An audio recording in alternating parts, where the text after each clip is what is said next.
에서는 지난해 발간한 SDG 이행 보고서에 따르면 우리나라는 공중보건 위기 예방과 대응 체계,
영문 채널입니다. 영문 채널입니다. 탄소 중립 이행을 위한 순환 경제.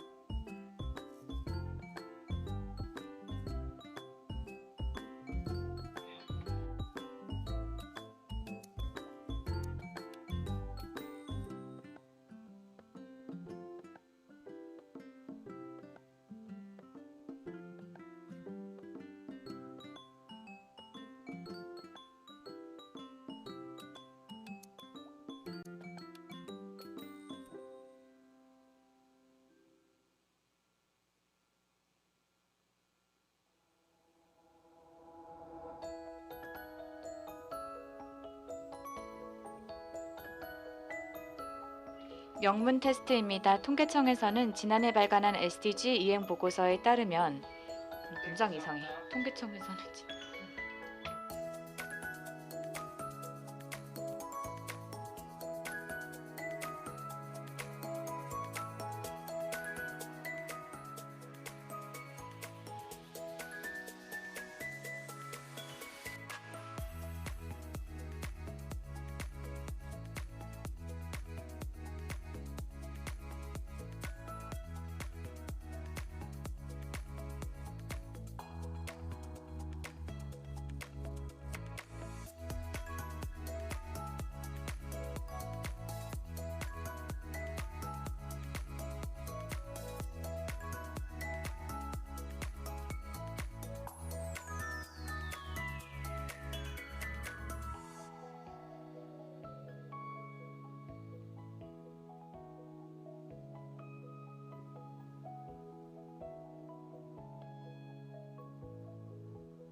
하나 둘 셋 하나 둘 셋 하나 둘 셋 하나 둘 셋 테스트 중입니다. 하나 둘 셋 하나 둘 셋 세션 1 줌 소리 테스트 중입니다. 하나 둘 셋 하나 둘 셋 마이크를 테스트 중입니다. 잘 들어가고 있나요?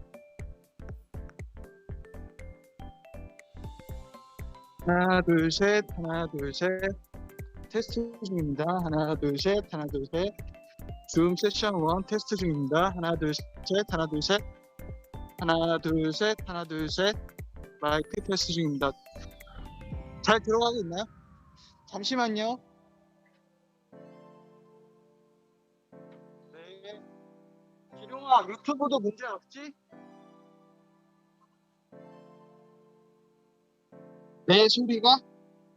이어폰 끼고 할게. 기다려봐.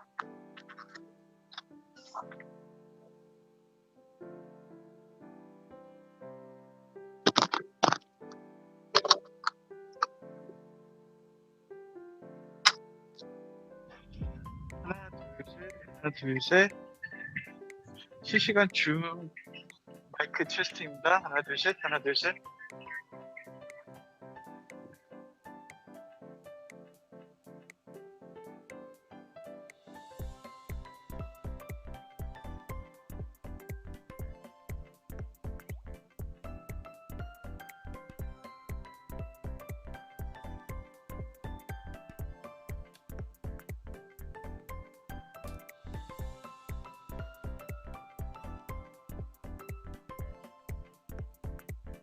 하나 둘 셋 하나 둘 셋 마스터 테스트입니다. 하나 둘 셋 하나 둘 셋 마이크 테스트 하나 둘 셋 하나 둘 셋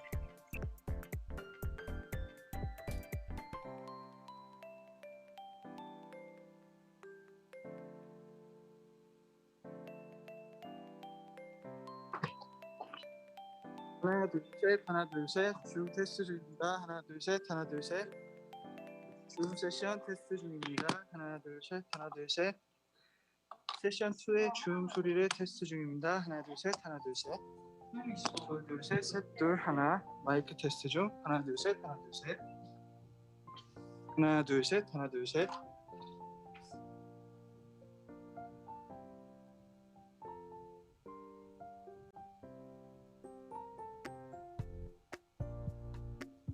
하나 둘 셋 하나 둘 셋 마이크 테스트 하나 둘 셋 하나 둘 셋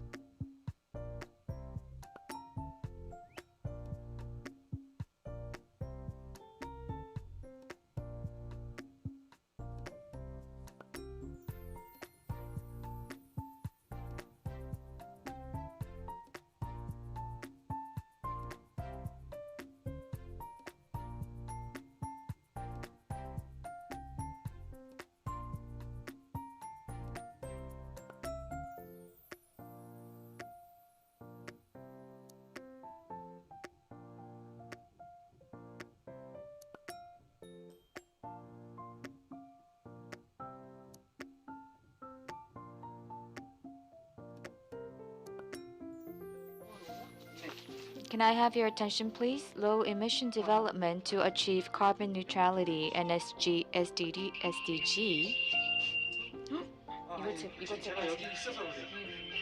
The 12th International Greenhouse Gas Conference will begin shortly at 15:20. Please be seated before the conference begins. We are also complying with the government social distancing guidelines to prevent the spread of COVID-19. If all members participating, could you please wear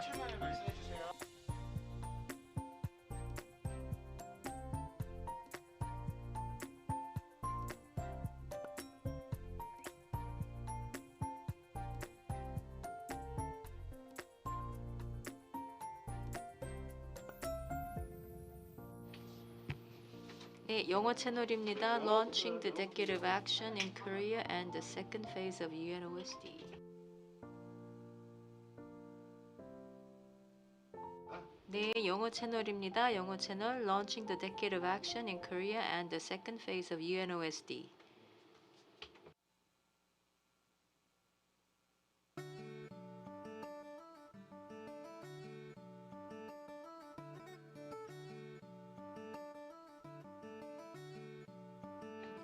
네, 영어 채널입니다. Launching the Decade of Action in Korea and the Second Phase of UNOSD.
Well, ladies and gentlemen, the opening ceremony of low emission development to achieve carbon neutrality and SDG, the 12th International Greenhouse Gas Conference will start shortly. So may I ask all the participants to now take their seats, and to minimize the interruptions, please make sure to turn off your phones or turn them into silent mode. And we're complying with the government's social distancing measures to prevent the spread of COVID-19. If all members participating could please wear the masks all the time and maintain a distance of a meter as much as possible would be appreciated. The ceremony will be broadcasted live online and simultaneous interpretation will be provided. For those who are with us online, please check the channel of the language. And for those who are with us on site, please select the required language channel on your receiver. Channel 1 is for Korean and Channel 2 is for English. The low emission development to achieve carbon neutrality and SDGs, the 12th International Greenhouse Gas Conference will start shortly. Thank you very much.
Good morning, good afternoon, and good evening. Welcome to Low Emission Development to Achieve Carbon Neutrality and SDGs, the 12th International Greenhouse Gas Conference, co-hosted by the Greenhouse Gas Inventory and Research Center of Korea and United Nations Office of Sustainable Development. My name is Shinji Ye, and indeed it's a great honor for me to take part of today's program as your MC. Today, the Decade of Action in Korea and the second phase of UNOSD will be launched. And we will be also having an in-depth discussion on the synergies and joint implementation of climate actions and SDGs for recovery, and also the preparing for the carbon neutrality by 2050. And today we're hosting the conference as the sideline event of the 2021 P4G Seoul Summit. So we invited the experts all around the world to join us and share the most recent climate change related knowledges. I am incredibly excited to learn from their insights, and I feel that the participants will be feeling the same as I do. So without further ado, let us kick off today's conference opening ceremony by inviting to the stage Mr. Hung Won-seo, the President of Greenhouse Gas Inventory and Research Center, for his opening remarks. Ladies and gentlemen, please welcome him with a big round of applause.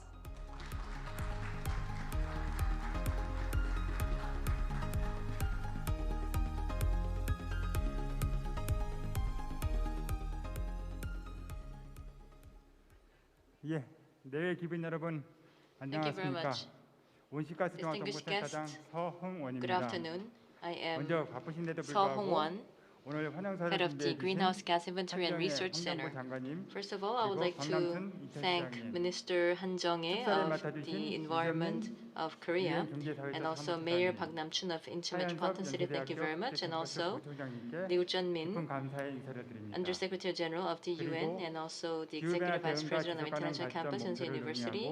Hi, Yeon-sub. Thank you very much for joining us today, and thank you very much for your remarks. 참여해 주신 발표자님과 I would also like to 토론자님, thank the presenters and the discussants for being here today to share our experience 우리나라는 in climate crisis 코로나19 response 방역과 and the 예방에 최선을 다하고 SDGs, 있습니다. as well as the latest research. 그러나 I would also 아직도 like to thank all those 긴장을 joining 늦출 us 수 없는 online. 상황입니다. Korea has been 그렇기에 doing its 오늘 best to fight off 지속가능 COVID-19, but of course we 기후변화 cannot 대응 relax yet. 컨퍼런스는 And that 아쉬움을 is why 뒤로하고 온라인 the 생중계로 International 진행하고자 Conference 합니다. on SDGs 최근 and 들어 전 climate 세계적으로 response 빈발하는 is being 겨울철 이상 한파라든가 live 폭염, streamed. 가뭄과 폭우 등의 재해는 Now, more recently, we 분명 see that 인류가 만들어낸 기후 위기가 the 바로 cold 우리 wave and 눈앞에 heat wave, as well as 다가오고 drought, 있는 flood, 크나큰 실제적 these 위협임을 disasters 여실히 보여주고 are 있습니다. showing us that climate 국제사회가 crisis is 기후 위기에 대응하기 right in 시작한 front of us, 지점은 that it is a 30년이 다 major 되어갑니다. threat that is more or less 1992년 man-made. 리우 회의를 계기로 The 시대된 international 기후변화 해박과 society has also been responding to 그리고 climate change. It's been more than 30 2015년에 years. 이르기까지 There was the 우리 climate 인류는 change 온실가스 agreement in 배출을 Rio in 줄이기 위한 기회를 1992, followed by 모아왔습니다. the Kyoto Protocol in 1997, 2015년 and the 유엔 Paris 총회에서는 Agreement in 2015. 기후변화를 So 인류의 the 보편적 humanity has been trying 문제로 to muster our 제시하고 wisdom in 기후 order to 행동을 reduce carbon emission. 2030년까지 In the 선진국과 2015 UN 개성을 General 함께 Assembly, 이행해야 할 they have also come 지속가능 up with 발전 the 목표를 채택하였습니다. Sustainable Development Goals 그러나 to be 갈등이 멀고 fulfilled by 바쁜데 2030, together 아직도 with the 우리는 major countries as well 화석 as the 연료가 developing 가져다주는 countries. 풍요에 So we 취해서 still have a long way to go, 망설이고만 but 있지 않은가 perhaps 반성해 볼 we 필요가 are 있습니다. still indulging in the abundance IPCC의 and the gratification brought on by fossil 특별 fuel. 보고서 등 수많은 The 연구가 IPCC's 이제 Global 머뭇거릴 Warming 시간이 지났음을 1.5 여실히 degrees 보여주고 special 있습니다. report and also other studies 이제는 are 행동할 showing us 때입니다. that the 더 늦기 time to 전에 hesitate is 나부터 long gone. 행동할 It is 때입니다. now time for action. 지나간 버스는 다시 올 수 있겠지만 It is time 티핑 for me 포인트를 to 지난 start 지구는 action. 다시 If you 원위치로 miss the bus, 돌아오지 it comes 않습니다. back. But if the Earth 이런 goes beyond the 시점에서 tipping point, there 주요 is no turning 국가들이 back. 어떠한 목표를 세우고 있으며 It is in this 어떤 context, 준비를 하고 있는지 살펴보는 것은 today's event 대단히 is going to 의미 있는 be quite 일이라고 할 meaningful in 것입니다. that we will be able to 이번 take a look 컨퍼런스는 into 탄소 the 중립과 goals and the targets 지속가능 of the 발전 major 목표 countries 달성을 as well 위한 as the 저탄소 status of 발전을 their 주제로 preparation. 온실가스 The 종합연구센터와 conference today, 지속가능 under the 개발 topic of 발전센터가 low emission development to 기후위기에 achieve carbon 대응하고자 하는 neutrality 절박함을 and 담아서 함께 SDGs, 준비했습니다.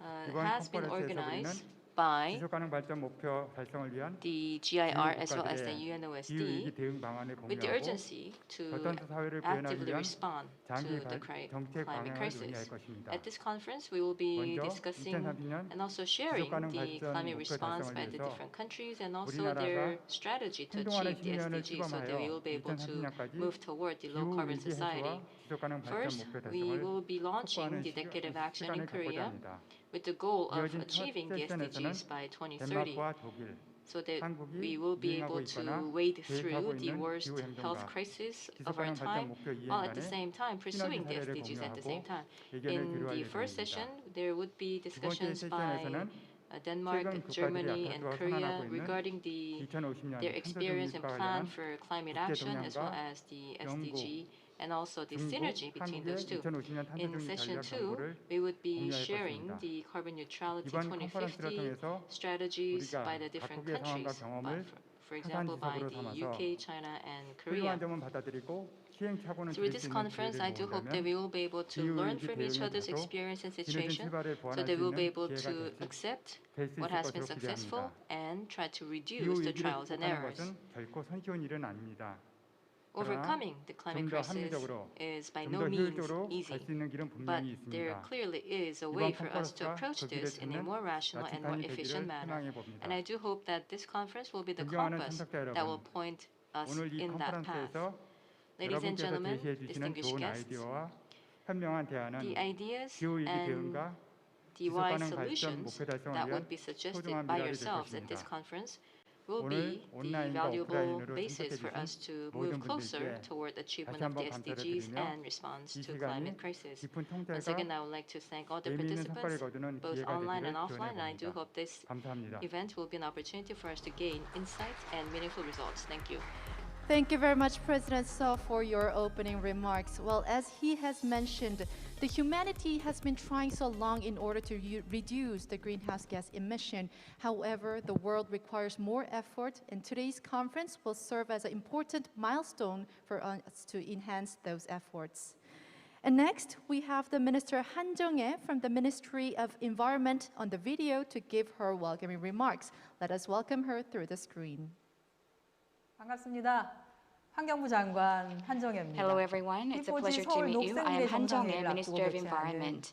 I would like to extend my welcome to Undersecretary General Lee Jun-min of UN Economic and Social Affairs, as well as Mayor Bang Nam-chun of Incheon City, as well as all the other guests from all over the world for joining us for the 12th International Greenhouse Gas Conference. This is a very meaningful year for everyone in the spirit of the Paris Agreement, in which everyone participates, together with the spirit of sustainable development where no one is left behind. We are gathered here to renew our commitment for the next 10 years. And we are holding the P4G Summit that brings together the wisdom from people from all walks of life. In this regard, today's 12th International Greenhouse Gas Conference is also being held under the theme of Low Emission Development to Achieve Carbon Neutrality and SDGs. Today, case studies and experiences from many countries will be shared to increase the synergy for the implementation of the climate action and SDGs, including green recovery packages such as Korea's Green New Deal and the role of emissions trading to support climate change in developing countries. In order for the world to move toward a true green recovery, it is very important to achieve inclusive green recovery through support for and cooperation with developing countries, because COVID-19 and the climate crisis are all the more severe in developing countries. The UN Office for Sustainable Development, which opened in Incheon in 2011, has conducted various education and policy research projects to achieve sustainable development goals for 170 countries over the past 10 years. And the Greenhouse Gas Information Center under the Ministry of Environment has been working with the UNFCCC to train greenhouse gas experts in developing countries for the past 10 years. I 2030년 think today's 지속 conference 가능 is more 발전 목표를 meaningful in 위한 that 10년을 the decade 선포하고 of action 또 for 개도국 맞춤형 SDG 정책 지원 2030 사업을 will be 개시하는 launched 등 and 유엔 projects to 지속 가능 provide tailored 발전센터의 support to 2단계 developing countries 사업이 will 추진한다는 begin 점에서 and that the 더욱 phase 2 뜻깊은 일이라고 projects of 생각합니다. UNOSD will 한국 kick 정부도 off. 지속 가능 발전 The 목표를 Korean 달성하고 government also 효용적인 탄소 promises to 중립을 expand 실현하는 데 support for 일조할 수 developing 있도록 countries to help 개도국에 대한 achieve 지원을 확대해 sustainable 나갈 development 것을 goals and 약속드립니다. realize 오늘 inclusive 회의를 carbon 준비해 주신 neutrality. I would like 박청규 to 유엔 지속 sincerely 가능 thank Mr. Park 발전센터 Chang-gyu, 원장님과 head of UNOSD, 서흥원 온실가스 President 종합 Seo 정보센터 Heung-won 센터장님을 of Greenhouse 비롯한 Gas Inventory and 관계기관 Research 여러분께 Center, 감사의 and 말씀을 other related 드리고요. 세계 organizations. 각지에서 And I wish 참석하신 everyone 모든 from 분들의 all over the 건강과 world 행복을 good health 기원합니다. and happiness. 고맙습니다. Thank you. Thank you very much, Minister, for sending your remarks.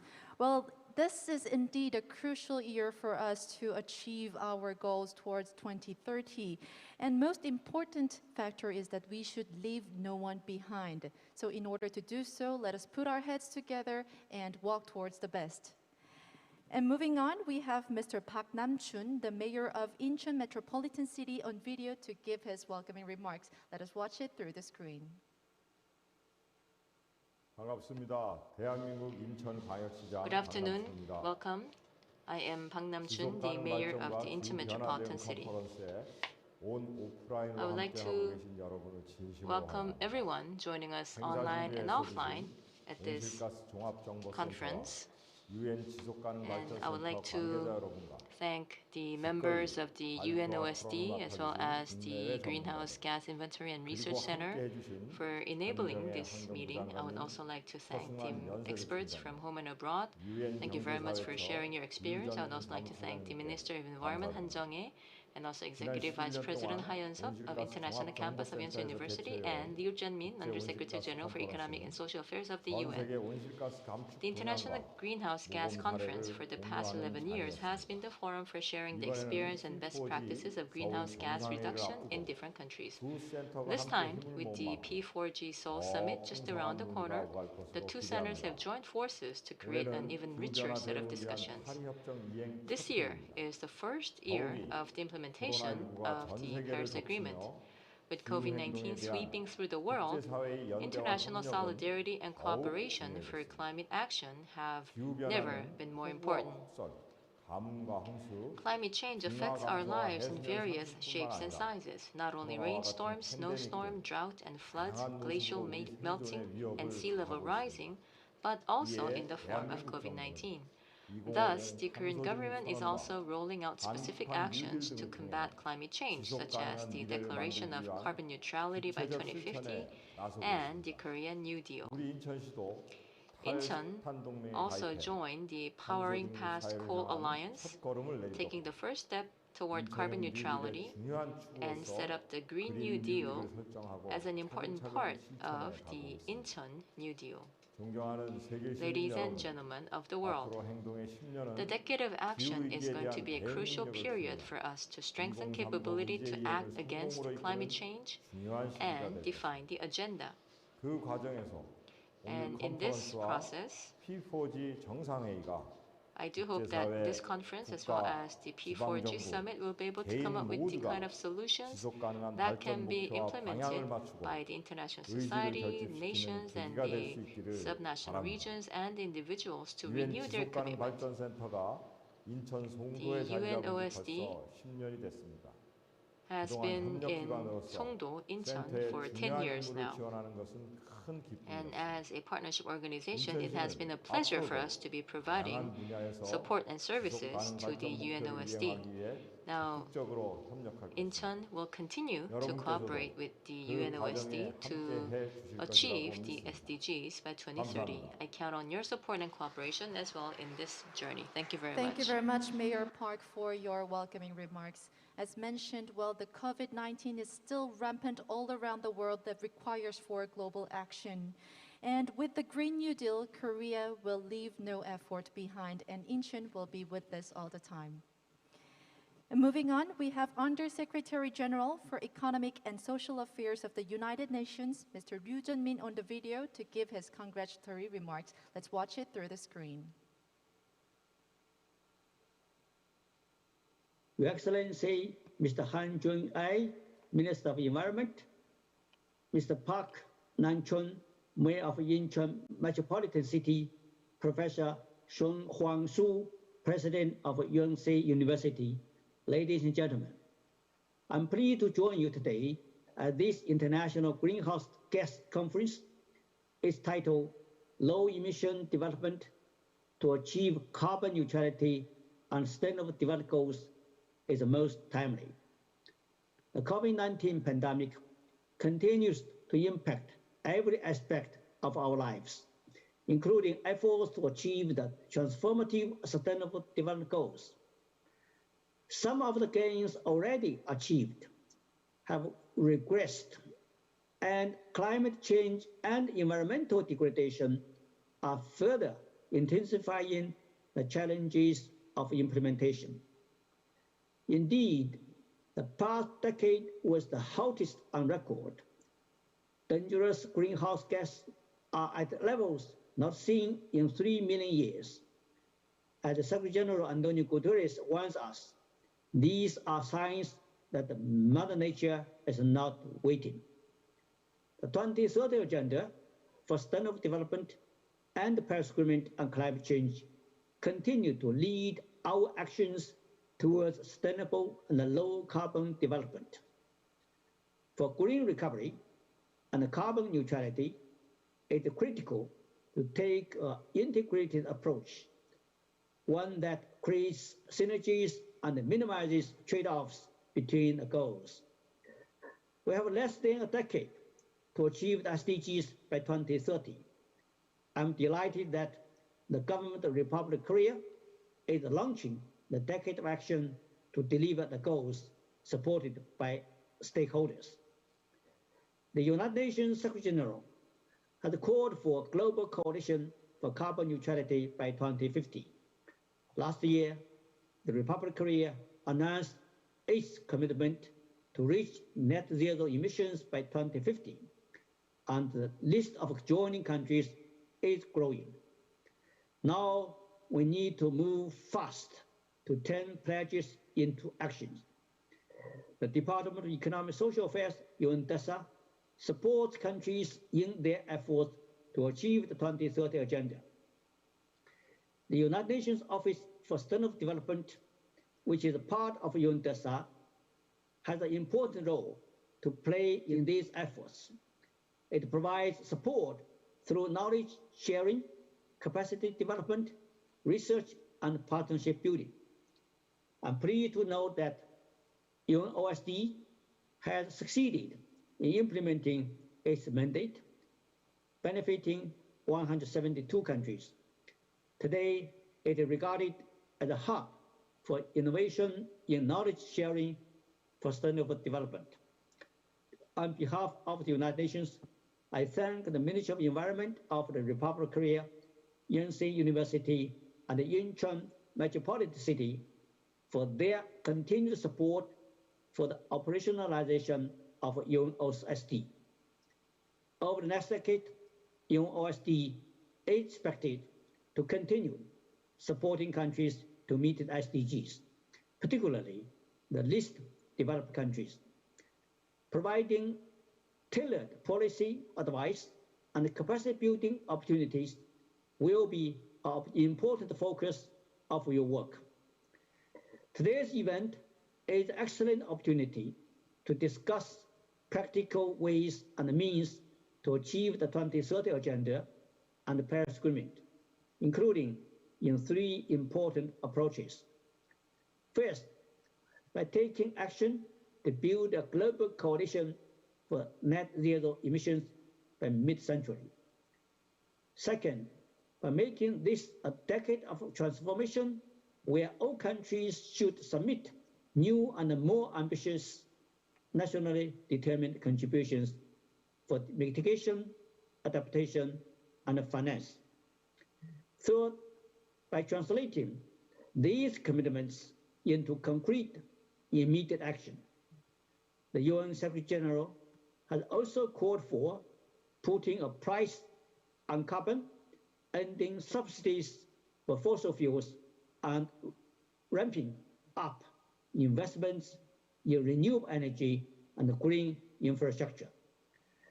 I hope today's event will lead to a successful hosting of the 2021 Seoul P4G Summit. Without a doubt, our shared commitment to implementing the 2030 Agenda remains as strong as ever.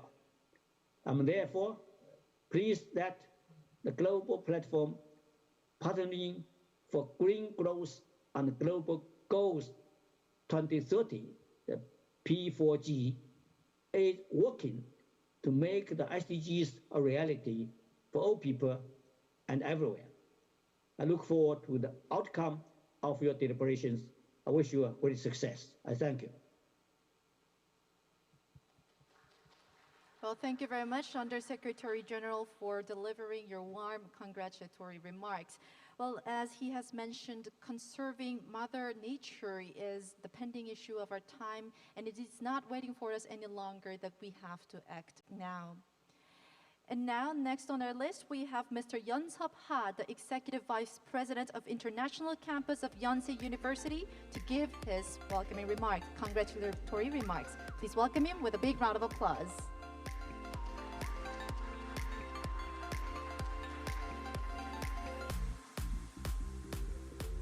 Honored guests, distinguished colleagues, ladies and gentlemen, good afternoon. It's my great honor and privilege to congratulate the opening of the 12th International Greenhouse Gas Conference on Low Emission Development to achieve carbon neutrality and sustainable development goals.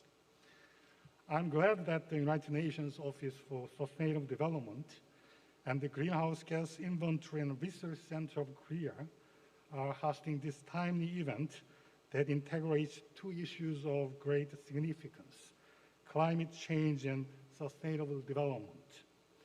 I recognize that this conference will play a significant role in sharing the current discourse on synergies between climate action and the SDGs and disseminating the best practices at the national level. Ladies and gentlemen, in 2015, the international community agreed to limit global warming below 1.5 degrees Celsius and deliver the Sustainable Development Goals by 2030. Now is 2021.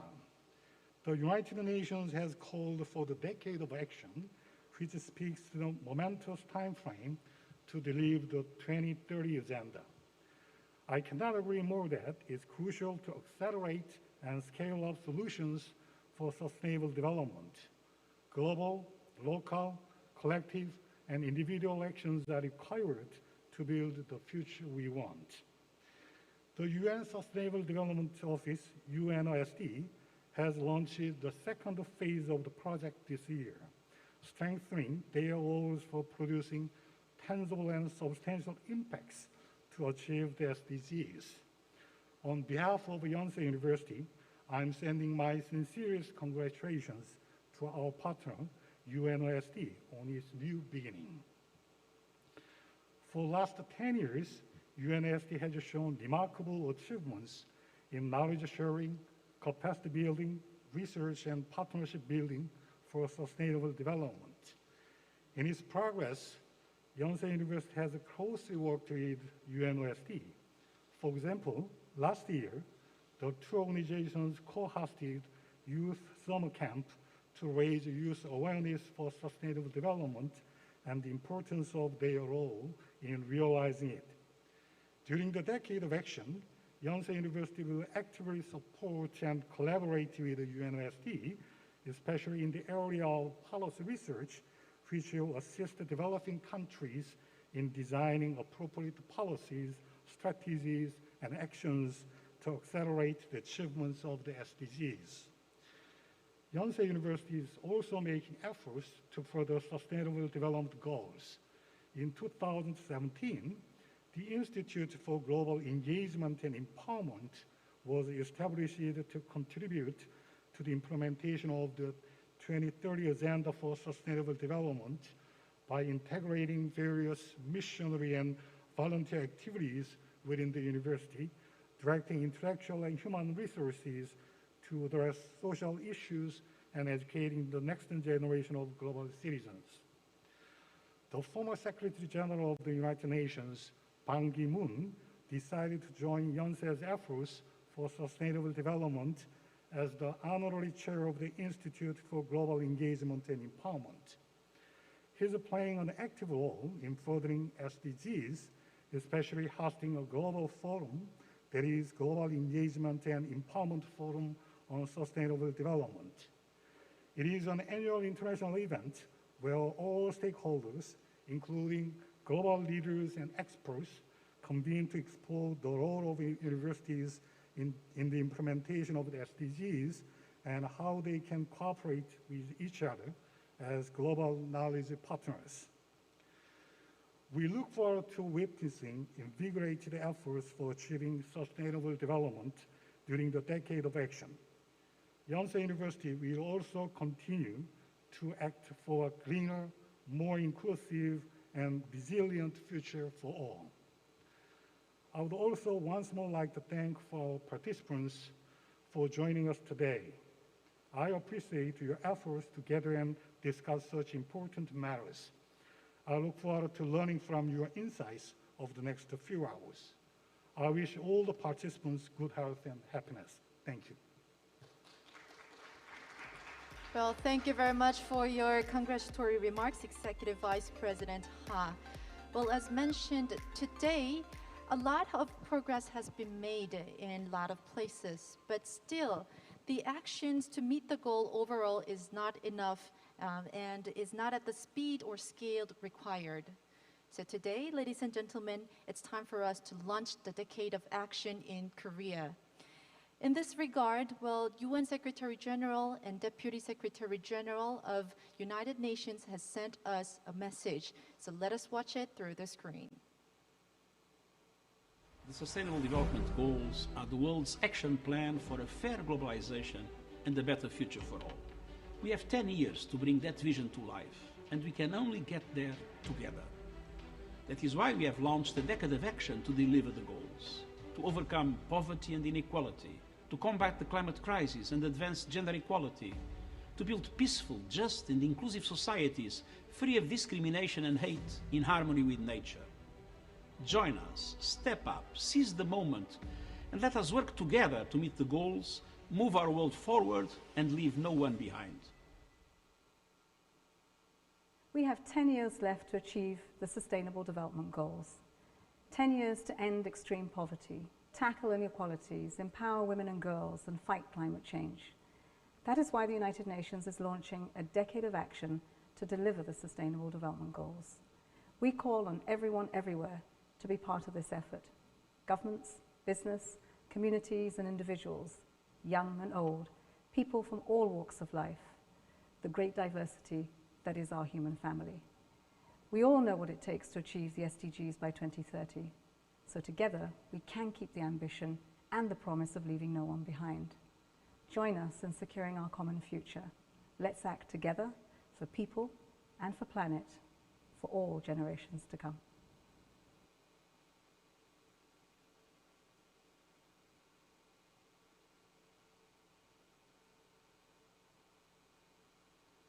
Yes, it seems evident that we are at a critical juncture in order to provide a better future for our next generation. Well, there are only 10 years left for us to implement the 2030 Agenda for Sustainable Development, and we have to act now. Next in line, we have Mr. Chun-Gyu Park, the head of United Nations Office for Sustainable Development, to introduce the second phase of UNOSD. Ladies and gentlemen, please welcome the head of UNOSD, Mr. Chun-Gyu Park, with a big round of applause.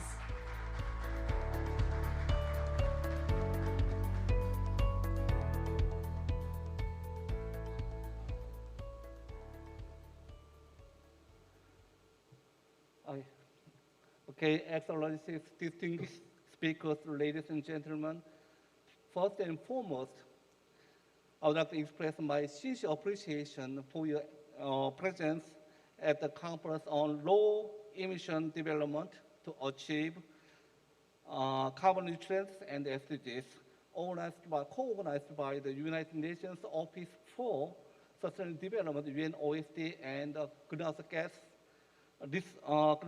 Inventory and Research Center of Korea. I'm very pleased to be part of the launching of the Decade of Action in Korea and the second phase of UNOSD in this meaningful gathering. Today, I would like to briefly introduce my office, UNOSD, to you and present its visions for the second phase, which coincides with the Decade of Action.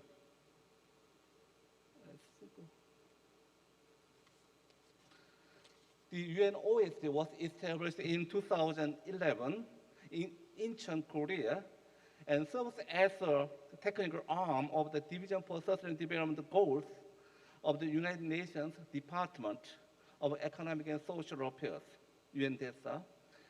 The host country agreement between the United Nations and the government of Republic of Korea provided a legal framework and a memorandum of understanding with its Ministry of Environment prescribed the detailed information such as work scopes and budgets. The mandate of UNOSD is to support development pillar of the UN Secretariat by ensuring international cooperation in the pursuit of sustainable development for all. Accordingly, its main tasks are strengthen the capacity of member countries to undertake integrated sustainability transformation and assist developing countries to develop and implement strategies and policies for sustainable development.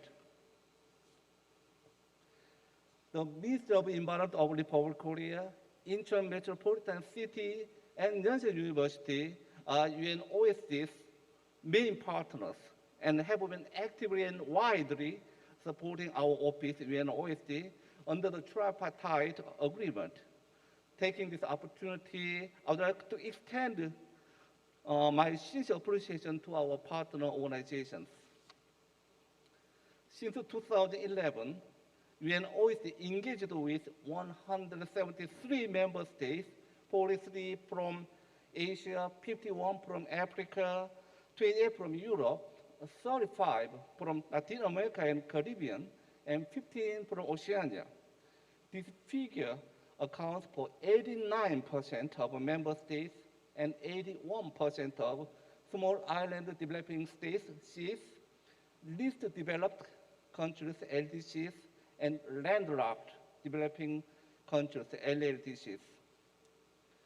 In total, UNOSD gathered over 3,500 participants and delivered 120 activities related to capacity development, knowledge sharing, research, and policy advisory services.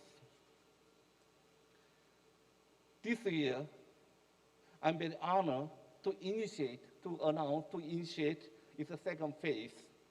In this new decade, UNOSD will further develop its existing functions while implementing innovative solutions to accelerate the progress towards achieving the 2030 Agenda and its SDGs in the Decade of Action.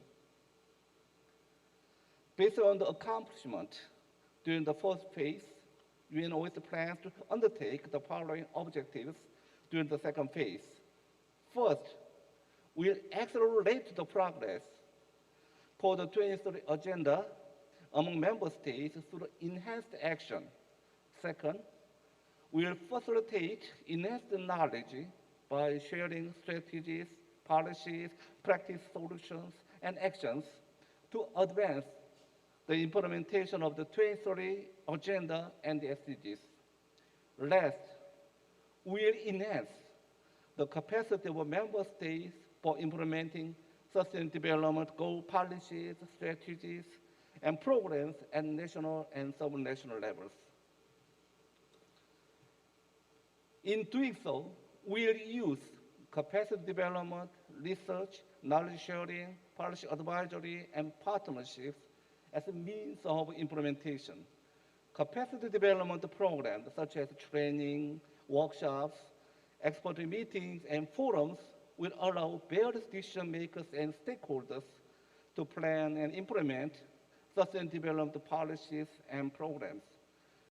The office will also conduct research on needs, gaps, priorities, lessons learned, and good and innovative practice on implementing the 2030 Agenda and the SDGs with our main partners.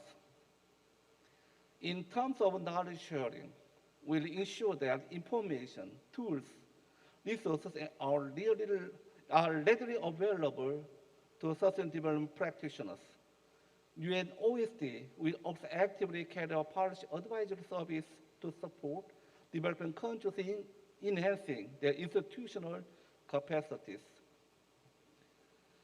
During its second phase, our office at UNOSD will further develop and reinforce its flagship activities in line with the Decade of Action and Response to COVID-19 pandemic. Executive Training Course, ETC, targets policymakers at national and supranational levels and use the thematic focus of the HLPF as the backbone of the training. Sustainable Development Transformation Forum, SDTF, hosts the open debate among global policy communities, inviting decision makers from both public and private sector, as well as other stakeholders, to induce and facilitate large-scale, collective, and positive transformation towards sustainable development. International Mayors Forum builds capacities of the mayors and local government leaders who face challenges in localizing the SDGs in their cities and communities. In addition, we will continue organizing SDGs Youth Summer Camp annually to build the capacities of youth for thinking critically and engaging actively in the SDGs implementation. UNOSD aims to gather participants from more diverse backgrounds to engage the youth in the conversation of the SDGs implementation, as they are the key players in the realization of the 2030 Agenda and beyond. During the second phase, our office at UNOSD will expand its tailored policy advisory service to developing countries based upon their needs, priorities, and circumstances. More focus will be given to least developed countries, landlocked developing countries, and small island developing states. In such efforts, we'll actively collaborate with the UN country teams, UN resident coordinators, and UN regional commissions to provide practical solutions to target countries. The COVID-19 pandemic revealed and exacerbated the world's vulnerabilities, inequalities, and systematic challenges in all levels of societies. Hence, a transformative and sustainable recovery from COVID-19 should be pursued to continue the efforts to deliver our mandate. Since the outbreak, UNOSD coordinated its activities virtually to facilitate timely discussions of building back better and greener towards the post-COVID-19 year. We will continue to implement the innovative solutions to tackle new and existing global challenges, especially in the context of a green and circular economy. UNOSD's success can only be achieved by involvement from all sectors, tackling challenges collectively. Together, we can do more. I urge all partners and stakeholders present here today to strengthen the partnerships and continue the momentum towards the 2030 Agenda and the SDGs in the Decade of Action. I thank you for your attention. Thank you very much for the introduction on the second phase of UNOSD. Well, accelerated efforts are needed in order to boost the sustainable solutions to the biggest challenges that we face all together. So this introduction, I believe, was very timely, and let's stay connected. And now, as we are joined by stakeholders or representatives of each sectors in Korea who are working to implement the sustainable development, I would like to invite them to the stage one by one to share the efforts and the commitments to achieve the agenda. First of all, let us invite Ms. Soon-jin Yoon, the Chair of Sustainable Development Committee, Republic of Korea, to deliver her message. Ladies and gentlemen, welcome her with a big round of applause.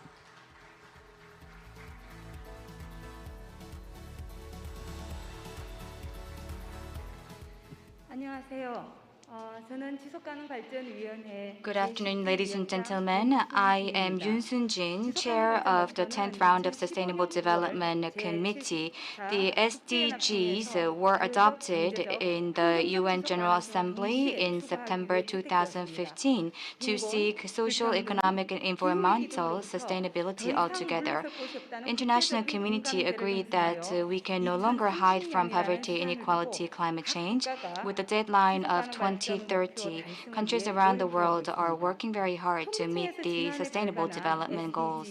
According to the SDGs implementation report issued by Korea Statistics, the government of Korea is showing world top, one of the world top leaders in terms of a public health prevention response system, informatization, as well as R&D spending out of GDP. Our committee has deliberated on the mid to long term of each ministries and worked with all the stakeholders to develop KSDGs, and we have laid the foundation to become an inclusive society. However, with the outbreak of COVID-19, we are faced with challenges in meeting the SDG, especially SDG 3 is hard hit, which is to ensure healthy lives. And travel restrictions across borders and social distancing have dwindled economic activities, which is SDG number 8. The unemployment rate, which was 3% in 2002, has increased to 4% last year, and the food price index has gone up, which is actually affecting a lot of the vulnerable people. In this situation, international cooperation is all the more important, which is SDG 17. And climate change is also one of the buzzwords nowadays, which is inseparable from SDG. Climate change response is related with SDG number 13. It is one of the 17 SDGs, but it's also related with SDG 2, reducing famine and promoting sustainable energy and biodiversity. Korea has also announced to become a carbon neutral city by 2050. We are seeking transition to decarbonized society, and we should make all our efforts to leave no region and no one behind in implementing our policies. And these policies should incorporate SDG number 10 as well as SDG number 16. So in this very complex situation, we believe it is very meaningful to launch the Decade of Action in today's conference to renew our commitment for the next 10 years. Despite the difficulties in meeting the climate change goals as well as tackling COVID-19, I believe that today's launch will renew the commitment of different sectors of Korea and the Korean government, and hope to accelerate meeting the objectives in the next 10 years. And through the UNOSD Phase 2 projects, we'll be able to provide more support for developing countries to meet their 2030 SDGs. Sustainable Development Committee is going to work hard to make sure that the sustainability will be incorporated in all policies of Korea. In order to do that, not only the government, but also the industries, the civil society, and every citizen needs to show their support and interest. We look forward to your continued interest in our committee's activities going forward as well. Thank you very much. Thank you very much, Ms. Yun, for your message. As the chair of Sustainable Development Committee, she mentioned with us the efforts government is implementing and also the ambitions towards achieving the 2030 agenda. Well, moving on, we have Mr. Kim Hong-jang, the chair of Korea Local Governments Alliance for Sustainable Development. Please welcome him to the stage with a big round of applause.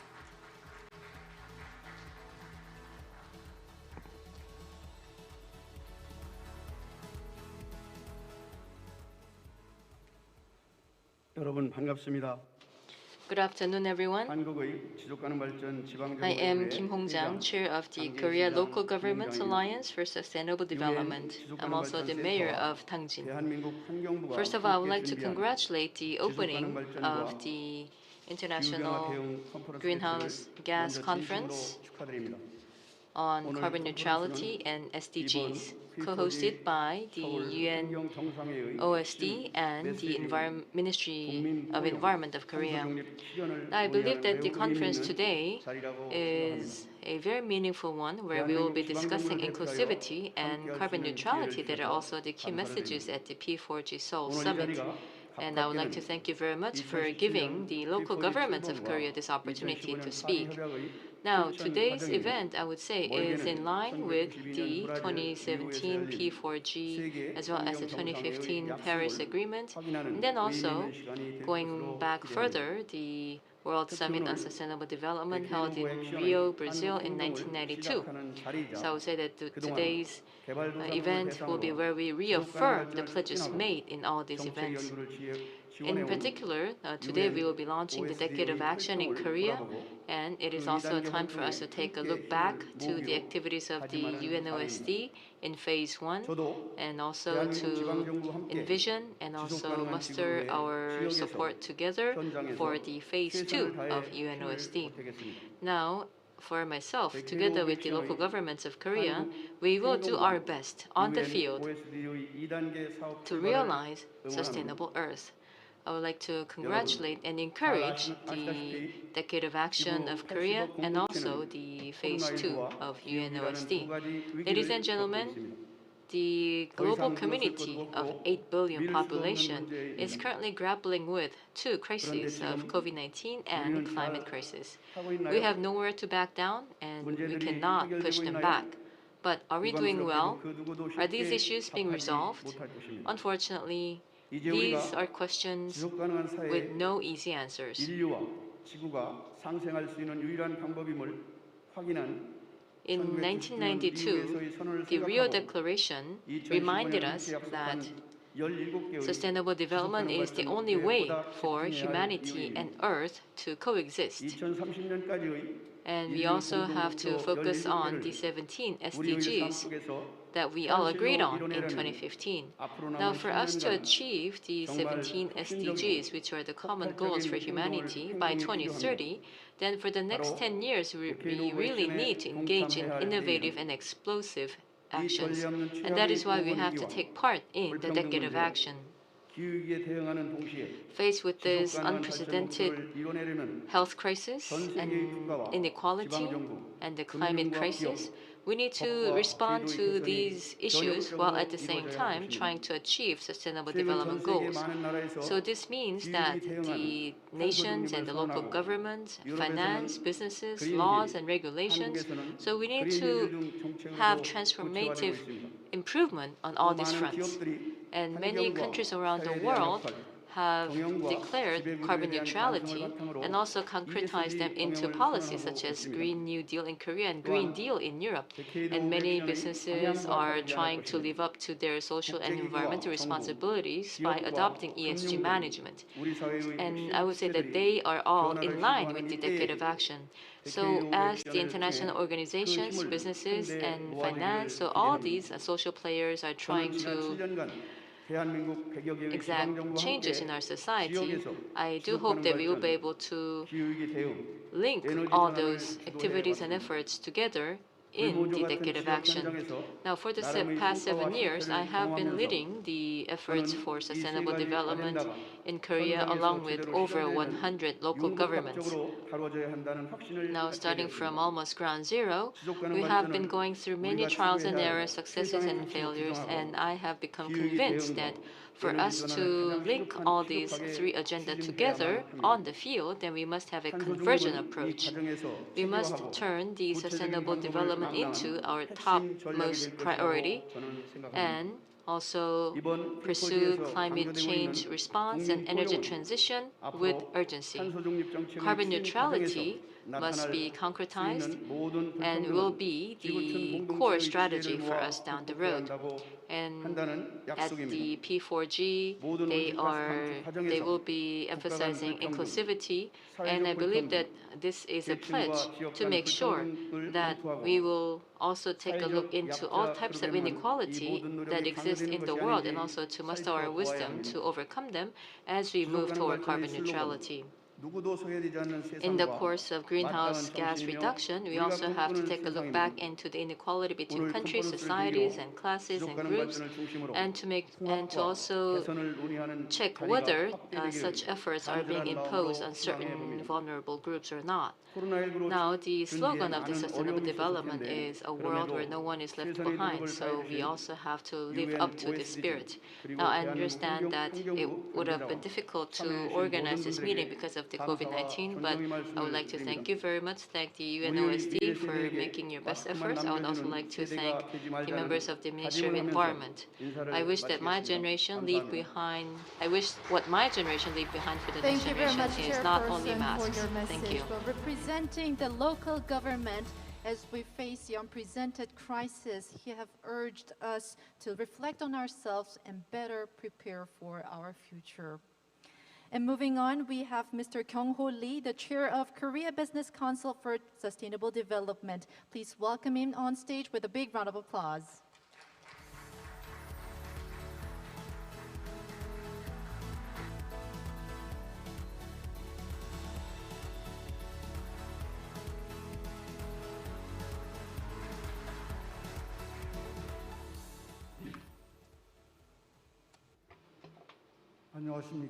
Good afternoon, ladies and gentlemen. I am chairman of KBCSD, Lee Kyung-ho. First of all, I would like to thank head of UNOSD, Mr. Park Chung-gyu, and President Seo Seung-won of Greenhouse Gas Inventory Research Center, as well as all the representatives of all the staffs and members of the two organizations for putting together today's International Greenhouse Gas Conference. My appreciation also goes to everyone taking part in today's conference despite your busy schedules, including Chairman Kim Hong-jang of the Local Government Council for Sustainable Development, Chair Yoon Sun-jin of the Sustainable Development Committee, and Executive Vice President Ha Yeon-sup of International Campus of Yonsei University, as well as all the other distinguished guests. According to the WBCSD, the average global temperature over the past 5 years has renewed its highest record ever, and the average sea level is rising at the fastest pace in 3,000 years.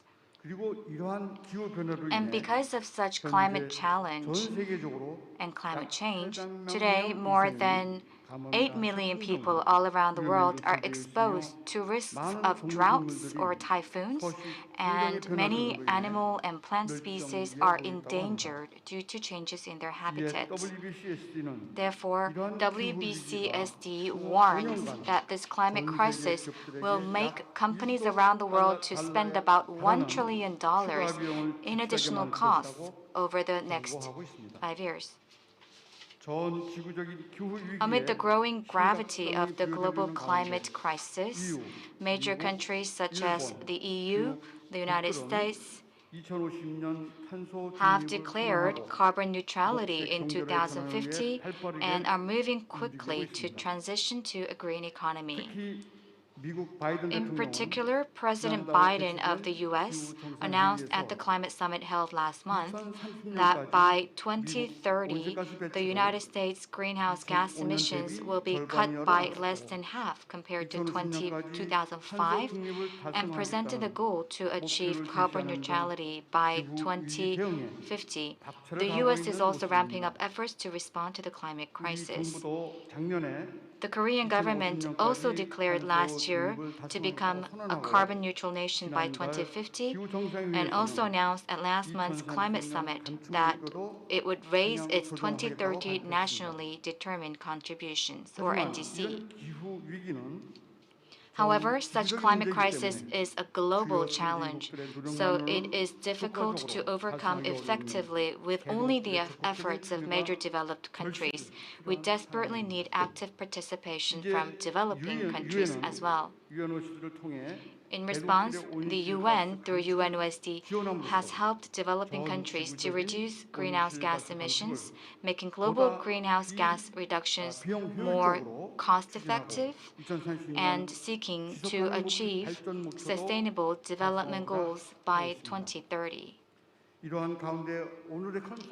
In the meantime, today's conference is being held to exchange views from national and international experts and stakeholders to form a consensus on the right direction for policies to take to respond to climate crisis going forward, and how we can work together to find ways to effectively achieve SDGs and 2050 carbon neutrality.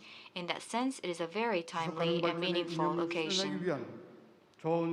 It will fundamentally be up to the governments in trying to achieve and implement SDGs, a common goal, global vision to realize sustainable development. However, what's more important is that all of these goals cannot be achieved without the cooperation of the private sector. In fact, according to the WBCSD, companies account for about 84% of the global GDP and about 90% of the global employment. Achieving SDGs also requires innovation in a wide range of areas, including energy, construction, food, and mobility. And oftentimes, such developments and innovations result from the creative processes and research and development undertaken by companies, the private sector. Furthermore, the UN estimates that an annual investment of about $5 trillion to $7 trillion will be needed by 2030 to achieve SDGs. And the industrial sector plays an important role in implementing most of these investments. Therefore, the WBCSD emphasizes that it is essential for the private sector to participate in achieving SDGs and responding to climate change. And financial institutions, investors, and key stakeholders around the world believe that companies capable of leading the achievement of SDGs will create more businesses in the future. In addition, there is a growing signal that companies having a positive impact on SDGs will be able to access international mainstream capital more easily and enjoy more diverse benefits. The WBCSD has announced that the world's largest financial institutions and investors will focus their investments on organizations that can demonstrate their positive contribution to the SDG and will manage their portfolios aligned with the SDG goals. Therefore, companies must integrate their SDGs into their business strategies and operations in the future so that they can be protected safely from these risks.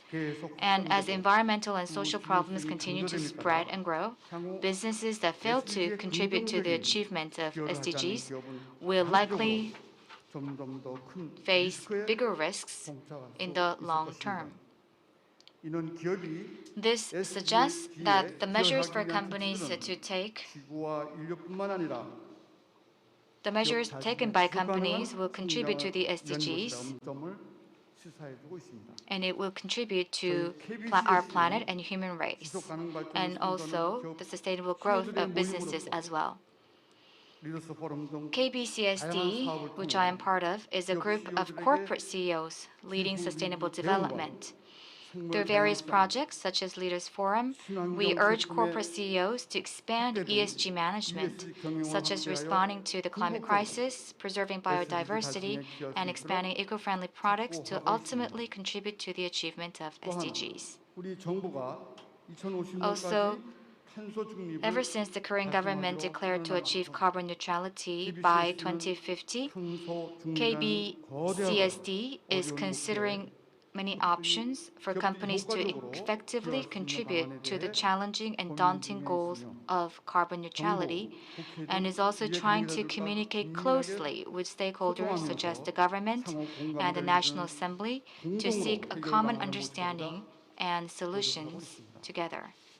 The KBCSD will strengthen cooperation and mobilize wisdom together with global cooperation agencies such as UNOSD and other global agencies and various stakeholders like governments, local governments, and civic groups to wisely address the pending challenges such as achieving the SDGs, mitigating climate crisis, and transitioning to green businesses.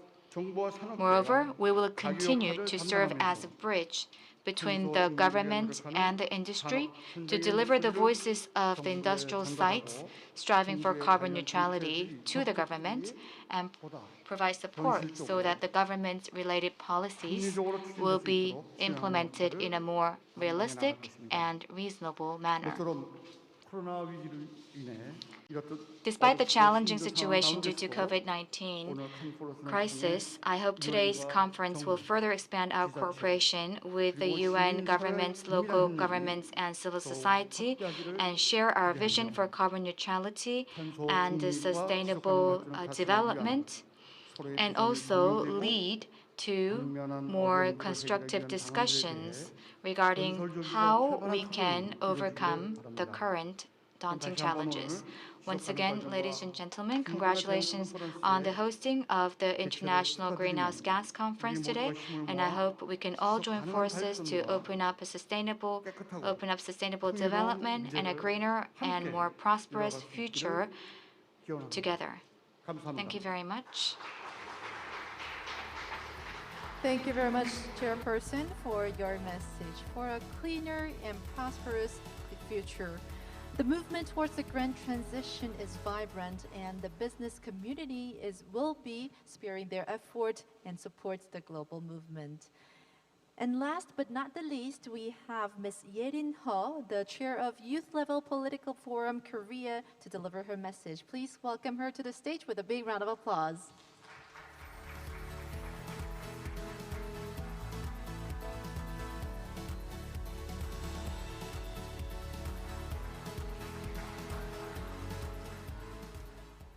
Good afternoon. As I've been introduced, I'm Yelin Ho, a chair of Youth Level Political Forum in Korea under the UNOSD and Youth Initiative.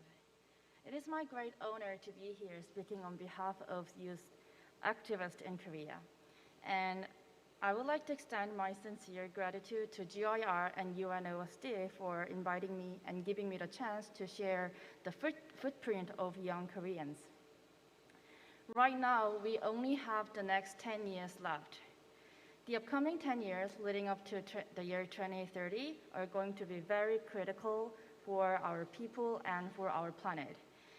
In the midst of COVID-19, climate crisis, and geopolitical tensions and conflict, transformative actions are needed in the upcoming 10 years in order to accelerate the achievement of SDGs and the Paris Climate Agreement.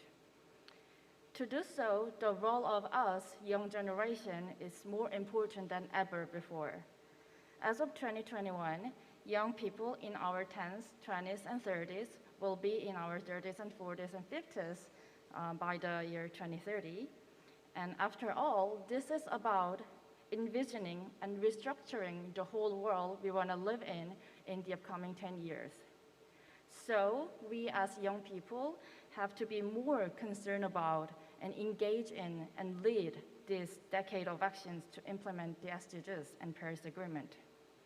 Just so everyone knows, we as Young are already engaging in this action. Since these global goals were agreed by every nation in 2015, national and local level of SDGs were also established to localize these universal goals. K-SDGs and Seoul SDGs were established in 2017 along with these efforts. What an amazing progress it was. But then we, the young, just wondered if our voices, the opinion of youth, are fully reflected in this process. This is why we started from this point of problem and established our Sustainable Development Goals, which are Youth SDGs Korea. So this was what happened in Korea last year. The UN SDGs agendas were re-examined from the perspective of young generation, and the world's first youth SDGs were established and declared and agreed by a total of 606 young Koreans. Since then, SDS and Youth Korea launched YLPF Korea to spread and achieve youth SDGs. In succession of the UN High-Level Political Forum on Sustainable Development, we are responsible for proposing and monitoring the implementation of SDGs at global level and also domestic level. Along with the monthly policy report, we are now calling on policymakers and government departments to accelerate the SDGs and to legislate more SDGs-related policies. Furthermore, we are urging the UN and global societies to be actively involved in the recognition of issues that are being tolerated, such as human rights suppression, passive climate response, and discharge of the contaminated water are seriously threatening the all global citizens' dignity and the right to life, along with the planetary sustainability of future generations. So we've transmitted this joint resolution of Korean youth to UN last week. We will continue to speak up for SDGs at home and abroad, and I have no doubt that GIR and UNOSD will be with us. UNOSD has made great efforts over the past decade to achieve SDGs, including capacity building education and policy research and consultation, and also partnership building. So it is my deep honor and sincerest pleasure to celebrate the launch of Decade of Action in Korea and the second phase of UNOSD today. There is no time to be lost.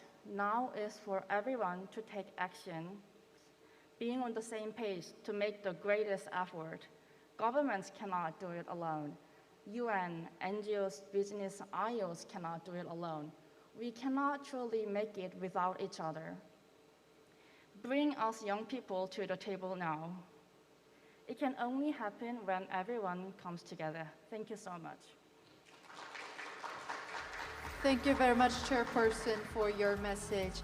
Representing the youth, Chairperson have mentioned about envisioning and restructuring towards our better future.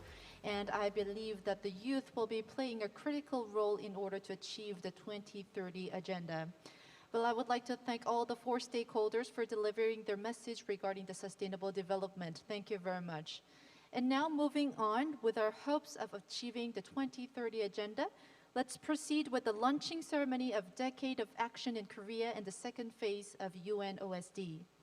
Distinguished guests, as your name is called, please join me on stage for the launching ceremony. First of all, Mr. Heung Won-seo, the President of Greenhouse Gas Inventory and Research Center. And Mr. Chun-Gyu Park, Head of United Nations Office for Sustainable Development.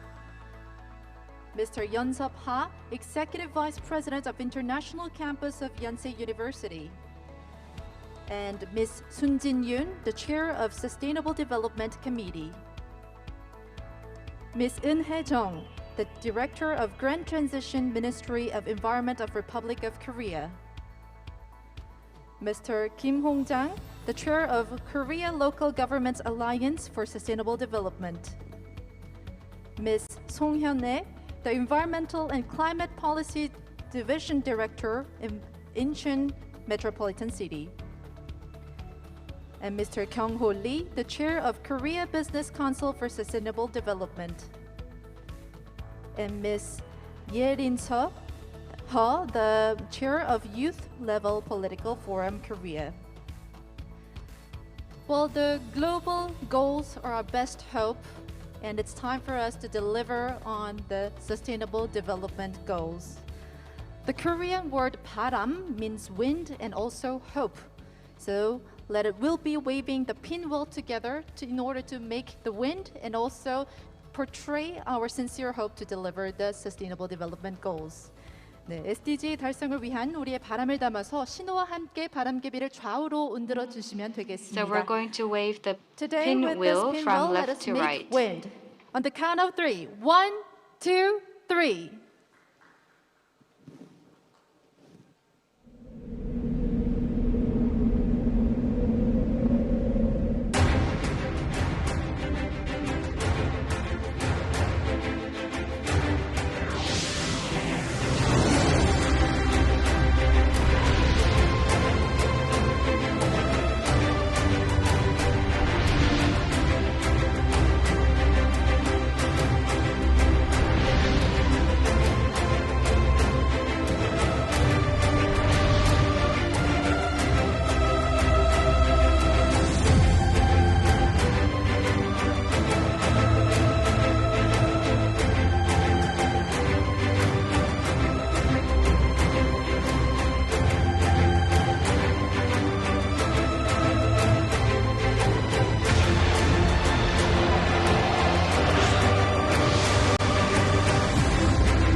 네, 감사합니다. 이 순간을 기념하고자 Thank 저희 you very 다음 much. We're going to 기념사진 have 촬영을 a 진행하도록 commemorative 하겠습니다. photo Thank you session. very much. As we sincerely hope that our dream will be fulfilled, we are going to take a group photo together in order to capture this moment.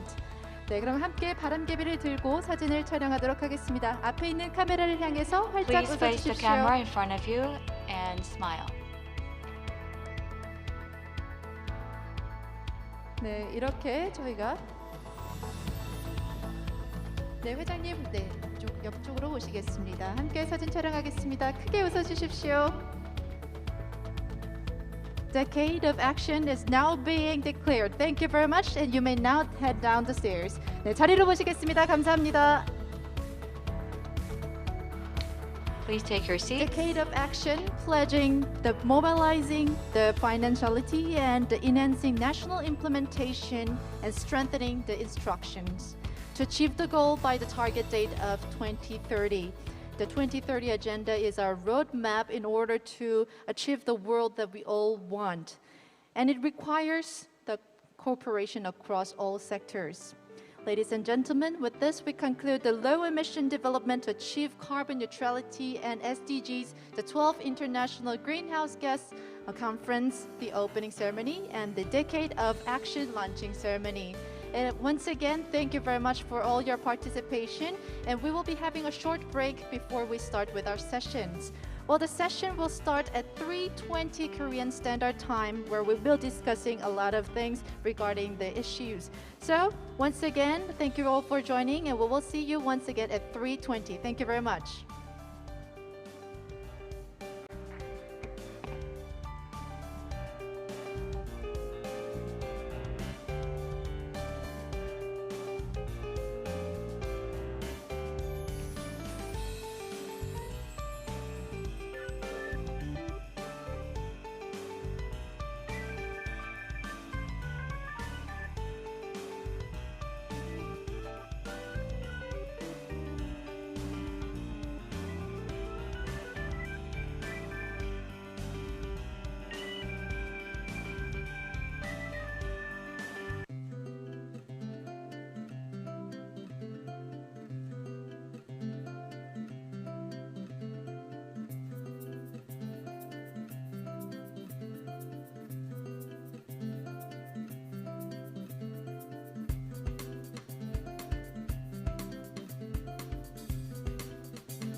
Ladies and gentlemen, the session of Low Emission Development to Achieve Carbon Neutrality and SDGs, the 12th International Greenhouse Gas Conference will begin shortly at 3:20.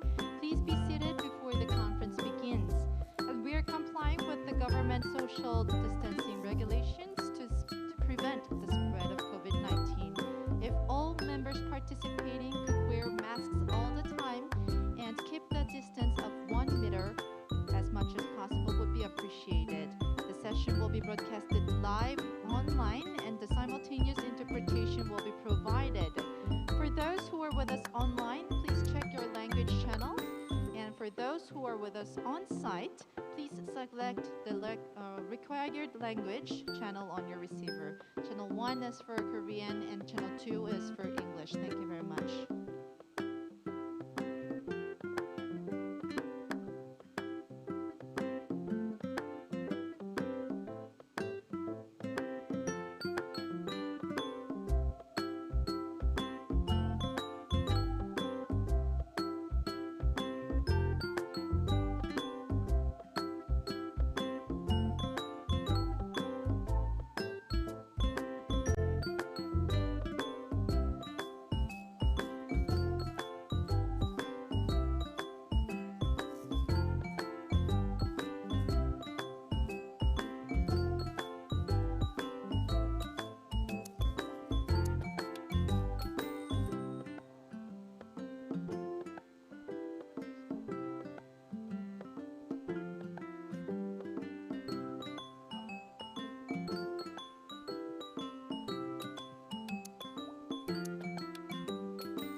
Welcome back to Low Emission Development to Achieve Carbon Neutrality and SDGs, the 12th International Greenhouse Gas Conference. We are going to start the session 1 right away. At session 1, starting with a presentation on the global trend, 3 countries' experiences will be shared overall. And there will be followed by a comprehensive discussion where we'll be also having the Q&A session regarding the collected questions for each speakers in advance to be dealt. And at the session 1, we will be joined by the moderator, 2 speakers on site, and 2 speakers online.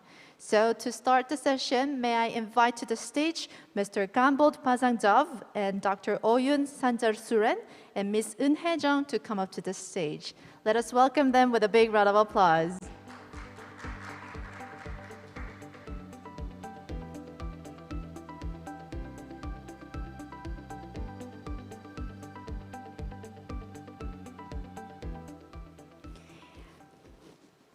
Yes, today at session number 1, Mr. Gambold Basangjov, the head of Sub-Regional Office for East and Northeast Asia, United Nations Economic and Social Commission for Asia and the Pacific, will be moderating our session. So let me now pass on the mic to Mr. Basangjov, please.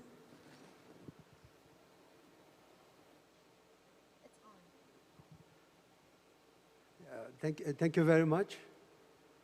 And now we will start the first session of today's conference. It's my pleasure to welcome the speakers who present today, and also my warmest greetings to our colleagues who are joining online.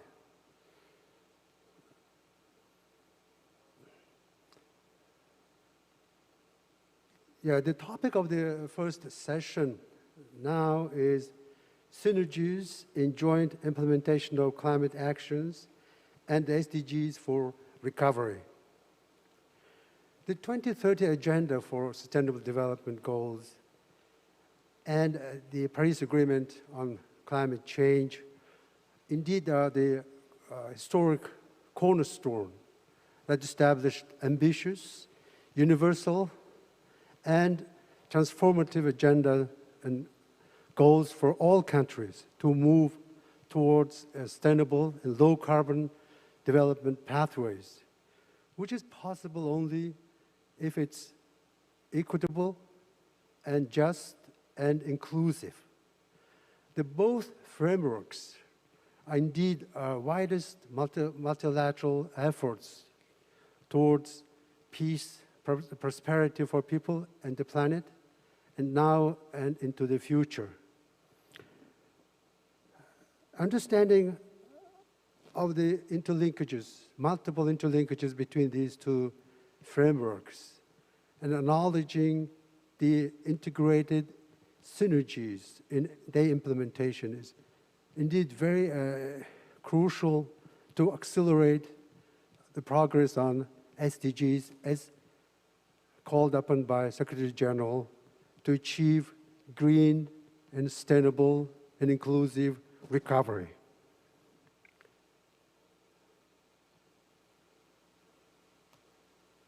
Now I would like to introduce our speakers. So today we have 4 distinguished speakers with us to share their experiences and insights on the interplay between climate change and sustainable development. First, we will hear from Dr. Oyun Sanjasorn, Director of External Affairs of the Green Climate Fund, on the global trends of financing the climate ambition. Then we will have 3 speakers who will share their country experiences on the climate action and actions on achieving the SDGs. His Excellency Thomas Anker Christensen, Climate Ambassador of Denmark, who is connecting online to share the Danish case of climate diplomacy. Followed by Dr. Mark Oliver Pahl, Secretary General of German Council for Sustainable Development, who will speak about his insights on sustainable development, climate policies and recovery plan of Germany. Lastly, we will have Ms.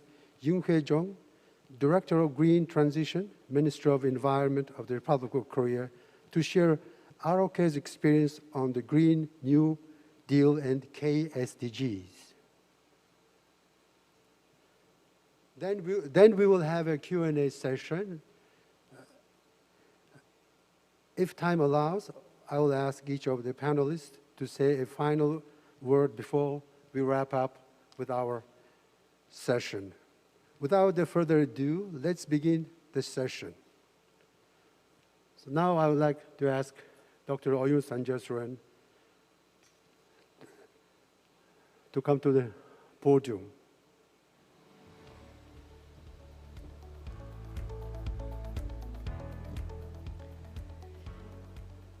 Thank you very much for inviting for this very important event, Ministry of Environment, GHG Inventory and Research Center of Korea, UN Office for Sustainable Development. Indeed, it's very important for all of us to work towards what now we all call Decade for Action. For SDGs, it's also a decade for nature and climate action. And I work for the Green Climate Fund, and especially in particular with climate, of course, we all know that there is a need to halve the emissions,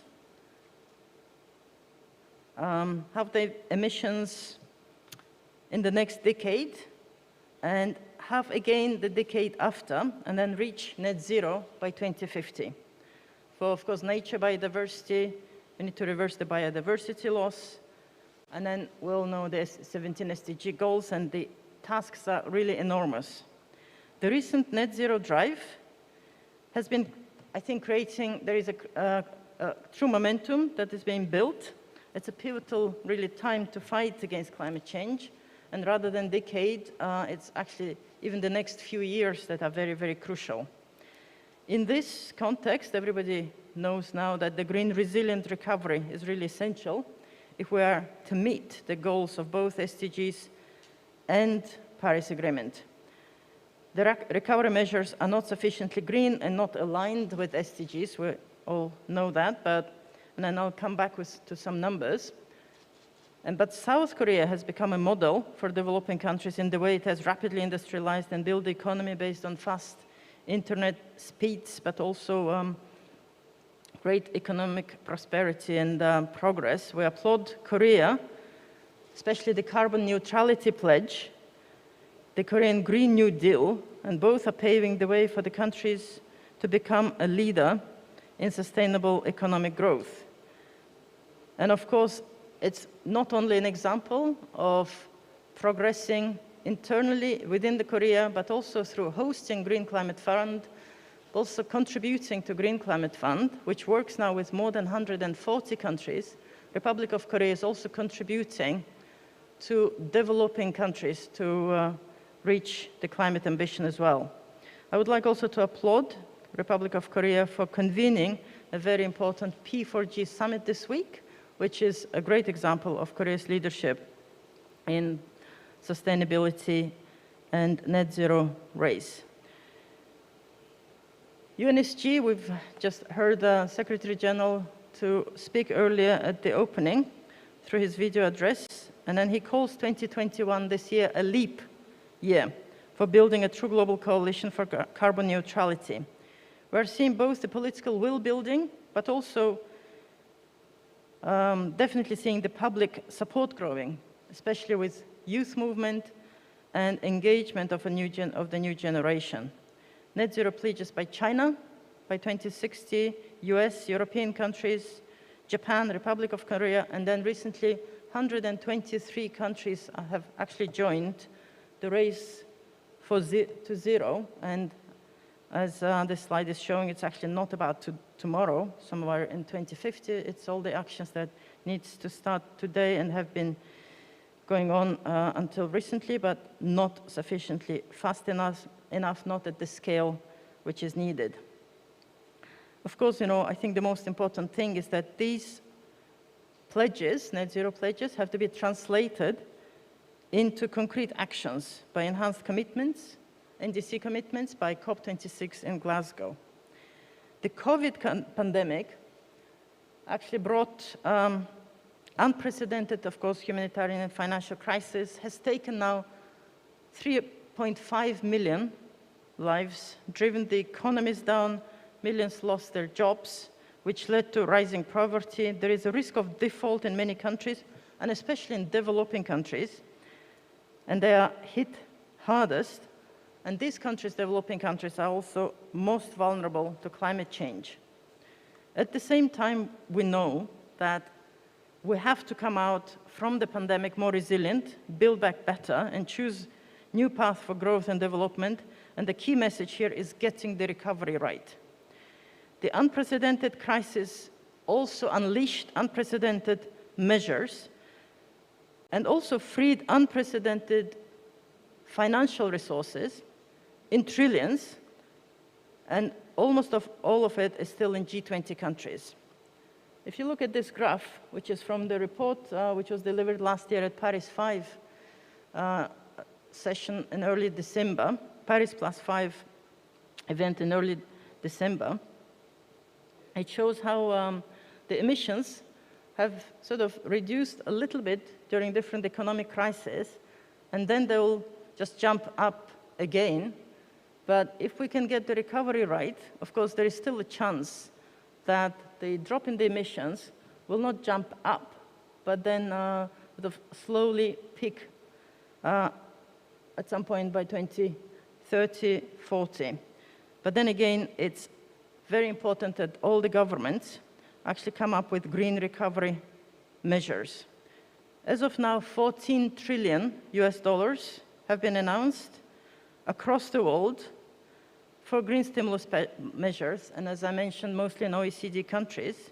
But if you look at the largest 50 economies, largest 50 countries, only 13% of those 14 trillion was directed to long-term so-called recovery type of measures. and the others were not long-term, sort of short-term, maybe support measures. And out of those, only 13%, which looked like long-term recovery measures, less than 20%, and that's 340 billion out of 14 trillion, have been actually directed to green recovery measures. This is from the report released recently by UNEP and Oxford University in March 2021. So the drop in carbon emissions from coronavirus lockdowns in 2020 will have a negligible effect on average global temperatures. However, strong green economic recovery measures from the pandemic, if we invest in low carbon technologies, practices, and infrastructure, and do not bail out carbon-intensive industries, could cut warming by 0.3 degrees Celsius and put us back to track to avert catastrophic climate change. With the value of climate finance opportunities in developing countries, between now and 2030, is estimated to be around $23 trillion US. At the same time, these are the needs, the climate finance opportunities in developing countries. If you look at various investment, infrastructure, pipeline of projects in developing countries. At the same time, you have $18 trillion US of negative yielding debt in OECD countries. So it's a paradox. On one side, you have in OECD countries huge volume of money sitting in negative yielding debt, and on the other side, you have a lot of good opportunities that can be invested in green and resilient infrastructure and other climate projects. So the logical and natural way should be that the climate finance should be flowing from developed OECD countries to developing countries. But this is not happening.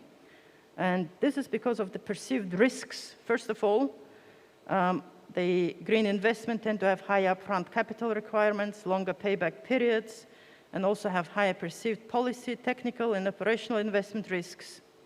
And at the same time, blended climate finance, blended being if you use public sector money to de-risk private sector investments and blend them for the private sector investment to leapfrog to greener from business as usual. So this type of blended climate finance so far mostly benefited high and middle income countries and largely bypassed by LDCs, seeds, and also catalyzed private investment mostly in mature technologies, but haven't really been invested in adaptation. So that's why it's very important to leverage investments such as from Green Climate Fund, IDA climate funds, but also from development banks, from public investments to unblock the barriers to transformative climate investments.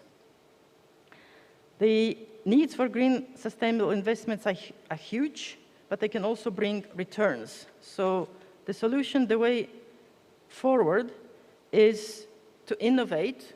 And I would like to show you the transformative approach that we have undertaken at the Green Climate Fund. One, in policy and regulatory innovation, transformative planning and programming. If we are planning for SDGs, we need to integrate also climate NDC planning. We also need to integrate COVID-related stimulus measures, but COVID-related planning also into both climate, SDG, and other planning, so that there can be, so that the policies can achieve both SDGs and Paris Agreement and give co-benefits to COVID-related measures as well. And there are some calculations that if one captures the multiple wins through the integrated planning, we could reduce total required investment by up to 40%. The other is, of course, innovation in institutions, capacity strengthening, green resilient recovery measures that are also integrated into NDCs and stimulus packages. Innovation in technology and also financial innovation.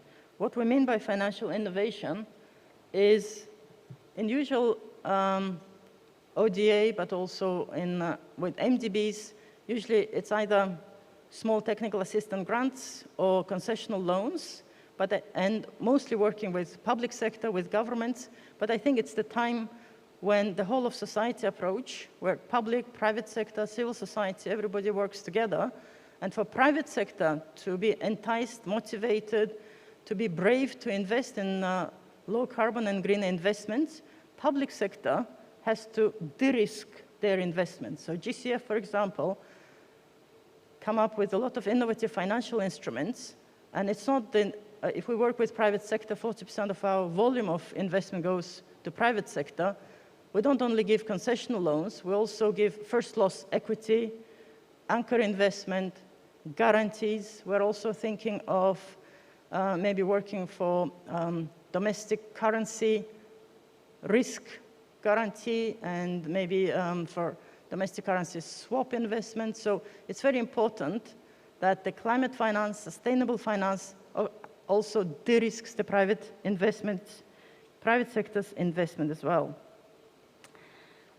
I will not go further.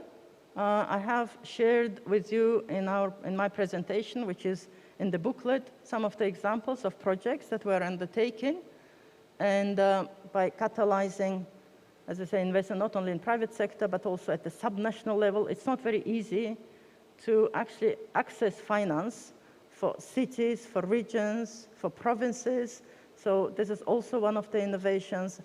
And I would like also to invite you, we're here in Songdo, in Incheon, to all of you to come and visit GCF, and we'll be very happy to present to you our work in now that 140 countries around the world. And again, thanks Korea for hosting GCF, because we're also supporting those countries through GCF. Thank you. Thank you, Dr. Oh Yoon. It's just not enough to say how critical it is for the Green Climate Fund to catalyze low emission and resilient pathways. We hear from you loud and clear that we need to anchor the post-COVID stimulus in getting the recovery right. Thank you. Now let's move on to sharing country experiences. First country to be presented is Denmark, one of the leading countries partnering for green growth in Global Goals 2030, and the P4G. Please join me to welcome His Excellency Thomas Anker Christensen, Climate Ambassador of Denmark, who will present climate diplomacy, the Danish case. Ambassador Christensen, the floor is yours. Thank you very much, Mr. Basanjaf, and thank you to the UN in Korea and to the Korean hosts for organizing this conference and inviting Denmark to present. I would personally have wished to be with you in person, and I hope that everybody is safe and doing well despite of the pandemic. We have partnered with Korea in making the P4G Summit a reality, and we are very happy and proud to see how that has worked out positively. Denmark hosted the first P4G conference in 2018, and we have been very much engaged in putting online with the Korean team the conference that is taking place now, and has its sort of a peak on Sunday and Monday with the Leaders Dialogue. And I very much share Dr. Oh Yoon's words of praise for the Korean efforts to launch the Green Deal despite the pandemic, and to push forward with setting the ambitious 2050 climate neutrality target, the announcement of the end to exporting coal technology, and so on. The Korean leadership in hosting the Green Climate Fund and indeed in pushing forward on this agenda is remarkable and very welcome. So just as a starter before I jump into the presentation I've been asked to do about the Danish case, and of course the framing of this conference is around both the climate action and the SDGs. My focus will be on Denmark's climate action, both nationally, but also a few words about what we do globally. But I will try throughout to link it to the SDGs, because clearly without breaking down the climate action into its components, which are mainly, linked to the SDGs, you can't really analyze the action that is being taken as it's linked to action on energy, on water, on food systems, health, education, urban development, infrastructure, and so on and so forth. So with that, let me just say a few words, and then I think we will have a conversation afterwards. The point of departure for Denmark is really the analysis done by the IPCC, that with the pledges done in Paris 5-6 years ago, the world was not on a pathway to staying within the goals of Paris, which is 1.5 to 2 degrees. And with the latest IPCC report, there is now a position coalescing around the fact that we need actually to stay at 1.5 degrees in order to be in the safe zone, so to speak. And in Denmark, we decided to, with support from science, to set out our own pathway to do what we needed to do to be on a 1.5 degree trajectory. Though the world is on a 3 to 4 degree trajectory, I would also echo Dr. Yoon to say that with the pledges, with the drive for 2050, we look as if we might be heading more towards the 2 to 3 degree scenario, although many countries still have to translate their 2050 pledges into short-term plans, NDCs for the 2030 timeframe, and we're really looking forward to the Korean 2030 NDC. I think President Moon has said that it will come before COP26, maybe later this year. In Denmark, we also do this based on the scientific fact, and it's in the latest UNEP GAP report, that we need to reduce emissions by between 6 to 8% annually as a global community, all the way through to 2030, in order to come on the 1.5 degree pathway.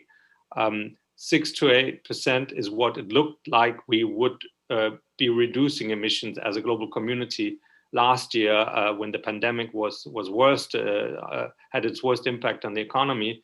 But with the bounce back that we're seeing now, this will be a blip, and we can't lock down, shut down the world as we did for a period last year. Over the next 10 years, that's not an option. So a major economic transformation is needed, and not only in small countries like Denmark, but around the world in the major economies. In our experience, we have decoupled our economic growth and from both energy consumption, but also from greenhouse gas emissions. Our trajectory shows that our economy since 1990, which is our baseline year, has grown with around 60%, while emissions have dropped by 40%. And the new target set by the new Danish government 2 years ago was to move to a 70% target by 2030.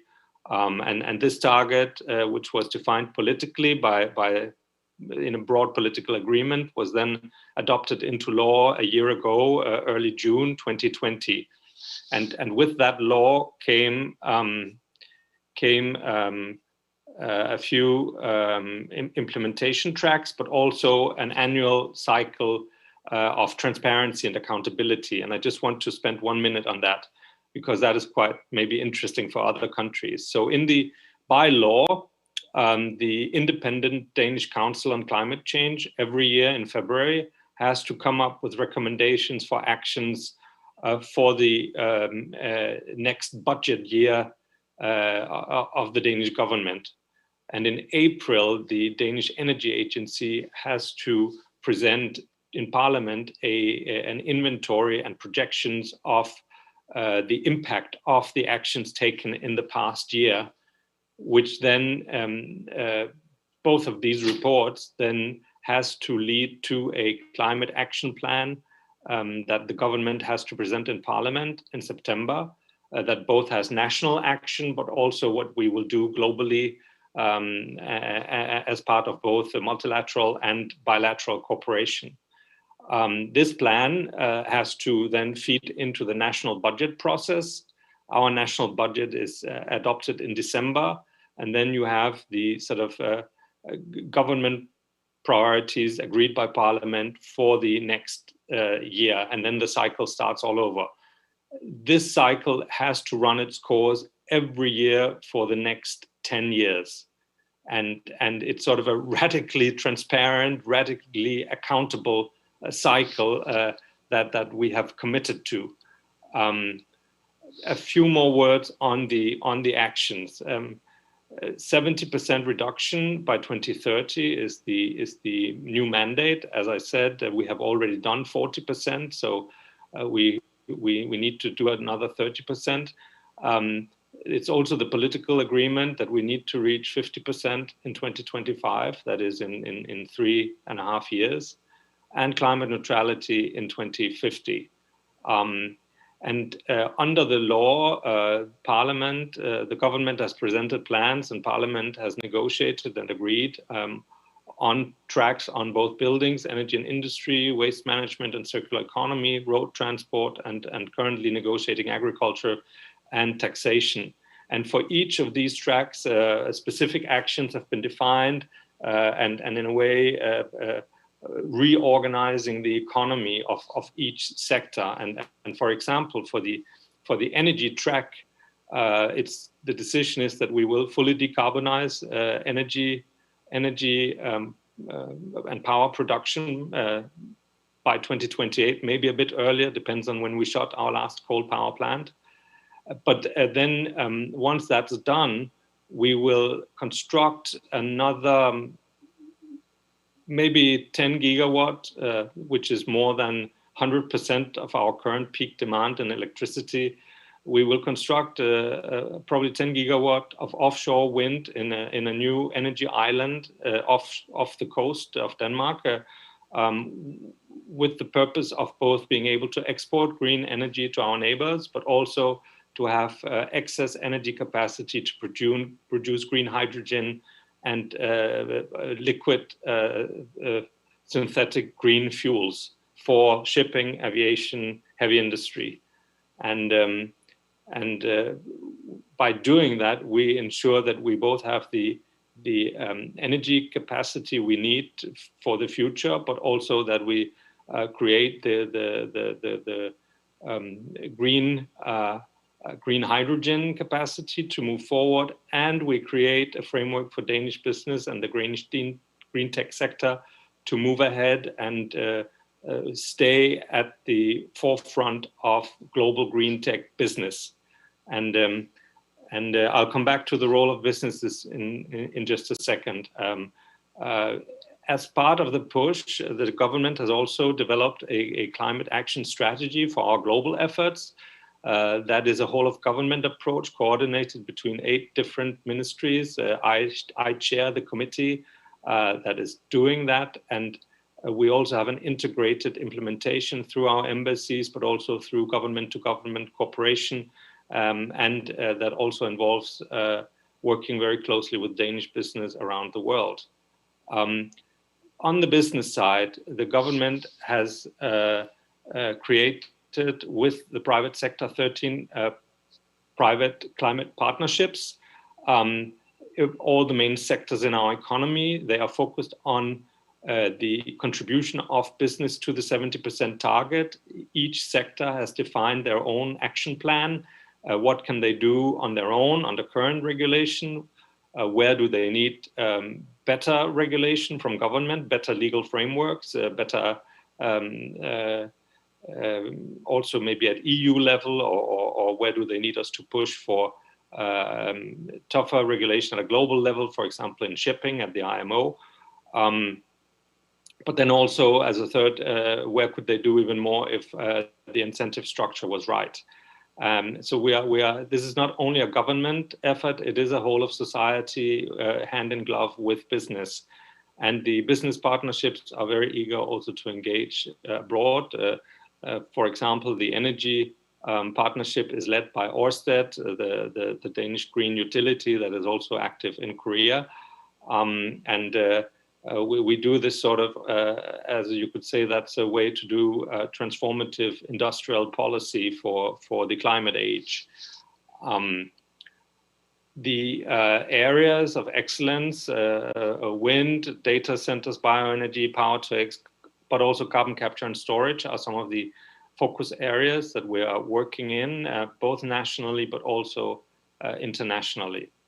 In the global strategy, we both focus on working with other governments on increasing their ambition, but also with 16 governments on how to reduce their emissions in energy transition, especially when it comes to scaling up renewable energy, integrating it into the grid, creating the right circumstances for bringing online renewable energy without losing energy security. We have on windy days 100% wind energy in the Danish grid with a 99.96 energy security. So in many countries they believe that that cannot be done, but we have done it, and the Danish engineers are eager to share that experience with their peers in our partner countries, including in Korea. In our strategy, we also have a strong focus on climate adaptation for the more vulnerable communities, and we are currently in Parliament negotiating our future development strategy, and there's a strong political will to focus more on adaptation, but also to increase the overall funding for climate and SDG-related cooperation.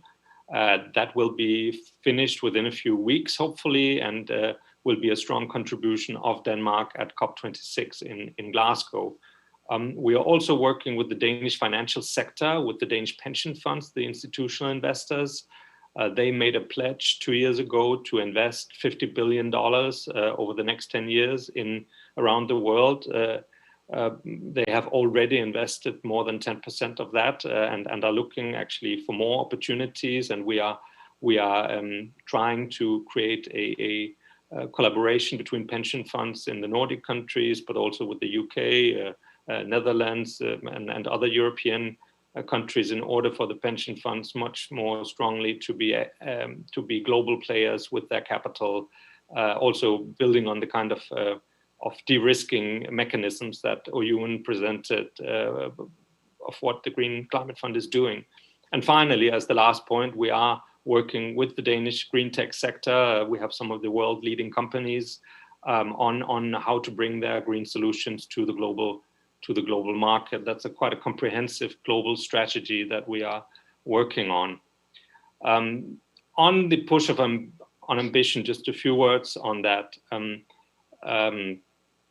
As is widely known, China is now the world's largest emitter by far, with the US and Europe and then India in the next places.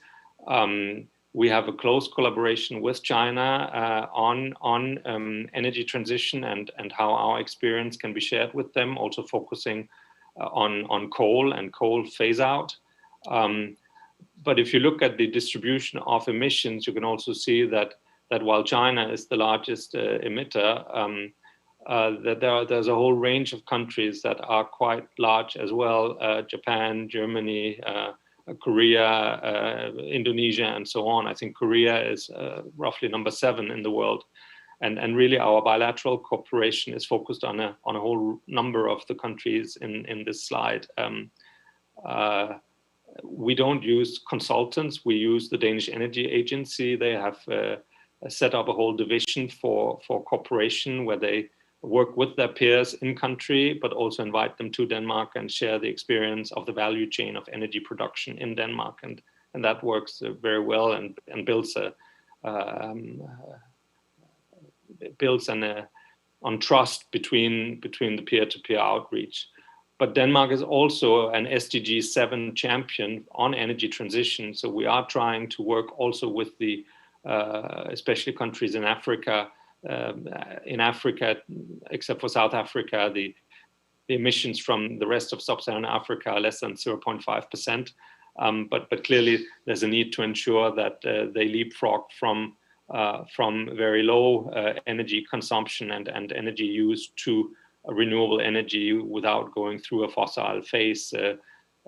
Fossils are more expensive and in many cases actually take a longer time to construct than renewables, and we think that is doable. Focus, of course, is on carbon dioxide, but also methane and NOx. Main sectors, electric power generation, but also the industrial processes, but also nature-based solutions. We have a clear focus right now on coal, since coal is the largest source of climate change, and emissions from coal are the ones we need to attack most radically, as also mentioned by the Secretary General. And we do hope that most OECD countries would have plans to end their coal in their power generation by 2030 or closely thereafter, as recommended by science. The rest of the world by 2040. When we look at the 2050 scenario, fossil fuels need to be phased out in most sectors. There will still be some gas left abated by carbon capture and storage in cement and steel. And our technology development, but also the work we do with our private sector is very much focused on driving that transition. Let me end here and thank you very much for your attention. Thank you, Ambassador Christensen, for walking us through the detailed program of Denmark's global climate action strategy, and more importantly, for approaches and leadership, global leadership Denmark has taken. Indeed, no one should be left behind in the race to zero. Let me now invite our next speaker, Dr. Mark Oliver Pahl, Secretary General of German Council for Sustainable Development, connecting online to share with us interventional insights on sustainable development, climate policies, and recovery plan of Germany. Dr. Pahl, the floor is yours.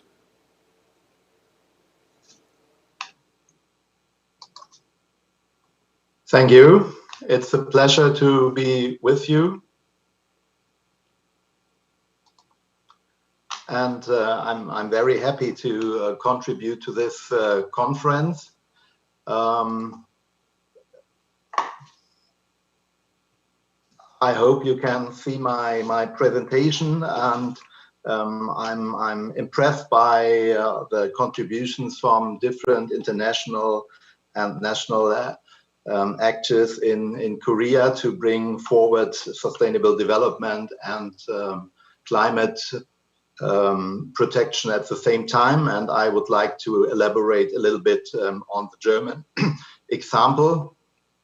And speaking as the Secretary General of the German Council for Sustainable Development, I'm bringing in, on the one hand side, the government perspective. We are advising the national government, but also bringing in the perspective of our members coming from various parts of society. I will elaborate my contribution in different stages, starting with the German National Development Strategy for Sustainable Development, our role as the Council, and then coming to the details of the synergies between sustainable development and climate protection. First, I would like to introduce the German National Sustainable Development Strategy to you, which is already 20 years old by this year. So it was started before the Rio +10 summit in 2002. And one of the major innovations of the new strategy, which was passed by the German government in March this year, is not only to concentrate on the isolated single SDGs, but also to define transformation areas which group together different SDGs and try to come up with a more integrated approach. These transformation areas also comprise the topic of climate change and energy transition as one of the major topics for sure, but it also tends to work on the synergies between climate change and, for example, circular economy, biodiversity, but it also tackles the social questions which come together with the transformation necessities we are discussing about. So this kind of integrated approach, which also includes the consequences of the pandemic situation we face all over the world, is the new innovative approach of the German strategy. And I think this goes very well together with the systemic view you want also to push forward with this conference. So a short glimpse of the architecture of sustainable development in Germany gives you a first overview of the complex situation we have and the specific role of the German Council for Sustainable Development. As I already told you, we are advising the government on the one hand side, but we are also addressing the general public and have our own pilot project on the ground in the regions of Germany, in the local communities. So we are not only in theoretical advice to the government, but also in practical work on the ground. Our council is composed by 15 members nominated by the German Chancellor Angela Merkel, and many of the members have a similar background than the stakeholders you invited to address the conferences this afternoon, coming from the business sector, coming from civil society, but also from the academic sector, and even youth organizations and local municipalities. So we try to bring in this whole of society approach in our work and in the counseling of the German government. Some topics we concentrate on to give you an insight on how widely we are advising the government. So we are dealing with food systems and also try to address the upcoming food system summit in September this year, which has also a certain consequence for climate change, as the food sector is one of the main emitters of emissions. As you all know, we are working on the further development of the German sustainability strategy. I told you before, but also on a topic like supply chain, which is quite important during pandemic times where many traditional supply chains were interrupted, and we are working on a German law which might be passed by Parliament in the coming weeks to enhance the sustainability of this supply chain. And last but not least, we are also discussing the financial questions which are addressed on a national level, but also on the European level. the European institutions have passed the multi-annual financial framework for the European Union for the coming 7 years last year under German presidency, and it included a very important recovery package called the New Generation EU package of 750 billion euros over the coming years. And this is also quite important for the transformation process.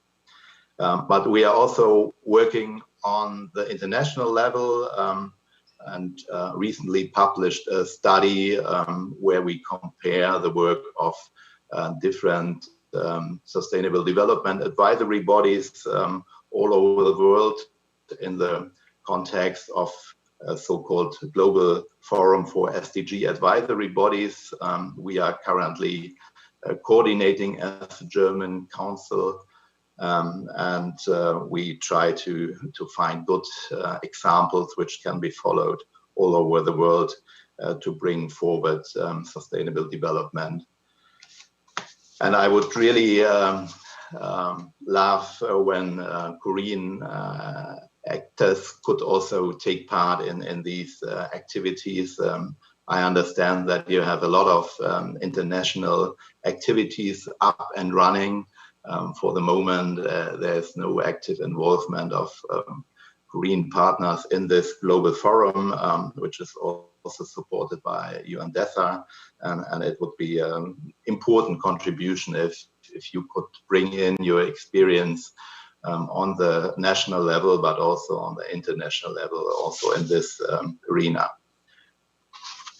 Now I would like to concentrate on the trade-offs between sustainable development and climate protection. As I also told you, climate protection is one of the major topics of the German Sustainable Development Strategy. It was from the beginning 20 years ago, but it's even more important today with this new transformation areas I also introduced already.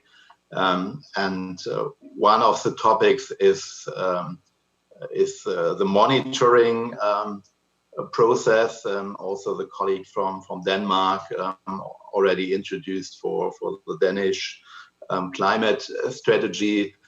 This is of overall importance also for other sustainability topics, not only to set targets, but also to monitor whether they are fulfilled and to introduce new measures if there's obviously not enough done to reach the goals.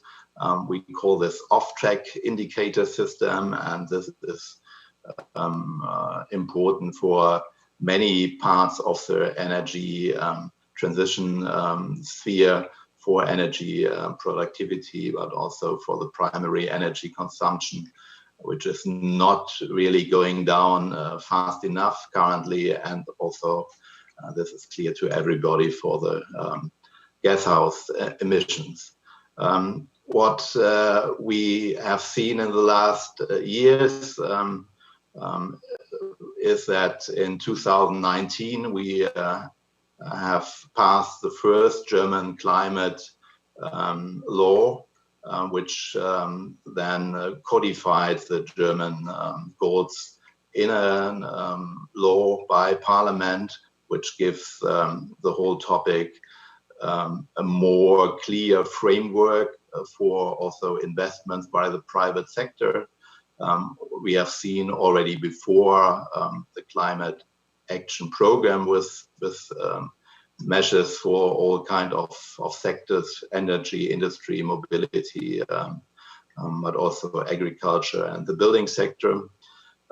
What Germany is very famous for, I think, internationally, is our Renewable Energy Act, our feed-in strategy, which started already very early and has been copied by many other countries in the world.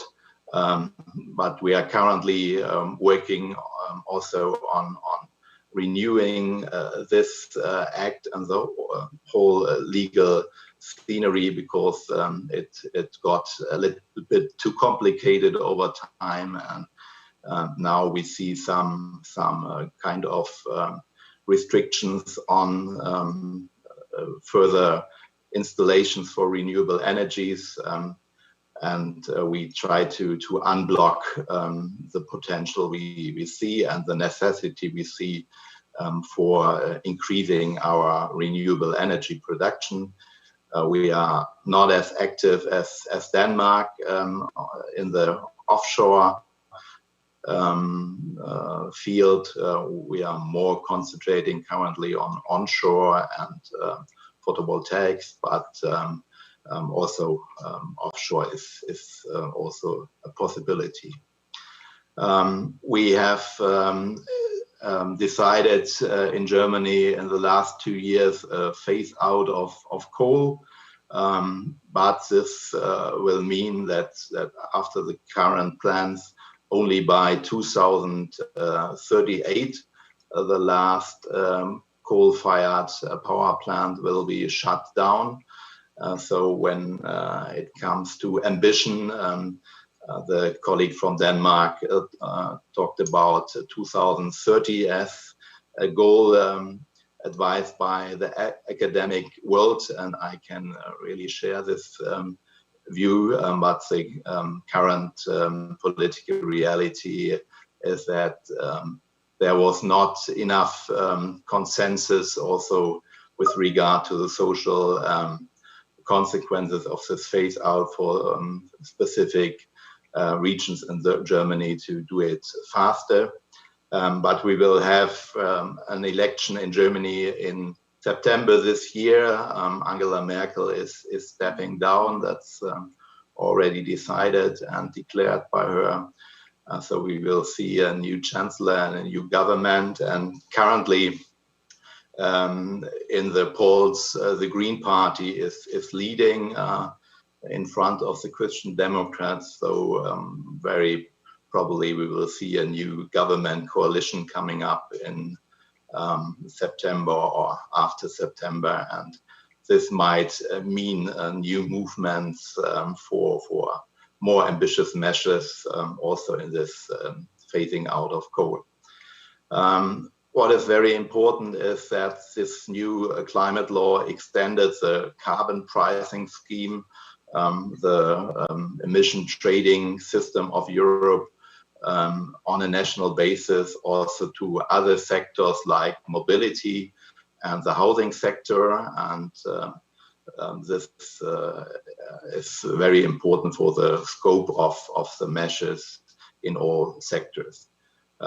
Germany is also very active in the international climate financing, also working closely with the international funds, and we are also working very much on the topic of sustainable finances, also already mentioned by previous speakers. So the impulses coming from the financial sector for companies to transform their strategies is quite important and can be enhanced. So quite important developments from the last weeks. I can also mention a ruling of the Constitutional Court of Germany by April, which told the German government that the ambition level for climate change and climate neutrality is not high enough. And this will have specific consequences for the German goals for the next years. And all this is done in the context of the European Green Deal, which was introduced by the new Commission President von der Leyen and Vice President Timmermans by 2019, when the new European Commission came into office. And this is a very good foundation for also national activities. And to give you some numbers also on the recovery packages, which shall be discussed in this session. The EU recovery package called Next Generation EU, I already mentioned, will invest 250 billion euros over the coming years, especially in the southern European countries hit most by the pandemic situation, but also in the northern country to a limited number of projects which will be co-financed there. And 37% of this 250 billion package will concentrate on climate change. So this is a huge part of the package. There is also do not harm principle implied in this national plans due to be prepared for the European Commission. So it's not a really overall green package, and I can support the impression contributed before that there's still some potential in more greening of the recovery package, but a 37% share for climate protection measures is, I think, not very bad. The overall quota for climate protection measures in the EU budget in the multi-annual financial framework is 30%. So this is above this quota, and we see also additional measures, for example, in the digital sector, which are also part of this Next Generation EU package, which can also support sustainable development, in my view. For Germany, I can inform you that the German recovery package comprised 130 billion euros. It was announced summer last year, so after the first phase of the COVID-19 pandemic. And this package includes a so-called future fund of 50 billion euros. So this is also a quota of around 35% of the overall package. This future fund includes, on the one hand side, climate and other green investments, but also investments in the digital sector. So also there we see some more potential for greening the industry for more green investments stimulated by the federal government. But on the other hand, we do not see harmful subsidies for the environment and for the climate. We have seen, for example, 10 years before in the package, in the recovery package after the financial crisis, where we saw purchasing schemes for combustion engine cars, etc. This is not part of the latest package. We do only see subsidies for e-mobility there and investments in the infrastructure for climate change. So there's at least some progress we can see. When it comes to the general trends and the targets, I can see you in this graph that we are currently not on the right track. If you see at the blue colored part in the center of this graph, that's the current status of climate protection in Germany. But you can see when you go to the green graph, which is a 1.50 degrees pathway, that the new targets which came up after the Constitutional Court ruling of April, I already informed you about, that we are quite close now to this pathway on the theoretical level. So the current status in Germany is minus 40%, like in Denmark in 2020 under pandemic conditions. The original target in Germany for 2030 was minus 55%. And now the government has proposed, and it will be adopted in Parliament probably today, to go down to 65% by 2030.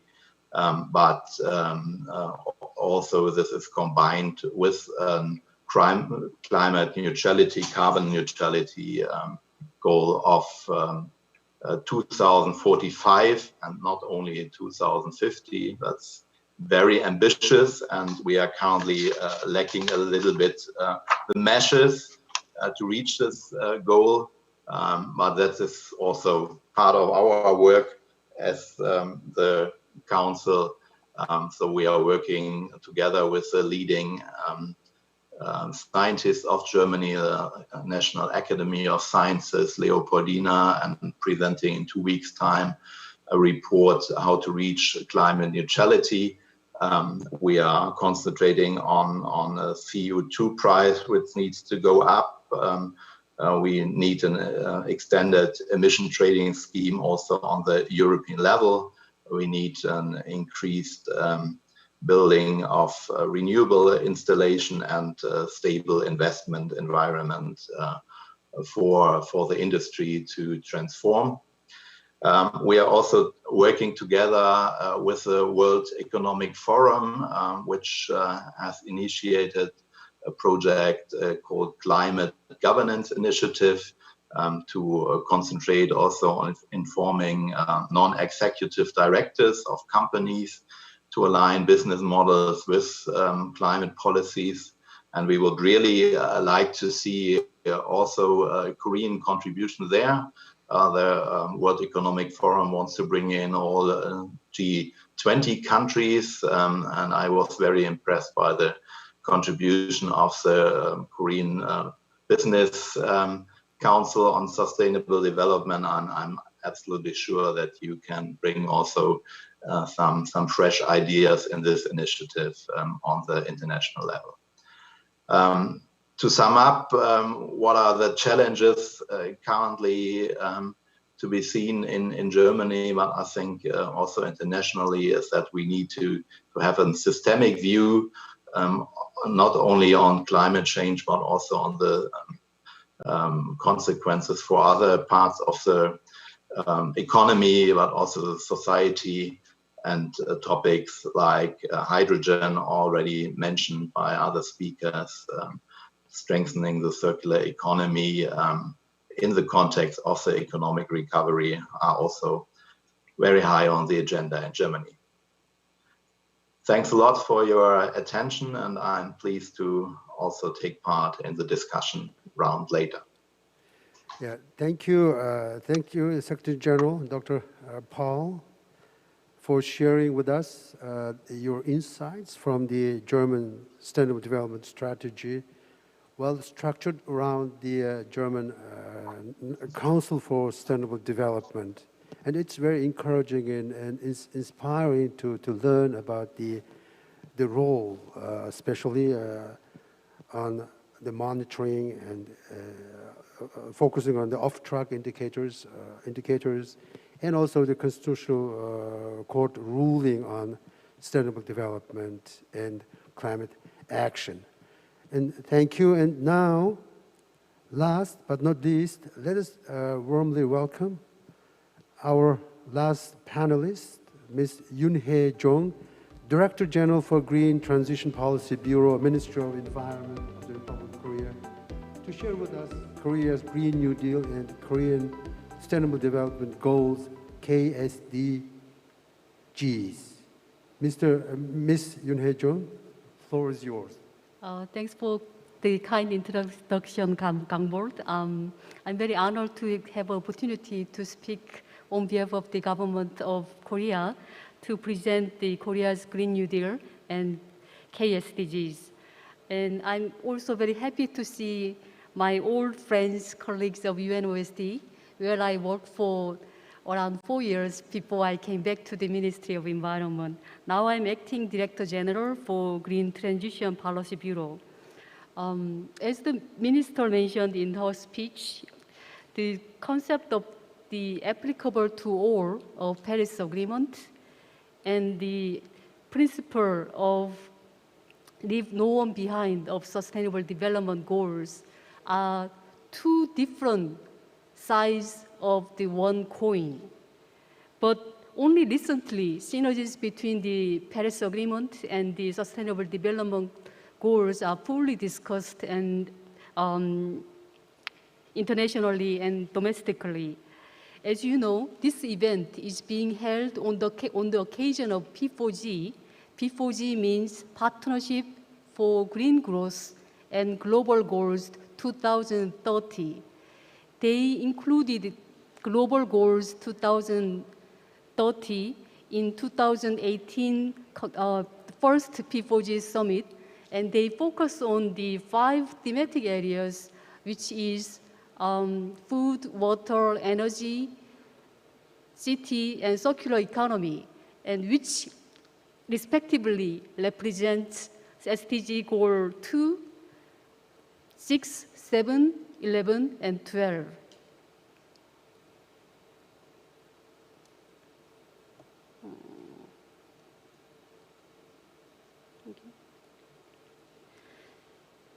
I'd like to briefly talk about the Korea's Green New Deal, which was launched as a part of the economic recovery package. Then how this Green New Deal are related with the KSDGs, Korean version of Sustainable Development Goals, and the ways to enhance synergies between the implementation of the Paris Agreement and the SDGs. So as we all know, the goal of the Paris Agreement is to limit the average global temperature rise well below 2 degrees Celsius and aspire to achieve 1.5 degrees Celsius by reaching carbon neutrality by 2050. And Sustainable Development Goals is about 5 Ps: people, prosperity, planet, peace, and the partnership. And these two internationally agreed agenda aims for the same thing, sustainable future. Last year, we experienced global pandemic of COVID-19. And this, interestingly, make people realize how vulnerable we are in terms of not just for the health, but the environment and climate crisis. And many countries came up with the Build Back Better plan, and Korea made new plan for the Build Back Better, Korean New Deal. Korean New Deal consists of the 3 pillars: Digital New Deal, Green New Deal, and stronger safety net. The New Deal in 2020 to recover from Great Recession means 3 R's. First R, relief for people. Second R is recovery for the economy. And the 3R, reform for the future. So the Korean New Deal has these 3 components: the stronger safety net for the relief, economic recovery, and the reform for the future through the Digital New Deal and Green New Deal. And Green New Deal, through the Green New Deal, Korea wants to make a transition to a low-carbon green economy and make stronger and greener industry and to become global green leader. And with the public and private investment in green remodeling and green smart school in the building sector, and the renewable energy expansion in the energy sector, green mobility in the transportation sector are the main part of the Green New Deal. Before I move on to the synergies between the Green New Deal and Korean Sustainable Development Goals, let me briefly talk about how Korea is accelerating its efforts for the implementation of Sustainable Development Goals. In 2018, Korea made the KSDG. It's a Korean version of the UNSDGs. It's an effort for localized UN Sustainable Development Goals by incorporating Korea's specific circumstances and the priorities. The process for the establishment of KSDGs was participatory and bottom-up. The stakeholder groups such as youth, the women, civil society, and the expert group from the government and the research institute were working together in the joint working group for each sustainable development goals. And they made the suggestion for the goals, targets, and the indicators, and it was approved by the inter-ministerial body, such as the cabinet meeting, and finalized in 2018. And in 2020, last year, we made 4th Sustainable Development Plan, which to make more concrete policy measures for the implementation of Sustainable Development Goals by 2030. Let me talk about the, each component of the Green New Deal and how each component can contribute to the implementation of the Sustainable Development Goals. For example, sustainable infrastructure and nature restoration, turning public facilities into zero-energy buildings like the green remodeling, green smart school, is directly related to Goal 7, energy saving and increased energy efficiency. But it also interlinked with the other KSDGs because the school innovation helps to protect children's health, investment, economic growth, and many other sustainable development goals. Smart green city, urban forest, ecosystem restoration is directly related with the Goal 6, 11, 14, and 15, and also related with many goals. I will just skip this part because time is running out. But just the expansion in the renewable energy through the wind farm and solar farm is directly related to the Goal 7.2, increase the generation of clean energy. But it will also help the farmers for the diversify their income source and increase the competitiveness of industry and economic growth. So I will skip this part. So in a snapshot, this is the Green New Deal, and Goal 6, 7, water, energy, infrastructure, city, circular economy, climate change, ecosystem conservation are the goals that the Green New Deal is aiming to achieve. But as you can see in the interlinked KSDGs, poverty alleviation, food security, health, education, and economic growth are the goals that Green New Deal is contributing to through the result of the various Green New Deal projects. Let me conclude with a few thoughts regarding the synergies between the climate action and sustainable development goals. Many countries, including Korea, include the green component in their economic recovery packages. However, it's not enough.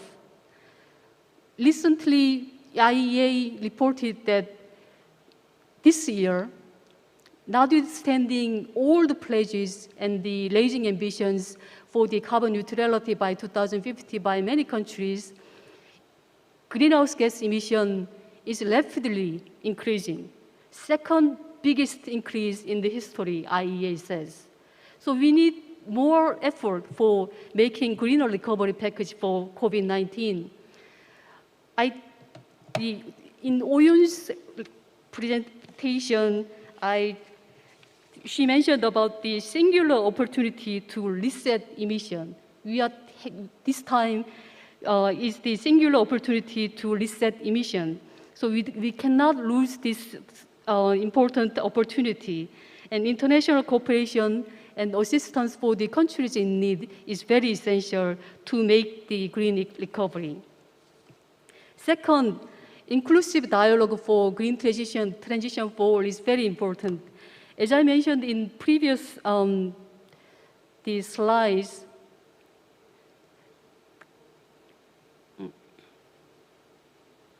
yes.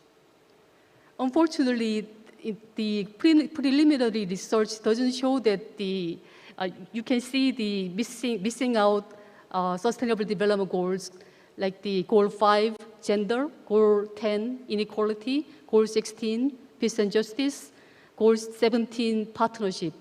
Of course, it is included in the other part of the Korean New Deal, such as the Digital New Deal and Safety Stronger Net, but we need to make green transition make it more just transition. Let me go back to this part. I also think the aligning green recovery package and the sustainable development goal is very important. Last year, local government made a lot of the Green New Deal plan, and they made a link for their Green New Deal plan with the specific sustainable development goals. Why? Because it is a better concept, it is for better reception from the citizen. People need to know emission reduction in specific sector, how this can benefit their daily lives, such as the health, more jobs, and more better city, greener space, so on. And finally, good practices for synergies is very important. In 2016, Korea shut down coal power plants for the environmental reason. It was the historical shutdown. We tried to shut down these things, the coal power plant, but it was not successful. But with the moms, the school teachers who are worried about the children's health because of the air pollution from the coal power plant, it became possible. So I think the good practice for synergies like the climate change, air pollution, health need to be replicated and promoted more. Let me conclude my intervention with this slide. We all aiming for the sustainable society, but collectively, if we don't reach the carbon neutrality by 2050, it is not possible. So in the wake of the COVID-19 and climate crisis, we need to make all the efforts for the Green New Deal, and the Sustainable Development Goals outcome can contribute to carbon neutrality and sustainable society. Many previous speakers talk about the importance of this decade. The decade of action from now to up to 2030. I hope this decade of action is time for green recovery and just transition. Thank you for your attention. Thank you, Ms. John. So indeed, so this Korean New Deal and the SDGs, how it will fit under this global agenda on sustainable development goals and Paris climate goals through this integrated policies and building the synergies. And thank you, because we are well behind the schedule. So with your permission, so I have to skip the Q&A session. So hope the audience who sent the questions will understand us, since most of the speakers shared well addressed many of the concerns you raised through your question. Instead, I will just ask each of our speakers to spend 2 minutes each to make a final comment and highlights. So I'll ask first Dr. Oh-yoon, and then Ms. Jung, and then Ambassador Christensen, and last but not least, Dr. Paul. Thank you. So, thank you very much, Gambold. So we've heard very interesting examples from Germany, Denmark, Korea. What I wanted to say Mr. Gumboldt, is that with SDGs, with climate urgency, the scale and time, it just may look very overwhelming, the tasks that are in front of us. And I think the imperative for us and the task for us is how do we find the right places to intervene, the leverage points, because the tasks are enormous, and there may be hundreds, thousands of solutions, yet the resources, both of the finance but also human resources, are probably not sufficient. I think it's very important for us to find the leverage points that will, the small changes in this complex system of tasks, if they can bring the major shifts and transformational changes in the system, as the systems analysts say, this is very, very important. So I would like to propose to all of us, looking at the examples of Korea, Denmark, and Germany, finding the right places to intervene, right solutions, so that we don't have to go for thousands of solutions, but the key ones that will bring us the biggest result. I think this is very important, because everything is quite overwhelming, I think. But I think the ways forward are there with those examples. Thank you. Thank you, Dr. Oyun. So now may I ask Ms. John to say your final. I think I made intervention quite long, so I just want to ask people to watch the P4G Summit. It is broadcasted online from 30 to 31st, and as I mentioned in my intervention, it is very informative and transformative action for the green growth and the global goals 2030. Ambassador Christensen, floor is yours. Just have to unmute. Well, I think all the interventions illustrate, as was just said, the complexity of the issue, and that in a way you have both to have the overall systems change, energy system, food system, water system, financial system, but you also have to stay focused on each of the SDGs and to deliver on them in a way. You have to break down your actions sector by sector in order to be able to move ahead. Otherwise, you get overwhelmed with the complexity of the task. And while many of the solutions are local in Korea, in Germany, and in Denmark, many of the solutions are based on technologies and financial models that are generally applicable, and where, in a way, the size of the global marketplace is what also drives down the cost and the price and makes it affordable for governments, local authorities, and citizens to implement them. And it's that whole positive feedback loop that we have to scale up and speed up in the systems transformation, so that the solutions come online faster and at a price that's affordable, whether it's in energy, in transport, in agriculture, and so on and so forth. And compared to where we were 10, 15 years ago, we have come incredibly far.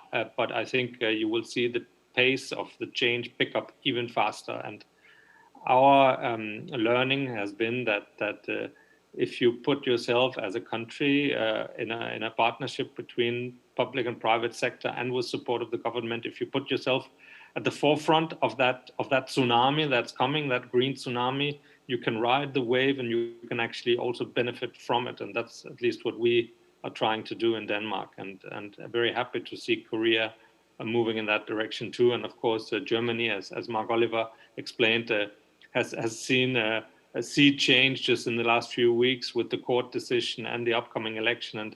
And I think also from sort of public side has a push on both business and government to also move to the forefront even more. So I'm, in that sense, quite optimistic that we are actually finally making great inroads in taking action on ambition. Thank you.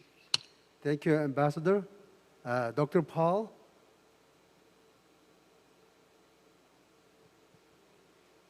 So you are muted. Yeah, sorry. Okay. Now I'm with you. Thanks, Mr. Gambold, and as I would like to conclude that we see several similar challenges in all the regions present in the discussion today. And I would really recommend that we continue pooling our resources and our ideas.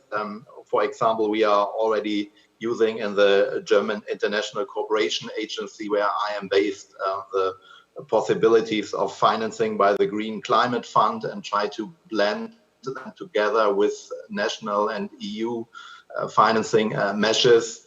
We need to work together to increase the installation of renewables. Denmark is a front runner there, but we also need more international cooperation on green hydrogen, for example, for decarbonizing the industry.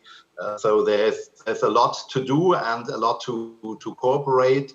And finally, I would like to renew my invitation to the interested Korean parties, for example, the Commission for Sustainable Development, to join also our international activities in the Global Forum for SDG advisory bodies I mentioned, and in the World Economic Forum Climate Governance Initiative. I think this would be a very valuable contribution with your experiences and your activities also in this international arena.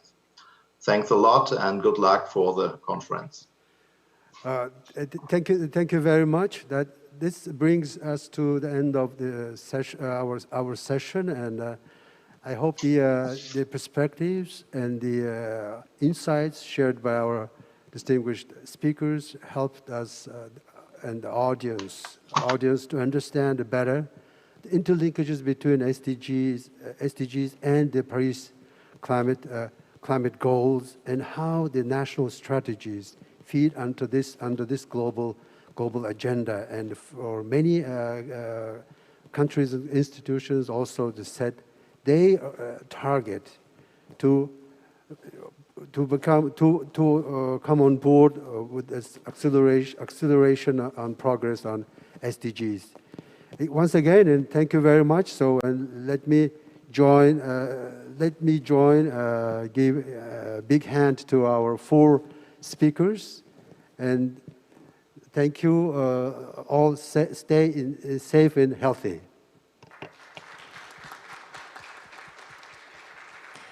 Thank you very much. Thank you very much. Well, thank you very much, everyone, for your attention and your participation throughout our session number 1. We've been talking about the strategies in the joint implementation of climate action and also for the SDGs for the recovery. Well, as mentioned throughout all the sessions, we were invited by 1 global trend report and also the 3 country cases overall. And so the key overall, I think, is innovation. We have to green the existing investment and also the secure new investment overall. And Paris Agreement to be reached requires increased global ambitions and actions. Denmark have mentioned that they want to become a frontier in terms of green transformation. And Germany also mentioned that it's making their pathway centering the German Council for Sustainable Development.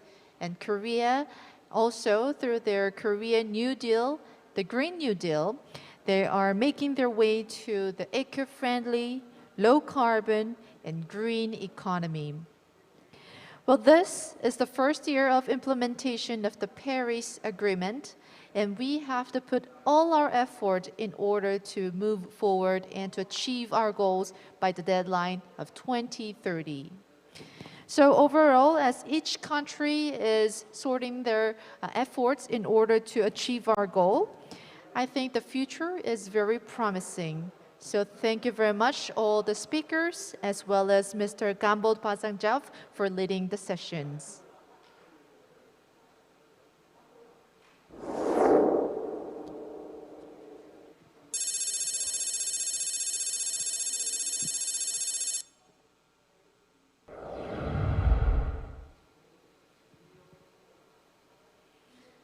Let's now move on to our second session entitled Preparing for Carbon Neutrality by 2050. We will be having a presentation of a global trend and also listen to 3 countries' experiences. Same as session 1, the comprehensive discussion and Q&A session is prepared at the end of all the presentations. So our first speaker of session number 2 is Mr. Stefano De Clara, the International Policy Director of International Emissions Trade Organizations. So the next 12 minutes is all yours. Thank you, and I hope you can hear me and see me okay, and most fundamentally you can see the presentation. So good morning or good afternoon, everyone. It's a pleasure to be here, and thanks again to the organizers for the kind invitation. It's also great to know that at least some of you can be together in person, and yeah, it's great that these kind of hybrid events are becoming increasingly possible now. So as the presenter just said, I'll be giving you a quick overview of where we are with global trends for net zero commitments and for the role that carbon markets can play in meeting those commitments. Just as a brief note of introduction about myself and AITA. So I'm Director for International Policy at AITA, and AITA is a business organization of businesses from a wide range of different sectors and geographical locations that actively promote emissions trading and carbon markets as a way to put a price on CO2 emissions and as a way to meet environmental objectives. And so a lot of our work right now is around the topic of carbon markets in a net zero context.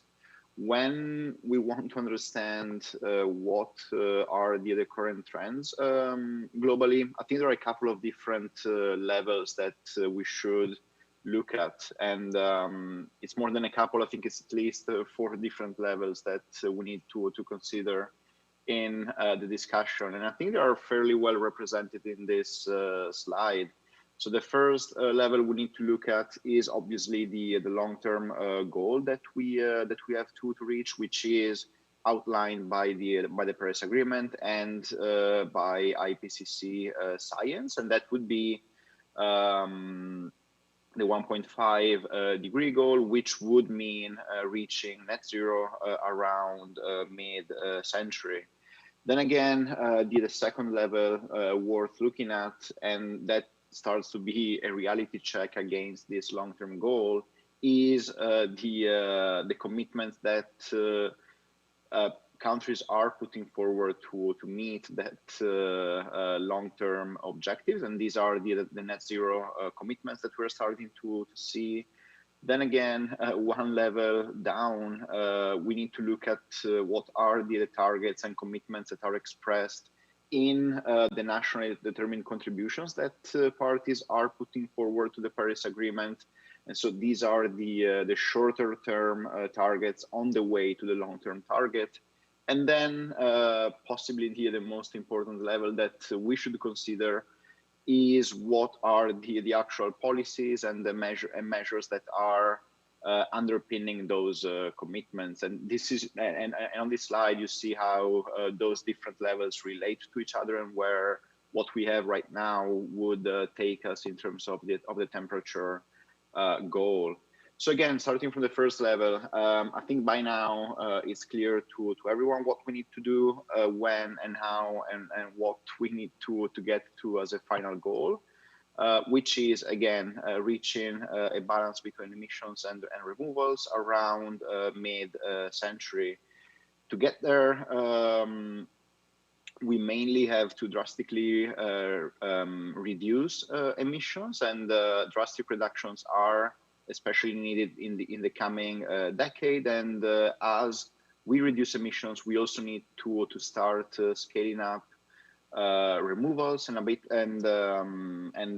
carbon capture opportunities to get really to a situation where those sink of emissions can balance out any leftover emissions we'll have towards 2050. Again, there are countries that are putting forward commitments to get to net zero by 2050 or around 2050 in some cases. And if we look at what is on the table right now, we see that some countries already achieved net zero emissions, mainly thanks to particular circumstances that they have. And then a big number of countries actually have net zero commitments right now or are developing net zero commitments, but these commitments are in different basically stages of being expressed. Some are already in legislation, meaning that there are binding commitments. Some are being proposed in legislation. Some are in policy documents, and many others are under development for a total of around 124 commitments, which, you know, if we look comprehensively where those will take us, we see that they cover a significant amount of global emissions, global GDP, and global population. But again, the next level that we need to consider is how those long-term commitments relate with the shorter-term commitments that parties are taking. And in that sense, it's worth looking at what countries are putting forward in their nationally determined contributions towards the Paris Agreement. So these, in most cases, are the 2030 targets, so to speak. So the shorter term targets on the way to the long term objective. And if we look at, you know, to what extent countries are raising ambition as part of that process, we get a bit more of a mixed picture in a way where some parties are increasing their ambition compared to the previous round of NDCs, while others are not necessarily increasing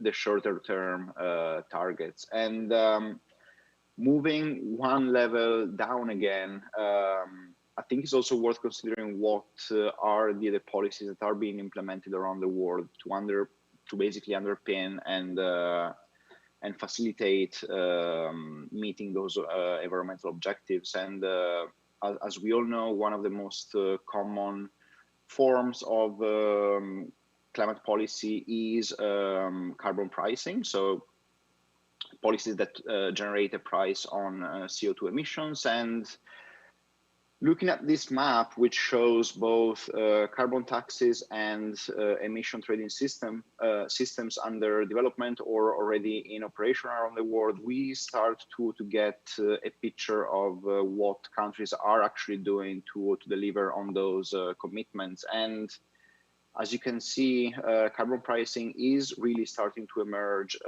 in every continent, and it is becoming one or the main policy tool to regulate and reduce emissions. At present, we have a total of 64 carbon pricing initiatives around the world, which cover somewhere around or just below 25% of the global GHG emissions. One thing that is interesting and worth noting is that there is a really rapid uptake of these policies in the last few years, and there is a trend that is reinforcing this rapid uptake. So I think if we come back to this map 4 or 5 years from now, we are likely to see an even bigger number of carbon pricing initiatives around the world. Looking a bit more closely at what is the global outlook for carbon markets, we basically get a similar picture as for carbon pricing overall. So countries across almost all continents are either already implementing or thinking about the implementation of domestic or regional emission trading systems. And we've also seen this trend rapidly increasing in the over the last few years. So at present, we have 24 operational carbon markets around the world, plus 8 under development, and these cover around 60% of global GHG emissions. And again, as you can see from this slide, it is a trend that has been rapidly increasing in the last few years. The big increase in coverage compared to 2010 compared to 2020, both in terms of carbon pricing overall and carbon markets, has been determined by the launch of the national emission trading system in China. And Min will dive into that later on this panel. The last dimension that I want to look at has to do with how then carbon pricing policies and especially carbon markets can be used in the international context. And here again, we see that a lot of countries are mentioning the intention to use international markets as a way to meet their NDC commitments. The map is slightly outdated, but if you see what the latest NDC synthesis report says, and that is a document that the UNFCCC has released last year, we see that as part of the new round of NDC submissions, there is an increasing number of them that are looking at the use of Article 6 and international markets under the Paris Agreement. And Article 6 can be, by creating a framework for international markets under the Paris Agreement, can be a significant tool to both reduce the cost of meeting the NDC commitments, and can also be a way to increase ambition over time. So it could be a way to start closing that gap between where the current commitments will take us and the actual long-term objective of the Paris Agreement. And my last slide will give you a sense of what countries are doing already right now in terms of implementation of international market approaches under Article 6. We all know that the Article 6 rules and guidance is expected to be adopted at COP26 at the end of this year in Glasgow. But it's also worth noting that ahead of that step, a lot of countries are already moving on implementing international market approaches under the Paris Agreement. So I'll stop it here, and I'm more than happy to hand over the floor to the next speaker. Thank you. Well, thank you, Mr. Stefano De Clara. You have been sharing with us your insights through the global trend, and you specifically provided the context regarding the key components of the Article 6 of the Paris Agreement, and also the economic and mitigating the potential. Thank you very much once again. And next, we have Mr. Alistair Rich, the Director of Asia Pacific Sustainability, Asia Society Policy Institute, with his presentation about the UK. Mr. Rich, please, the next 12 minutes is yours. Great. Thank you very much. And it's a pleasure to be speaking at the International Greenhouse Gas Conference, focusing on low emission development to achieve carbon neutrality and SDGs.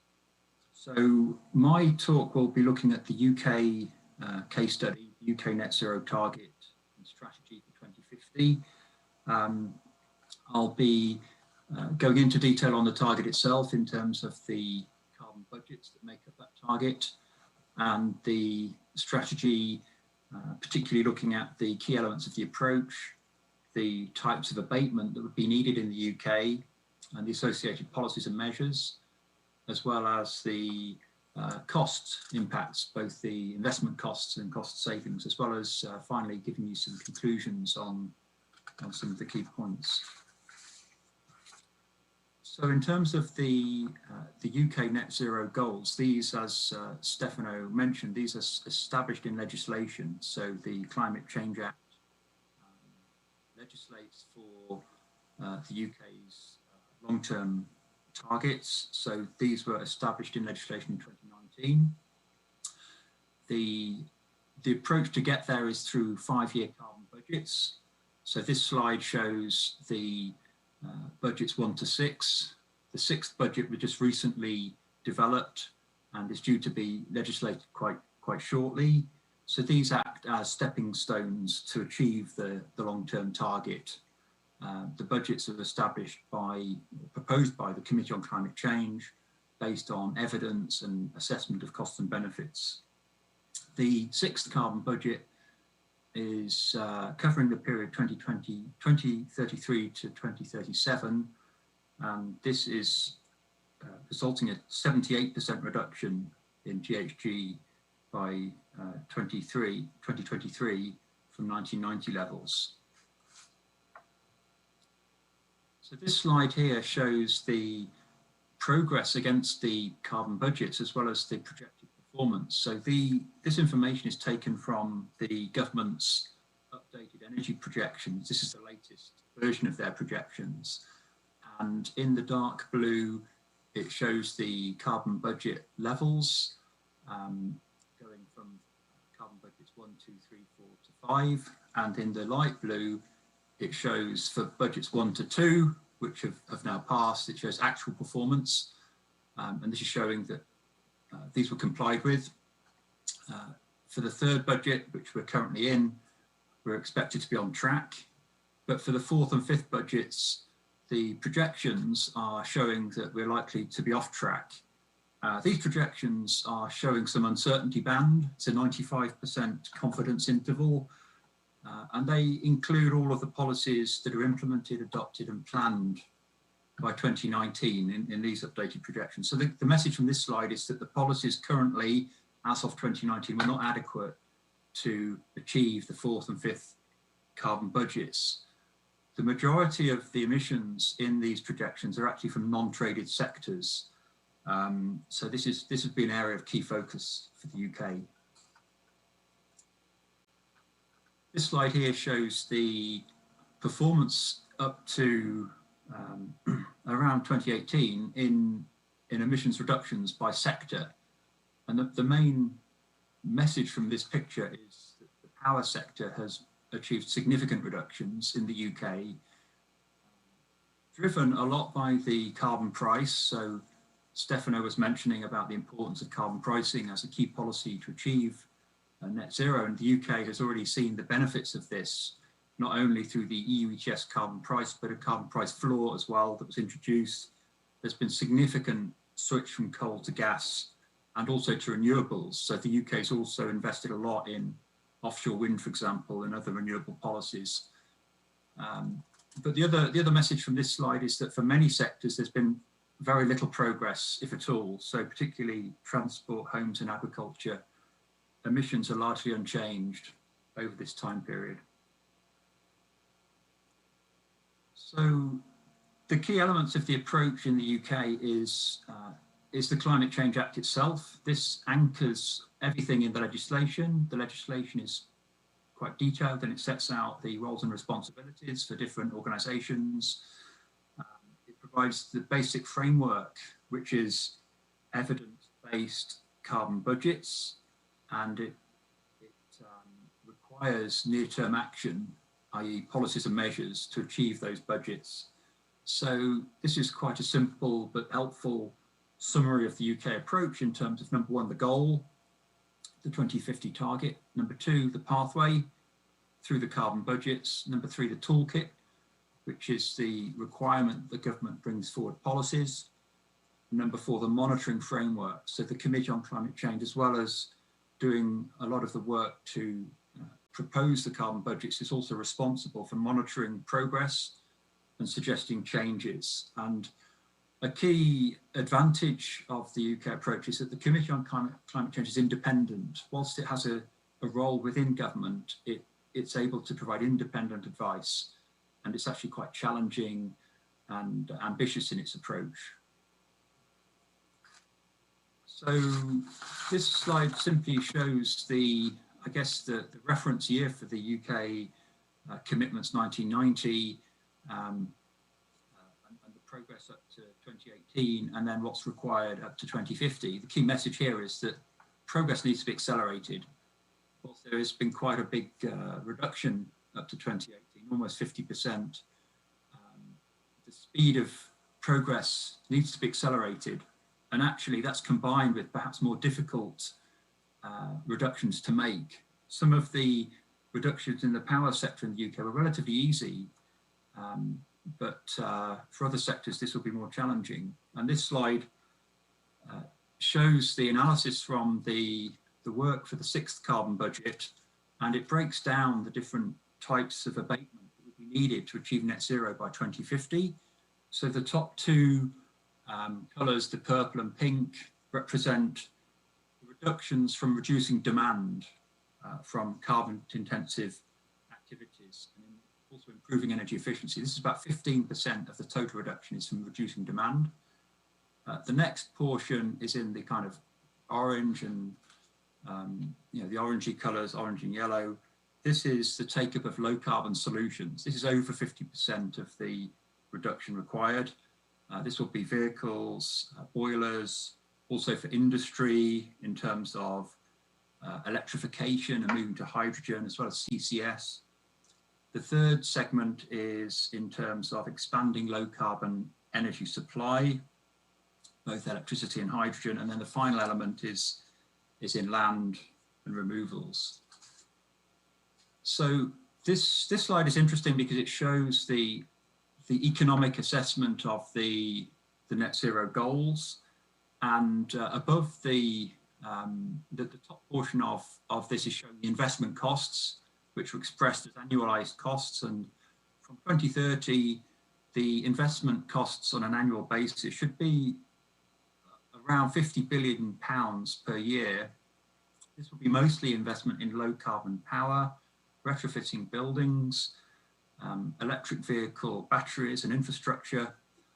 And these costs are realistic to be financed if the policies give sufficient long-term clarity to consumers and confidence to investors. Below the bottom portion of the diagram shows the cost savings. So these are savings in fuel costs due to more efficient solutions. And in the later years of this period, the savings offset the investment costs. The net annualized resource cost is less than 1% of GDP up to 2050. And this estimate in the latest work from Committee on Climate Change is actually reduced from even their work in 2019. This is because they've done more detailed modelling, and also the cost of low carbon technologies is coming down. And another key point to note is that whilst there is an impact on GDP of these investments, there's also a positive impact on GDP of the amount of resources that can be freed up that could be used elsewhere. So there's actually expected to be a net increase in GDP by 2035 of 2% because of these resources directed away from fossil fuel imports to UK investment. This slide, I won't go through all of the detail here, but this shows the sequence of the route to 2050 net zero. It shows the different segments of the pathway. Firstly, work before COP26.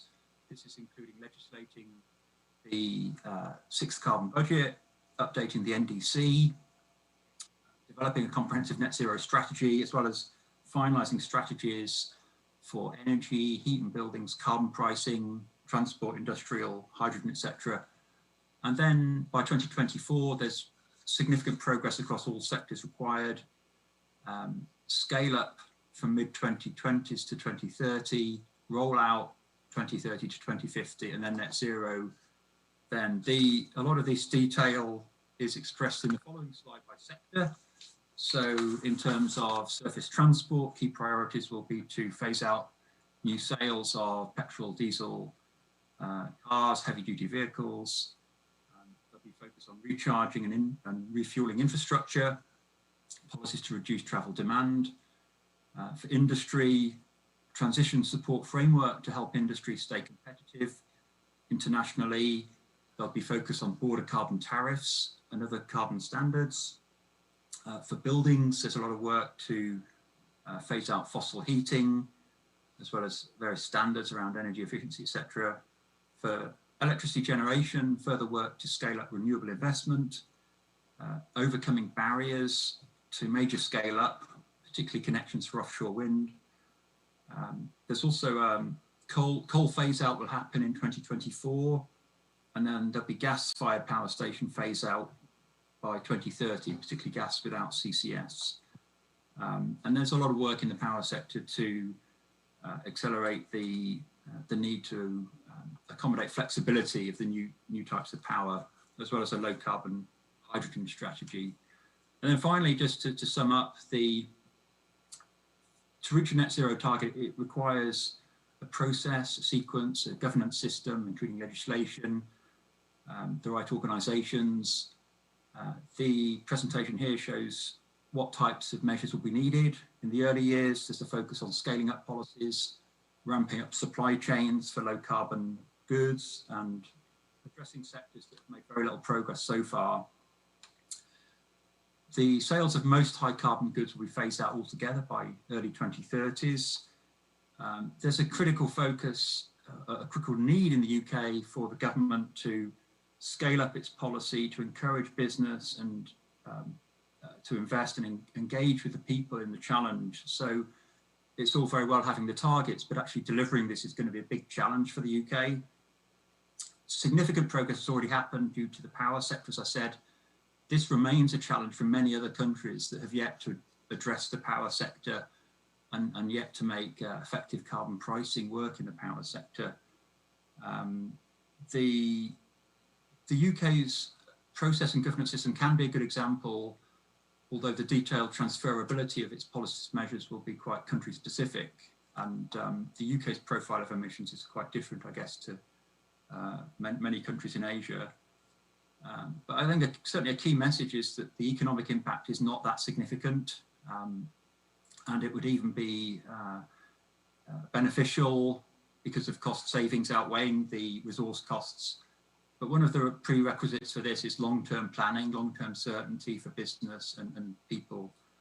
Well, thank you very much for your attention, and that's the end of my presentation.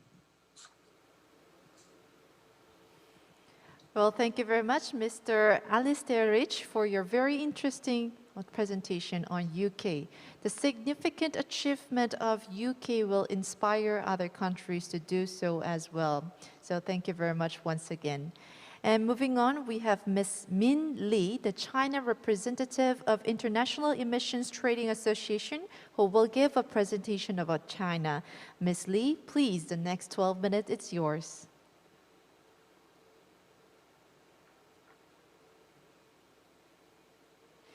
And today, Ms. Li will be talking about the carbon neutrality rainforest green low carbon transition in China.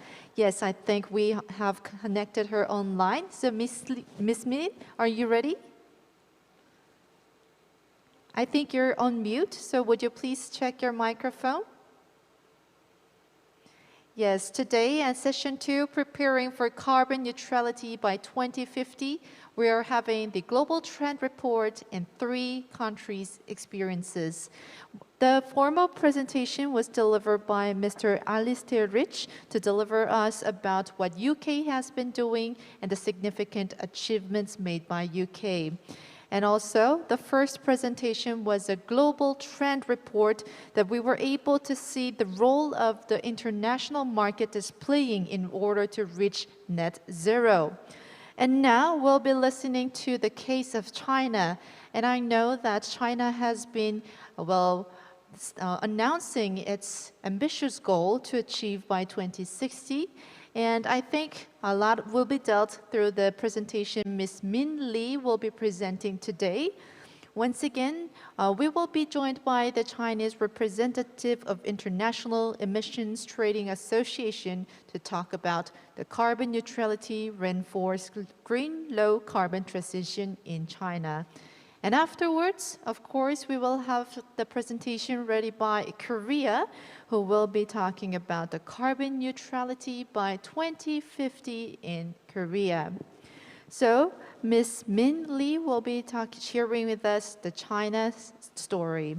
And ladies and gentlemen, currently you're joining with us at the Low Emission Development to Achieve Carbon Neutrality and SDGs, the 12th International Greenhouse Gas Conference. And this is session 2, and let us now listen to the story of Ms. Min Lee. Ms. Min Lee, please.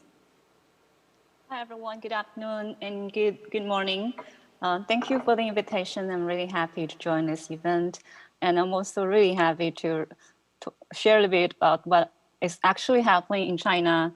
And I think I'm really lucky to have Stefano, my colleague, has already introduced what AITA is. So you won't see that in my slides. So everything in my slides will be focusing on China and what we're heading for and what when try to nail it down and the challenges we are facing.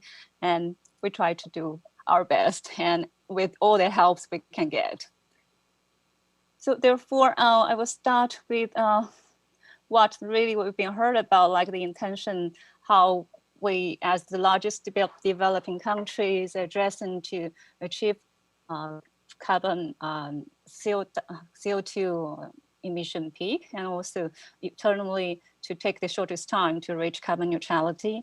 It's all, we emphasize this self-motivated and self-driven due to a lot of factors, and one clearly we can see is caused and by the natural disasters and its frequency and also its damage to the society and also to what we could already see the extreme weather and extreme conditions happening in a more frequent sequence. And as we could see in the first slide, these are the statistics and showing the natural disasters and causing a significant financial loss and also casualty in China in the past years.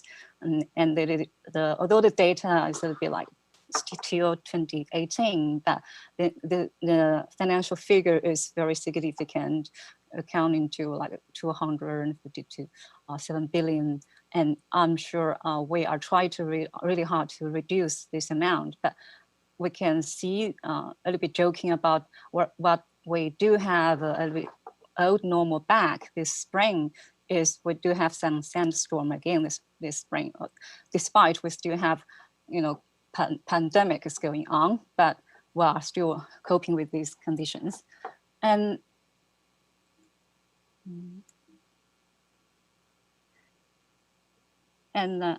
let's go to the next slide. Happily and luckily, I think we have received a lot of high-level attention and to address climate change and eventually to nail down our national determined contribution to a more ambitious level. After our president has officially announced our 2030 carbon peaking goal and also 2060 carbon neutrality goal, it has caused a chain reaction to the whole society. I'm really happy, like since I'm joining this area since 2004, in my first job, and we are working really hard on this, and could see most of the progress is in the recent years, and yeah, so it's already a good sign, good beginning.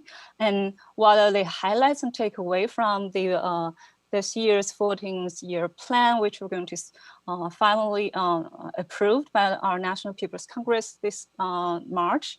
And it is officially addressed certain clauses on climate change and also on carbon market and also action plan, how to peak CO2 emission and really to develop and draft the national task forces on peak CO2 emission and also to reach carbon neutrality. And it is high on the not only political agenda, but also in the agenda of all the relevant sectors and work lives.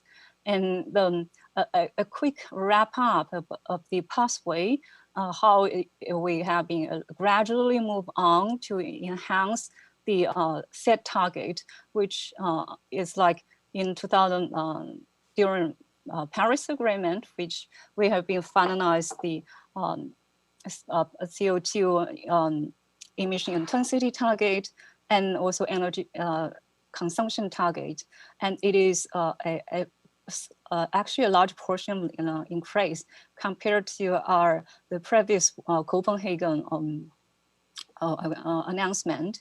And although it's still not ambitious, but we do hope like our a little bit more ambitious targets set last year, which we're going to achieve in 2030 and 2060, will be more reflect the reality, and also will be the real driven of the whole national system to restructure the industry sector, structural, and also our economic model.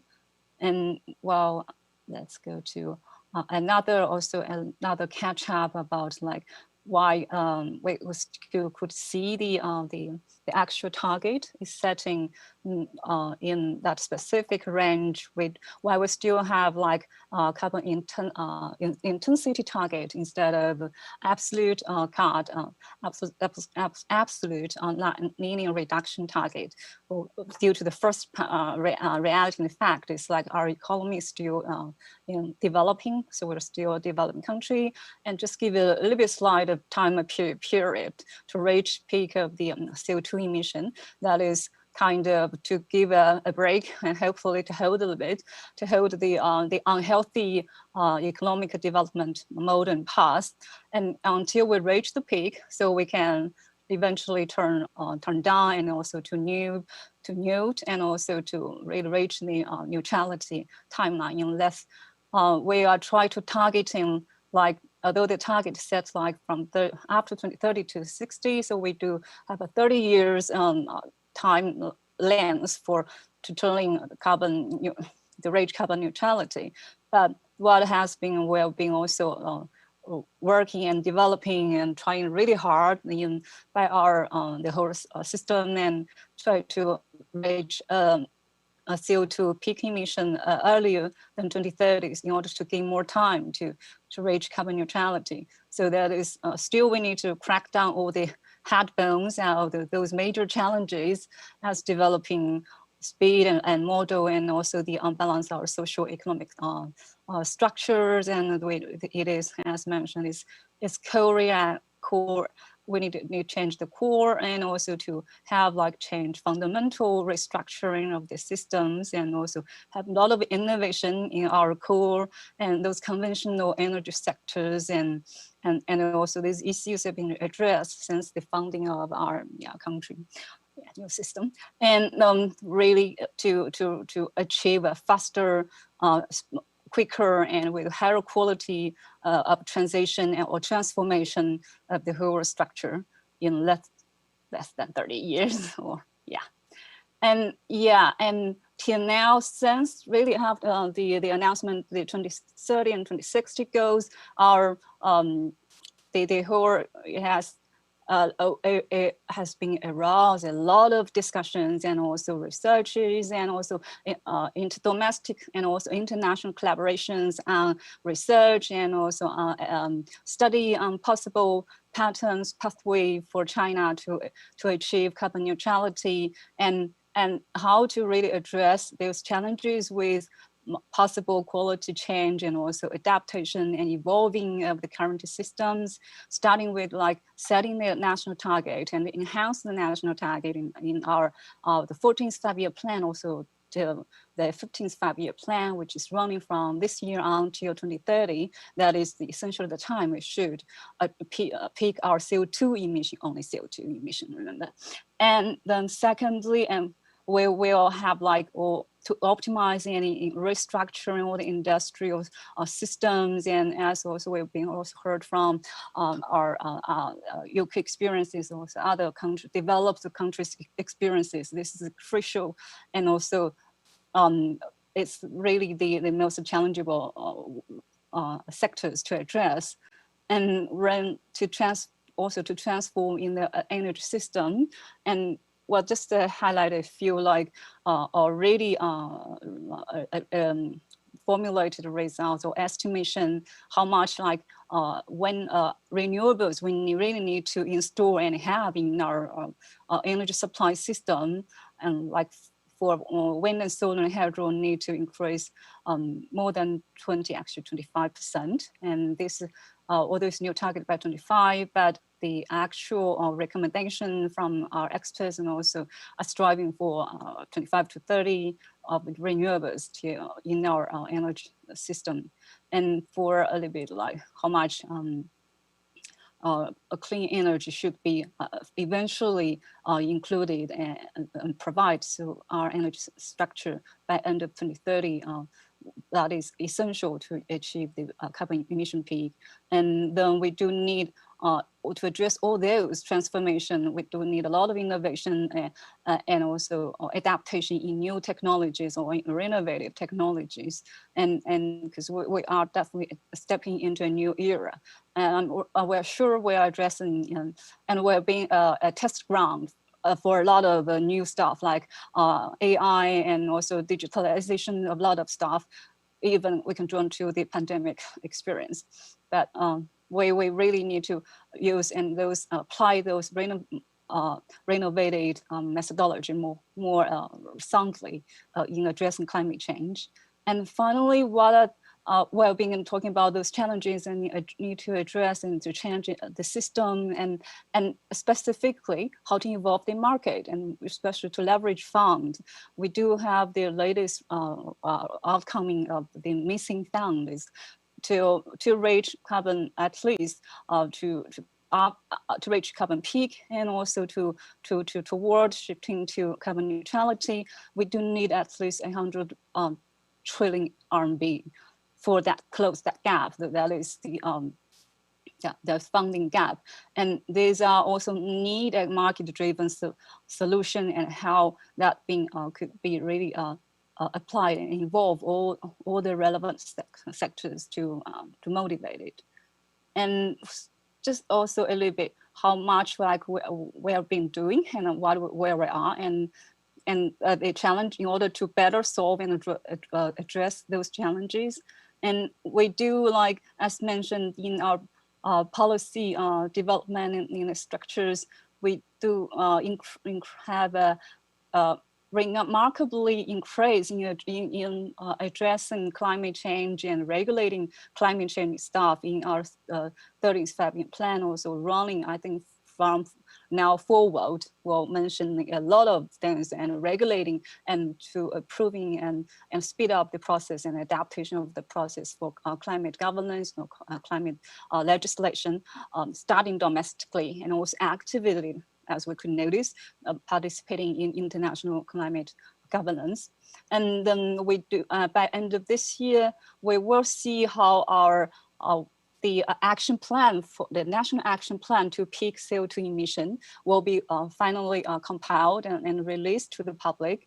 So we could clearly see as right now, all the provincial governments and also high and key sectors are working and also formulating, drafting their action plan to peak CO2 emission in their province and also in their sector of industries or in the as a leading entities in their background.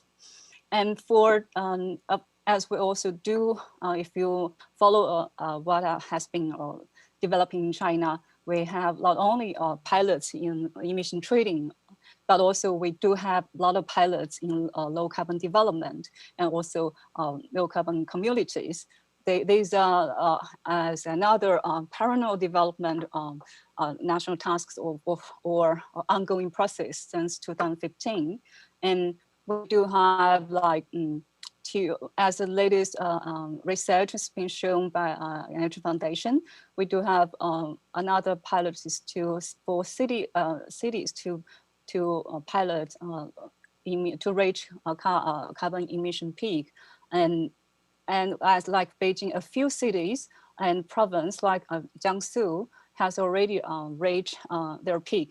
but which has represent like 40% of our emission, and another 40% of the GHG emission in China could actually, with a kind of positive estimation, could reach their peak by 2025.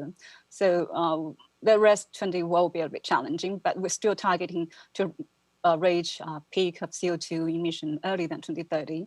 So this also due to a lot of public awareness enhancing and also promotion. And next few slides is a demonstration of the key entities in our power sectors. The entities not only SOEs, but also private sectors as well. So their actions and also their commitment to either draft or already announce their pathway and timeline to reach peak, and also turn and transit to carbon neutrality. So as we could see, the one of the leading national energy group, National Electricity Investment Group, they are the first one to announce to reach their carbon peak in 2023, which is a good example. And that's a good example.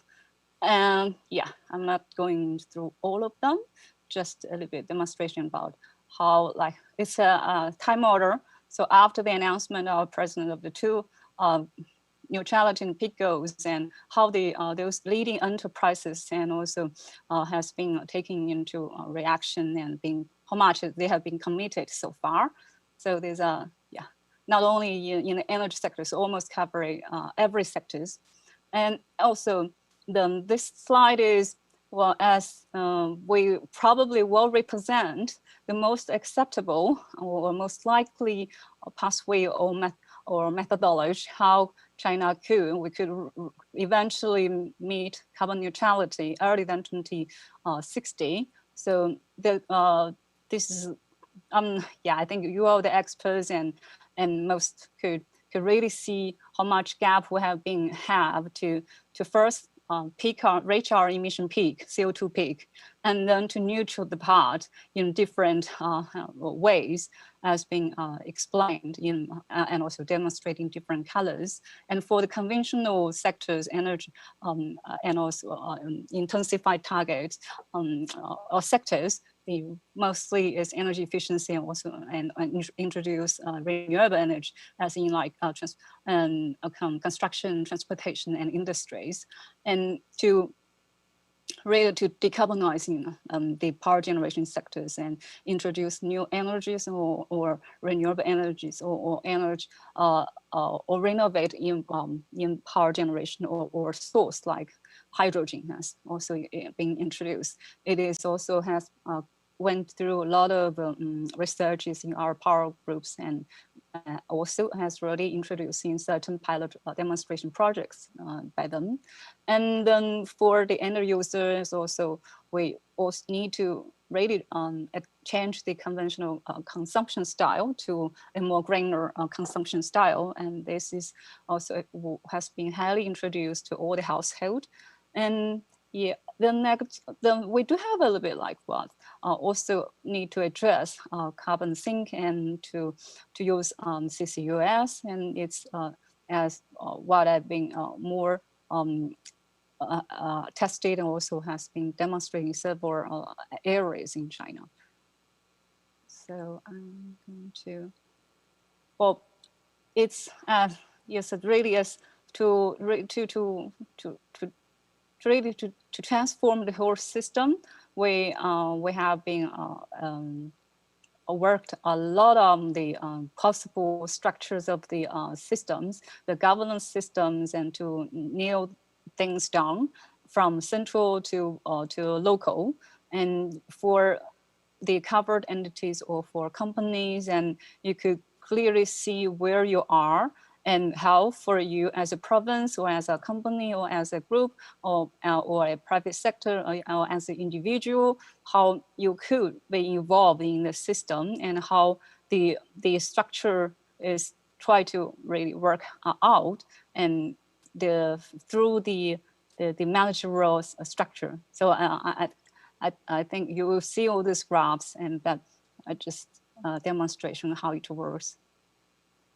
And especially for covered entities, you like it's also a parallel system in what has been we are being working on another national ETS. So carbon neutrality, well, in our system is more head and lead by National Emission Development and Reform Commission. And for ETS, it's more by our Ministry of Ecology and Environment. So that is in another parallel system. But overall, our NDRC is overwatching in all the national task forces to reach carbon emission peak and also carbon neutrality. So these are the combination of the two systems. And eventually, I'm also like address a little bit more how the real motivation will come from is how it is all the fund has been, could be originated and how it will affect and also interact with the market.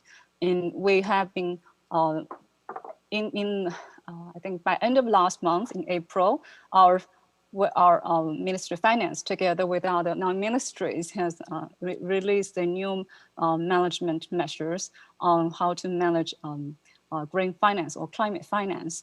And it is totally in consideration of how our financial sectors and also the public fund of sourcing could contribute and to the whole national strategy to achieve carbon neutrality in the earlier time, and also to have interaction and integrate the existing ETS pilots and also to magnify the function and also the effect of the national ETS, which we are expecting we are going to should have our online training by hopefully by end, but also as earlier as possible in next month, which is in June.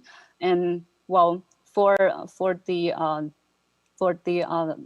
have all the relevant like governing policies and regulations, management measures, all the needed legislation documents available and the supporting systems available, platforms and registries, all that has been said. And for the financing sector, we have all the conventional exchange and trading houses are open and also introduce new areas of business to have like carbon future considered and will be integrated. And we do have also a new future exchange funded, which is what will more specifically serve to possible financial products like green bond funds available in the future financial market. And in this, we'll definitely start testing carbon futures and also start with carbon ETS trading market. And I think, I would like to stop here. And well, if you have any further questions, we can go have more discussions. But I think I stop here. Be happy to share. Yes, thank you very much, Ms. Lin, for your interesting talk on how China is doing with the strategies that they're implementing and to achieve the carbon peak and also the carbon neutrality. Yes, for the questions, we will be dealing them at the Q&A session at the end of all the presentations. So for the last presentation, we have Professor Seung-Jik Yu from Sookmyung University, who will give his presentation about Korea titled Carbon Neutrality by 2050 in Korea. Please welcome him with a big round of applause.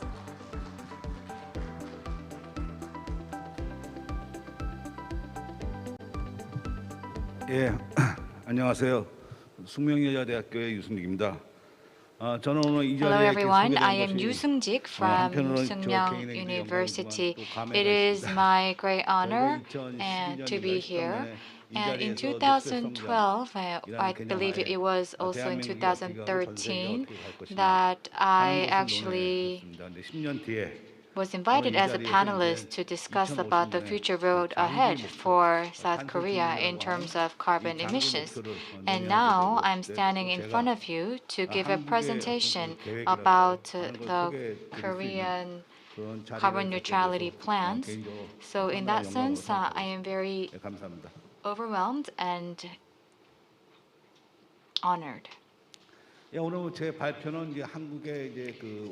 Today, I'm going to talk about Korea's national greenhouse gas emission reduction targets, followed by our plans for 2050. Korea declared to become a carbon neutral state by 2050, so I would like to also share with you the Green New Deal, which will help us accelerate towards this transition.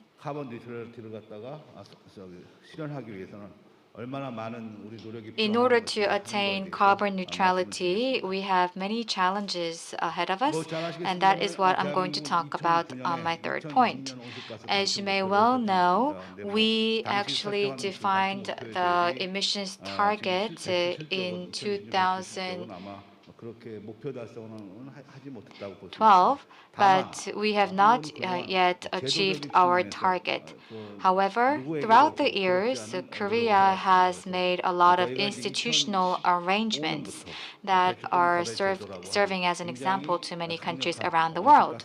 So in 2012, we implemented a target management system as well as emission trading system in 2015. As for the ETS, what was important was to secure quality data. So before even implementing the ETS, that is why we implemented a target management scheme since 2012.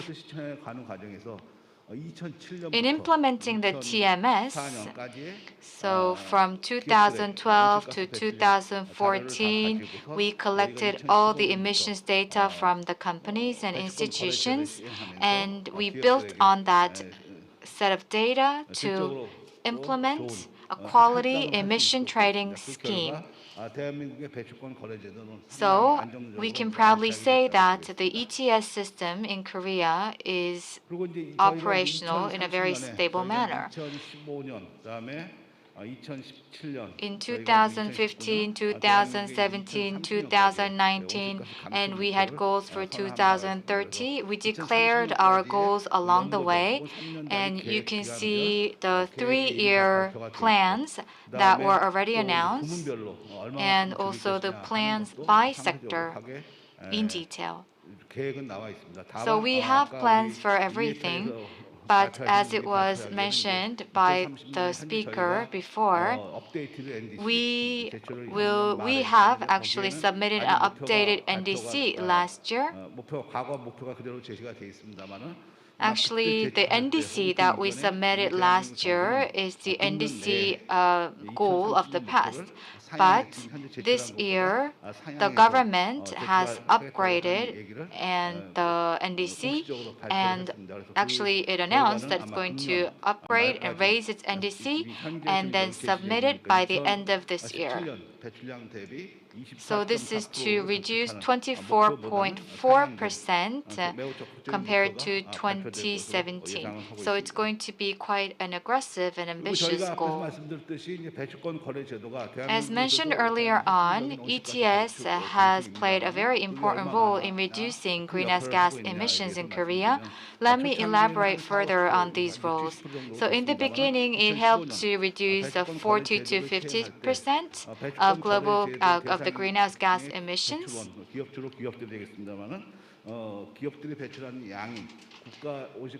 So you can say that we made a comparison between the ETS emission compared to the national emission, and the overall percentage is about 70%, which attests to the fact that ETS played a very important role in reducing the national greenhouse gas emissions.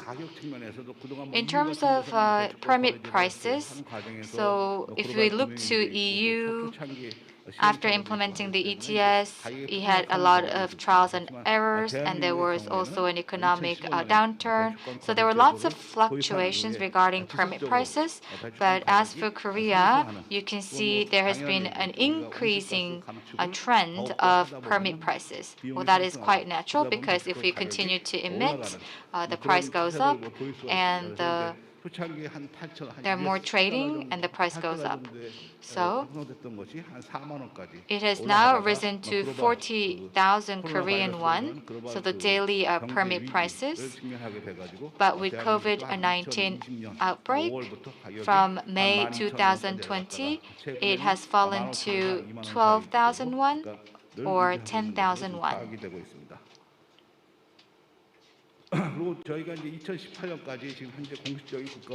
We have published a report dating back in 2018, which involves the second ETS phase. So you can see that the certified emissions are lower than final allocation. So you can say that the companies have successfully met the allocations.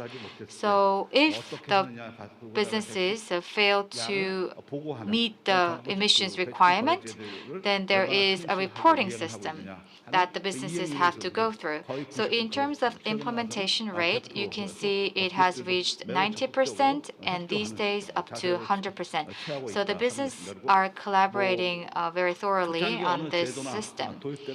And for every system, in its initial years, it goes through trials and errors. But you can see that the permit prices have steadily increased since 2015, and you can see that the market has also been formed stably. Now I'm going to talk briefly about Korea's Green New Deal. So with the economic crisis or economies hard hit by COVID-19, Korea was no exception. In 2018 and 2009, when other countries faced economic downturn, there were always new deals that were launched to overcome the obstacle. So for this crisis, Korea also launched Green New Deal, which consists of low-carbon environmental friendly change and drastic investment reform. So one of the core initiatives of this Green New Deal is to promote investments in infrastructure. So you can say that the deal involves 8 projects in 3 fields. So basically, it is to transform the social structure, and secondly, it is to move towards and transition towards renewable energy and reduce the use of coal. And third, seek innovation in the green industry. So these are the main 3 pillars supporting the Green New Deal.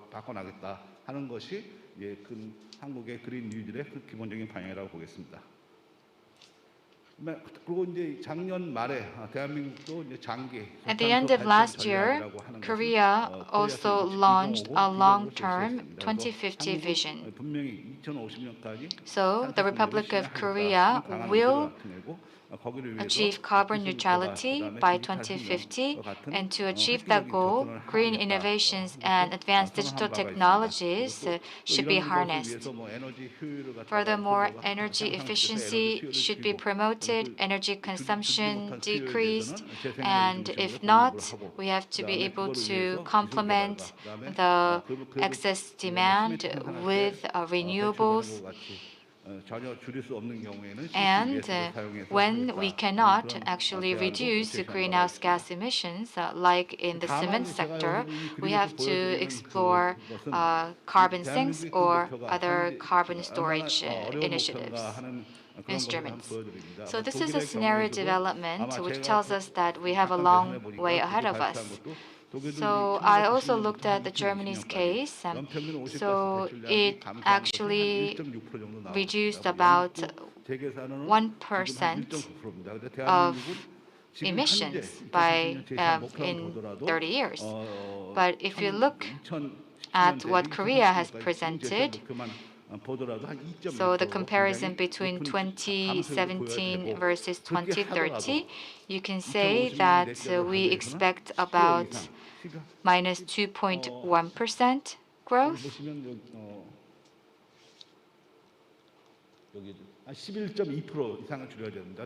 And we have to reduce more than minus 11%. You also saw the case of Germany. So it has actually achieved on average minus 7%. It has to achieve minus 7% on an yearly basis going forward. So it seems like the case will be similar for Korea. We have to achieve minus 7.7% of greenhouse gas emissions, and that means we have to reduce 250 million tons of CO2 going forward until 2050. In order to achieve the set goals, we need a very systematic assessment of the implementation of our goals. We also need relevant policies, institutional arrangements, and monitoring and evaluation of the policies being implemented. Other than that, we also need to ensure the consistency among different government policies. It is also important to consider climate change impact in all policymaking decisions, and we should be able to provide incentives to businesses through carbon pricing. The carbon pricing system is being implemented through ETS, but we also have to think about adopting a carbon tax and other initiatives. The 30% of the emissions produced in Korea are in the electricity sector or electricity generation sector. But there's not much pass-through happening from the electricity tariffs, electricity production costs to the residential units. So you can say that the inflation rates and electricity prices increased respectively by 273% and 49.4% between 1982 and 2015. And electrification actually implies efficient use of energy. So we need to rationalize electricity prices or tariffs. This is the installed capacity, past and future, by fuel type. So you can see that according to the basic plan for electricity supply and demand of the Korean government, the installed capacity will increase by threefold or fourfold for renewables, because there's going to be a drastic decrease in number of coal-fired plants. So all of these are measures, but not enough to achieve our 2050 goal. But this is the right direction for us to take. As I said earlier on, government announced that it's going to develop scenarios to net zeros by 2050 in the first half of this year. And then in 2021, for the remaining year, it's going to develop the strategy by sector. Especially fuel switching in power generation is essential. How are we going to reflect the carbon price, and how are we going to pass through the carbon price to retail prices? This is a very important task to address. So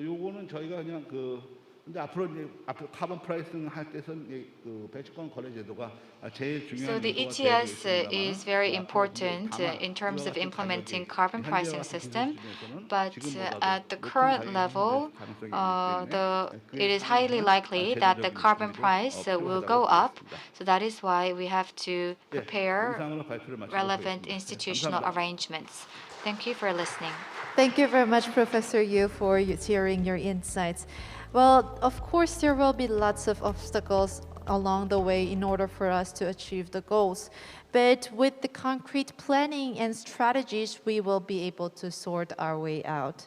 Now, ladies and gentlemen, we will be beginning our second discussion session.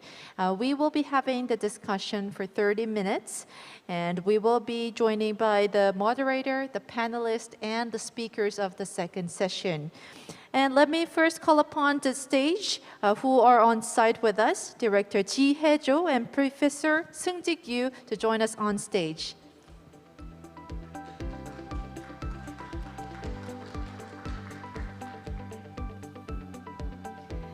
Thank you very much for joining us on site. And of course, we have connected online to join us for this panel discussion. We have the moderator, Mr. William Ackworth, the head of Secretariat International Carbon Action Partnership, and also our two panelists, Ms.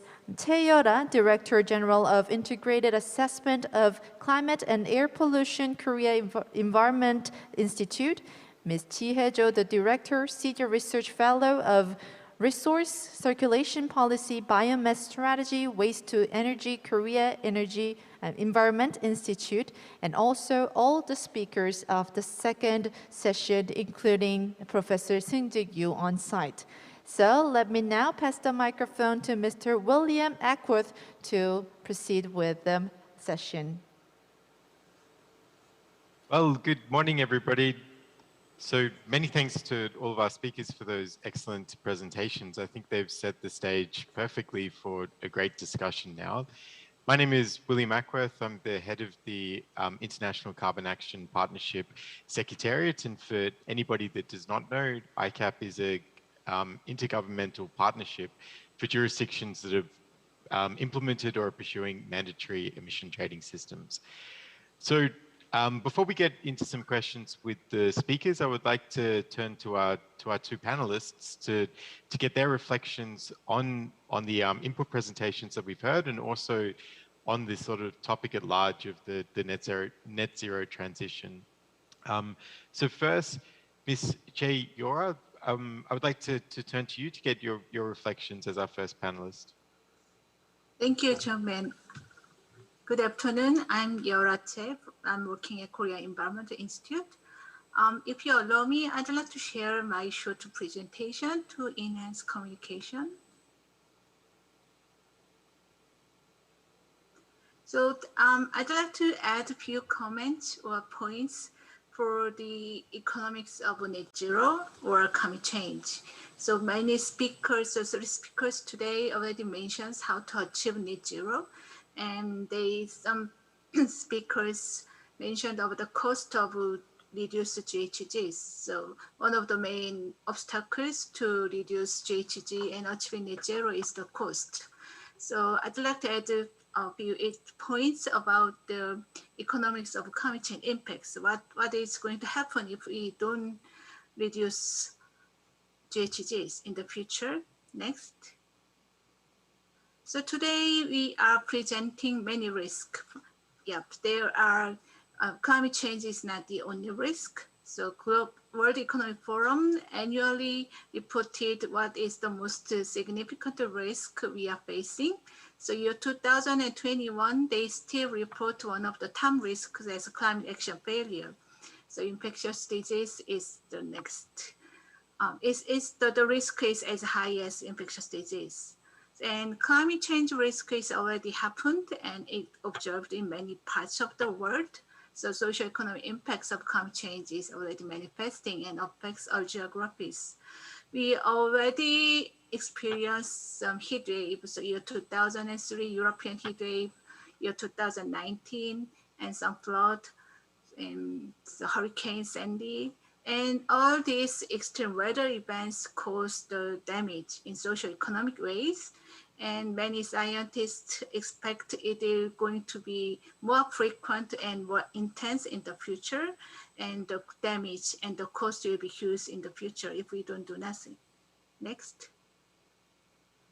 And I compared the risk of climate change and pandemic in economic ways.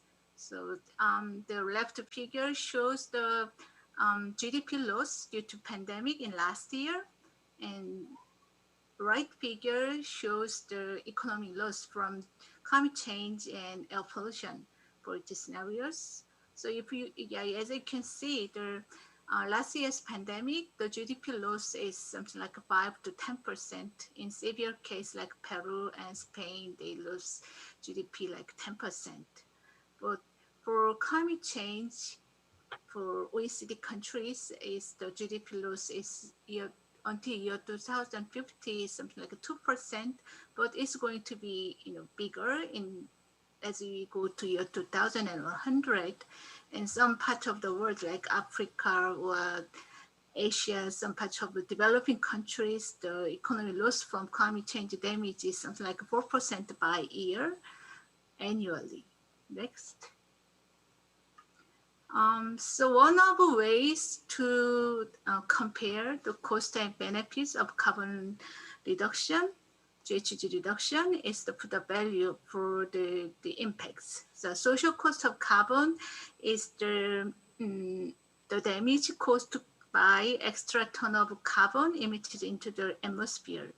So many countries and many researchers estimated the social cost of carbon using many integrated assessment model. So the value is something like 60 or some, and the value is depending on how many sectors are included, whether the damage is in this on one country is included or whether which social discount rate has been used. Yeah, so still uncertain, but yeah, you can use this value to compare the cost of GHG reduction, the carbon pricing. Next. And the social cost of carbon is not the static value. So if we don't do nothing and there are more carbon in the atmosphere and the temperature will rise and the extra ton of carbon will cause more damage in the future. Next. So we are facing what is going to happen in the future. So how do we behave in the future? Whether do we do no action? So, and many countries already submitted NDCs. We continue to reduce the GHG emission like NDCs and 2 degrees centigrade stabilization, 1 net zero. Next. And all scenarios will cause different climate change damage. This graph shows the Korean result. So if we follow the no action, so the climate change damage will be more than 4% in year 2100, while the net zero emission scenario will reduce the damage under 1% of GDP. Next. And these figures shows the importance of net zero compared to 2 degrees centigrade stabilization. So as we all know, the Paris Agreement is about the temperature stabilization below 2 degrees centigrade. So these are comparison of 2 scenarios. So as the left hand figure shows the result for 2050, and the green one shows 2100. So if you compare these 2 figures, the annual damage of 2 degree and 1.5 is not that huge. However, still under the 2 degree scenarios, there are the possibility of a higher damage cost occur in the future. So the distribution of cumulative damage cost in Korea, the net zero can significantly decrease the extreme damage of climate change compared to 2 degrees centigrade stabilization. That's why all countries join the Paris Agreement and to make effort to net zero emissions by 2050. Next. So way to net zero. So we need further action to reduce the GHG emissions in consideration of damage cost and especially the likelihood or probability of a higher damage cost occur in the future. So, and this is not enough. So 2 degrees centigrade is not enough. So we have to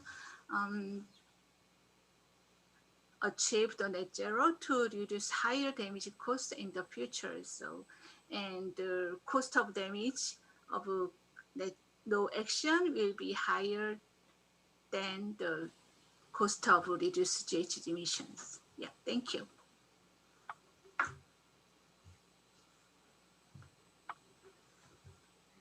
Thank you very much, Ms. Yoroshe.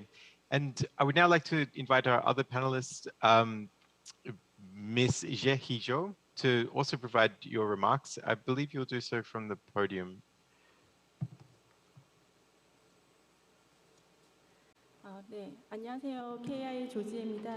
Hello, I am Cho Ji-hye from KEI. Now, today I would like to tell you about the progress of the circular economy for carbon neutrality in Korea. Now, we understand that circular economy is getting a lot of attention for carbon neutrality. Now, unlike the linear economy where we would extract a lot, consume a lot, and produce a lot, now, in this case, it is bound to create a lot of waste, meaning that it is bound to create a lot of environmental issues. But then for the circular economy, this stands in contrast to the linear economy. So this is where we try to minimize the consumption and waste generation of resources from before production, so before the waste is generated, so that we will be able to encourage reuse and remanufacturing so that the product life cycle can be extended. And also through the recycling, and also we can reuse the recycled materials, and by doing so, we can also reduce the landfill and incineration, meaning that we can also help reduce the GHG emission. Now, in the case of Korea, for the waste management, the most GHG emission occurs from landfill, wastewater, and incineration. And out of them, landfill and incineration take up over 90% of the total GHG emission. And more recently, we see that the emission from waste is increasing. So in order to achieve the 2030 goals as well as the 2050 carbon neutrality, this means that we have to be more active in trying to reduce the emissions. Now, overall, the process of extracting and processing resources is causing about 50% of the global GHG emission. So in order to reduce the GHG emission, then on one hand, of course, energy transition is important, but also as important is to transition to a circular economy where there is greater efficiency and circularity of resource usage. Now, for the circular economy, now starting from the resource usage, or the circular economy, so starting from the use of raw materials all the way to the recycle or reuse of materials. So there is the linkage between the different steps in the production and the raw materials all the way to the recycling. So it is important that we strengthen the linkages between the different steps. And also what is the most important in this process is for the stakeholders, for example, the industries and the NGOs or the consumers, local governments, the central government. So we need to have the engagement of all the stakeholders as well as very strong participation. And what is also more important is that we need to build the kind of consensus on the need for the circular economy so that we will be able to usher in the kind of transition toward the circular economy that we need to move toward carbon neutrality. Now, in the future, before the waste is generated, so this means that we have to focus more on the production and the consumption stage before the waste is generated, so that we will be able to reduce waste to begin with. And also, in order to do that, we have to strengthen the eco-design as well as green consumption patterns. And also for this, we need such tools as technological innovation, financial investment, green finance, green infrastructure, standards and certification, and also incentives to encourage participation by the producers as well as the consumers. And we also need to have the kind of data management platform to take an overlook into the overall material flow. And also it is important to improve the process to reduce the resource input and also to minimize the generation of inventory. And in order to do this, we need to have stronger communication with the consumers, and we also need to improve the product structure as well as the materials, so they will be able to lengthen the product life cycle. And also, In terms of the purchase and use of the recycled materials, the producers also have the power to make that kind of decision. So we see that the producers in the circular economy have a very important role to play. And then down the road, we also need to provide the kind of institutional design to motivate the industry and the producers, meaning that we also need to provide them with the kind of R&D research necessary to develop this kind of recyclable materials, and we also need to broaden the green infrastructure. And also, the government has announced the goal to promote circular economy in Korea, along with the 2050 carbon neutrality implementation strategy. So I would say that this has reflected the government's commitment and will to move toward carbon neutrality. And now, as a follow-up action to this, the Circular Economy Innovation Roadmap is going to be announced by the end of this year. So along with this, we are currently studying the Circular Economy Policy Roadmap, and we are working together with the line ministry, such as the Ministry of Environment and the Ministry of Industry and Commerce, so that we can elicit the participation by the stakeholders of the circular economy, including the industries as well as the NGOs. So we are currently working on the draft roadmap together with the different subcommittees for the circular economy. So the different support systems to promote circular economy, and also for some of the resource-intensive materials and sectors like plastic and batteries. So we are looking into these different sectors and batteries. So for total 8 subcommittees looking into 25 detailed topics regarding this roadmap. So, for example, the development and commercialization of recycled materials, and also the resource circulating design to reduce the resource input from the beginning, and also the upcycling, but not only that, the recovery and reuse of waste resources, and all the way to establishing the statistical basis for the recycling activities, and also supporting green finance and creating circular system in certain space. So we are looking into different options and different tools to move towards circular economy. And we are also going to come up with some monitoring indicators to evaluate and assess our status of moving toward the circular economy. And also, by transitioning to the circular economy, we intend to strengthen the linkage between the downstream and the upstream industries.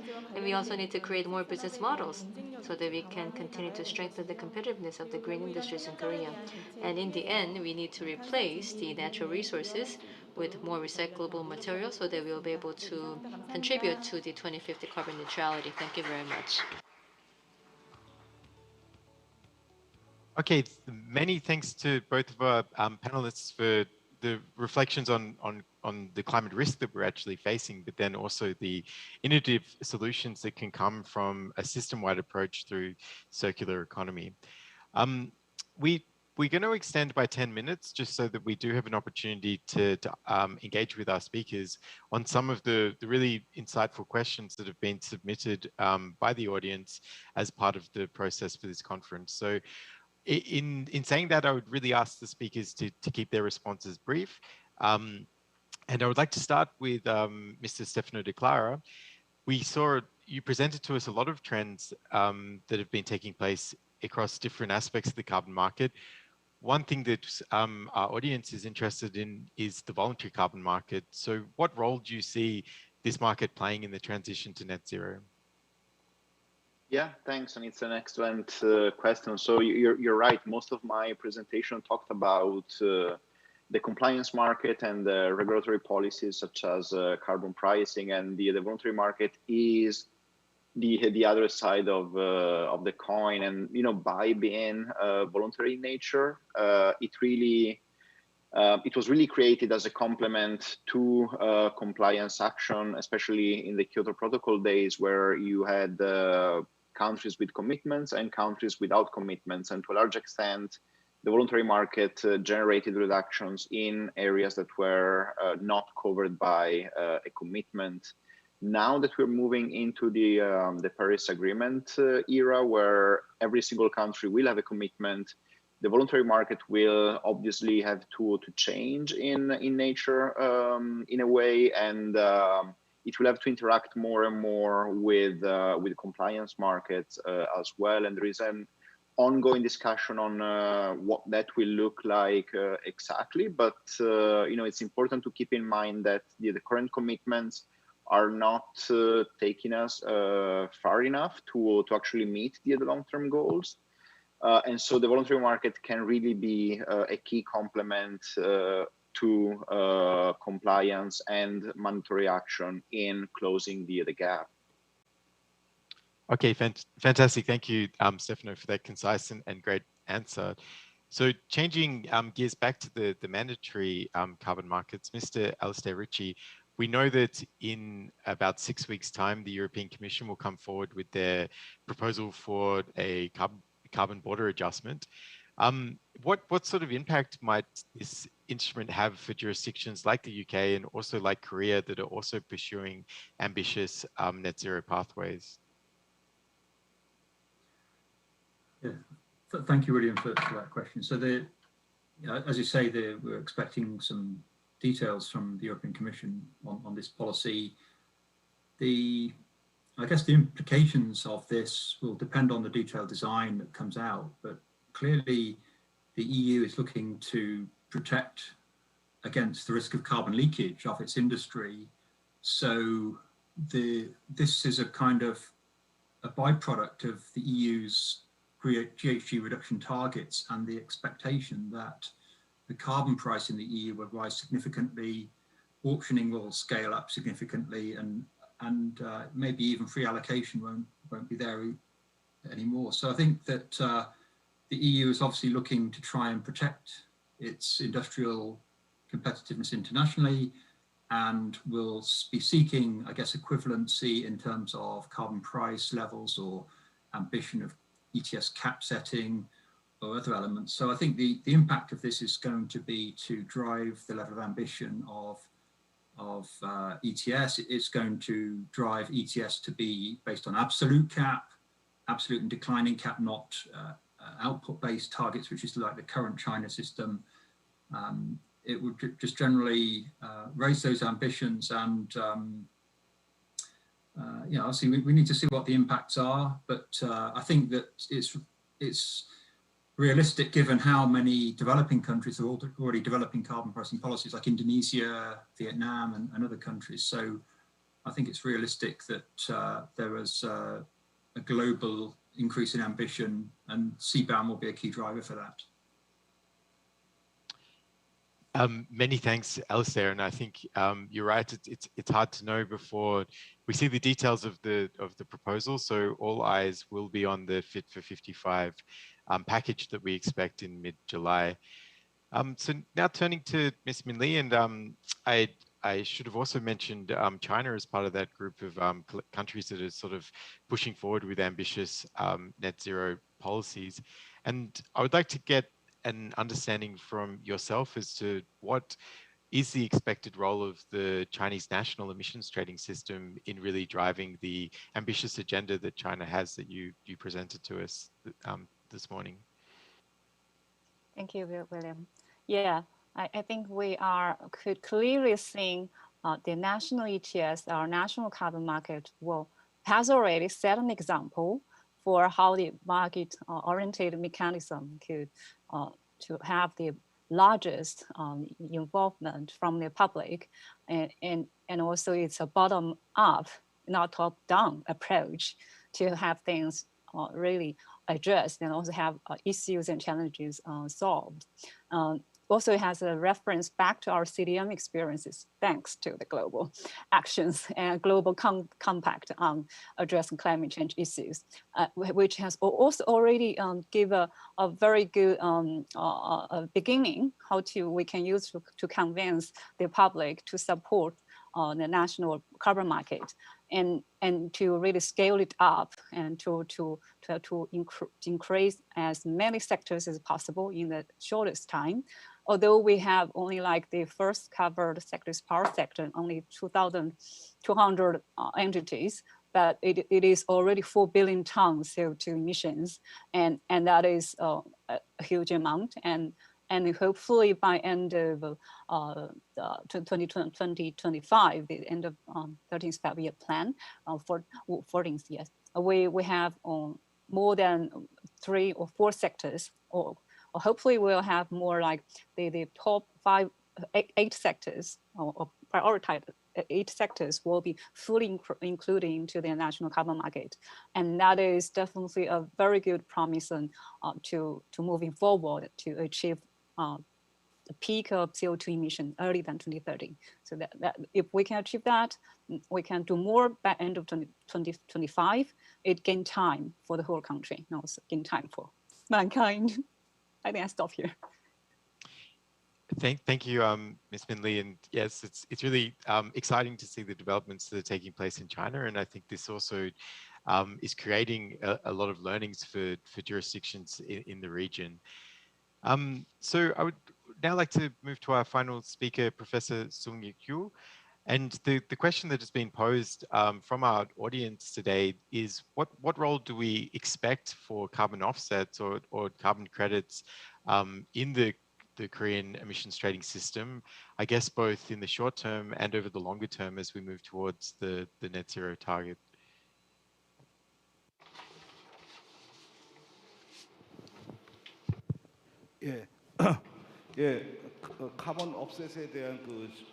Yes, so that was a question about carbon offset. So Korea has the emissions target, and part of those targets will be met through overseas offset by 2030. And within the ETS, out of the emissions submitted by businesses, 5% will be allowed for overseas offset. But in order to achieve the 2050 goal, are we going to continue with the overseas offset? I think we have to think about this issue from different perspectives. In order to achieve net zero by 2050, one of those goals, should we rely on overseas markets for those goals, is something, a fundamental question that we have to ask. So was it ICAP? You heard from the ICAP's presentation that in terms of costs, so we're talking about the current costs. So in terms of current costs, it may be more cost effective to buy emissions from overseas markets. Theoretically speaking, yes, but cheap emissions permits, if they are introduced to a specific country, would that country make a lot of efforts to meet their targets and develop relevant technology, advanced technologies? That is an important question. And the offset credits that are imported may not be of good quality. So what we have to do is, as Dr. Alice Dare also said, what we have to do going forward is to achieve a certain level of emissions targets so that we can further talk about the offsets being traded. So I believe that this would be the right path for many countries to follow. And if you look at Article 6 of Paris Agreement, it stipulates that we have to contribute to enhance the sustainable development of the host country. So we also have to think about how to promote and cooperate in terms of supporting the growth of the host country. So in the long run, we really have to have in-depth discussions and researches in that regard. Thank you very much, Professor Sung-Yi Kyu. And so I would like you all to join me in thanking all of our speakers and also panelists in what was a really inspiring session to show just what is going on in different regions or different countries around the world as we start increasing our actions towards these net zero targets. So thank you very much. And with that, I would like to pass back to our fantastic MC for the day. Well, thank you very much. Thank you very much for the fantastic discussion and also for leading the session. Well, yes, through the session too, we have been discussing regarding the preparation for carbon neutrality by 2050. So once again, everyone who have joined us on site and also online, thank you very much for the productive discussion. Well, ladies and gentlemen, this was indeed a great opportunity for all of us to once again pledge to fulfill our promises and assist the ongoing efforts. And unfortunately, we have reached to the end of the conference. Well, thank you everyone for the participation, and all the presentation materials and the recorded videos of today's conference will be found on our official website, igckorea.kr. So ladies and gentlemen, with that, we conclude low emission development to achieve carbon neutrality and SDG, the 12th International Greenhouse Conference. Well, with that, until next time, goodbye.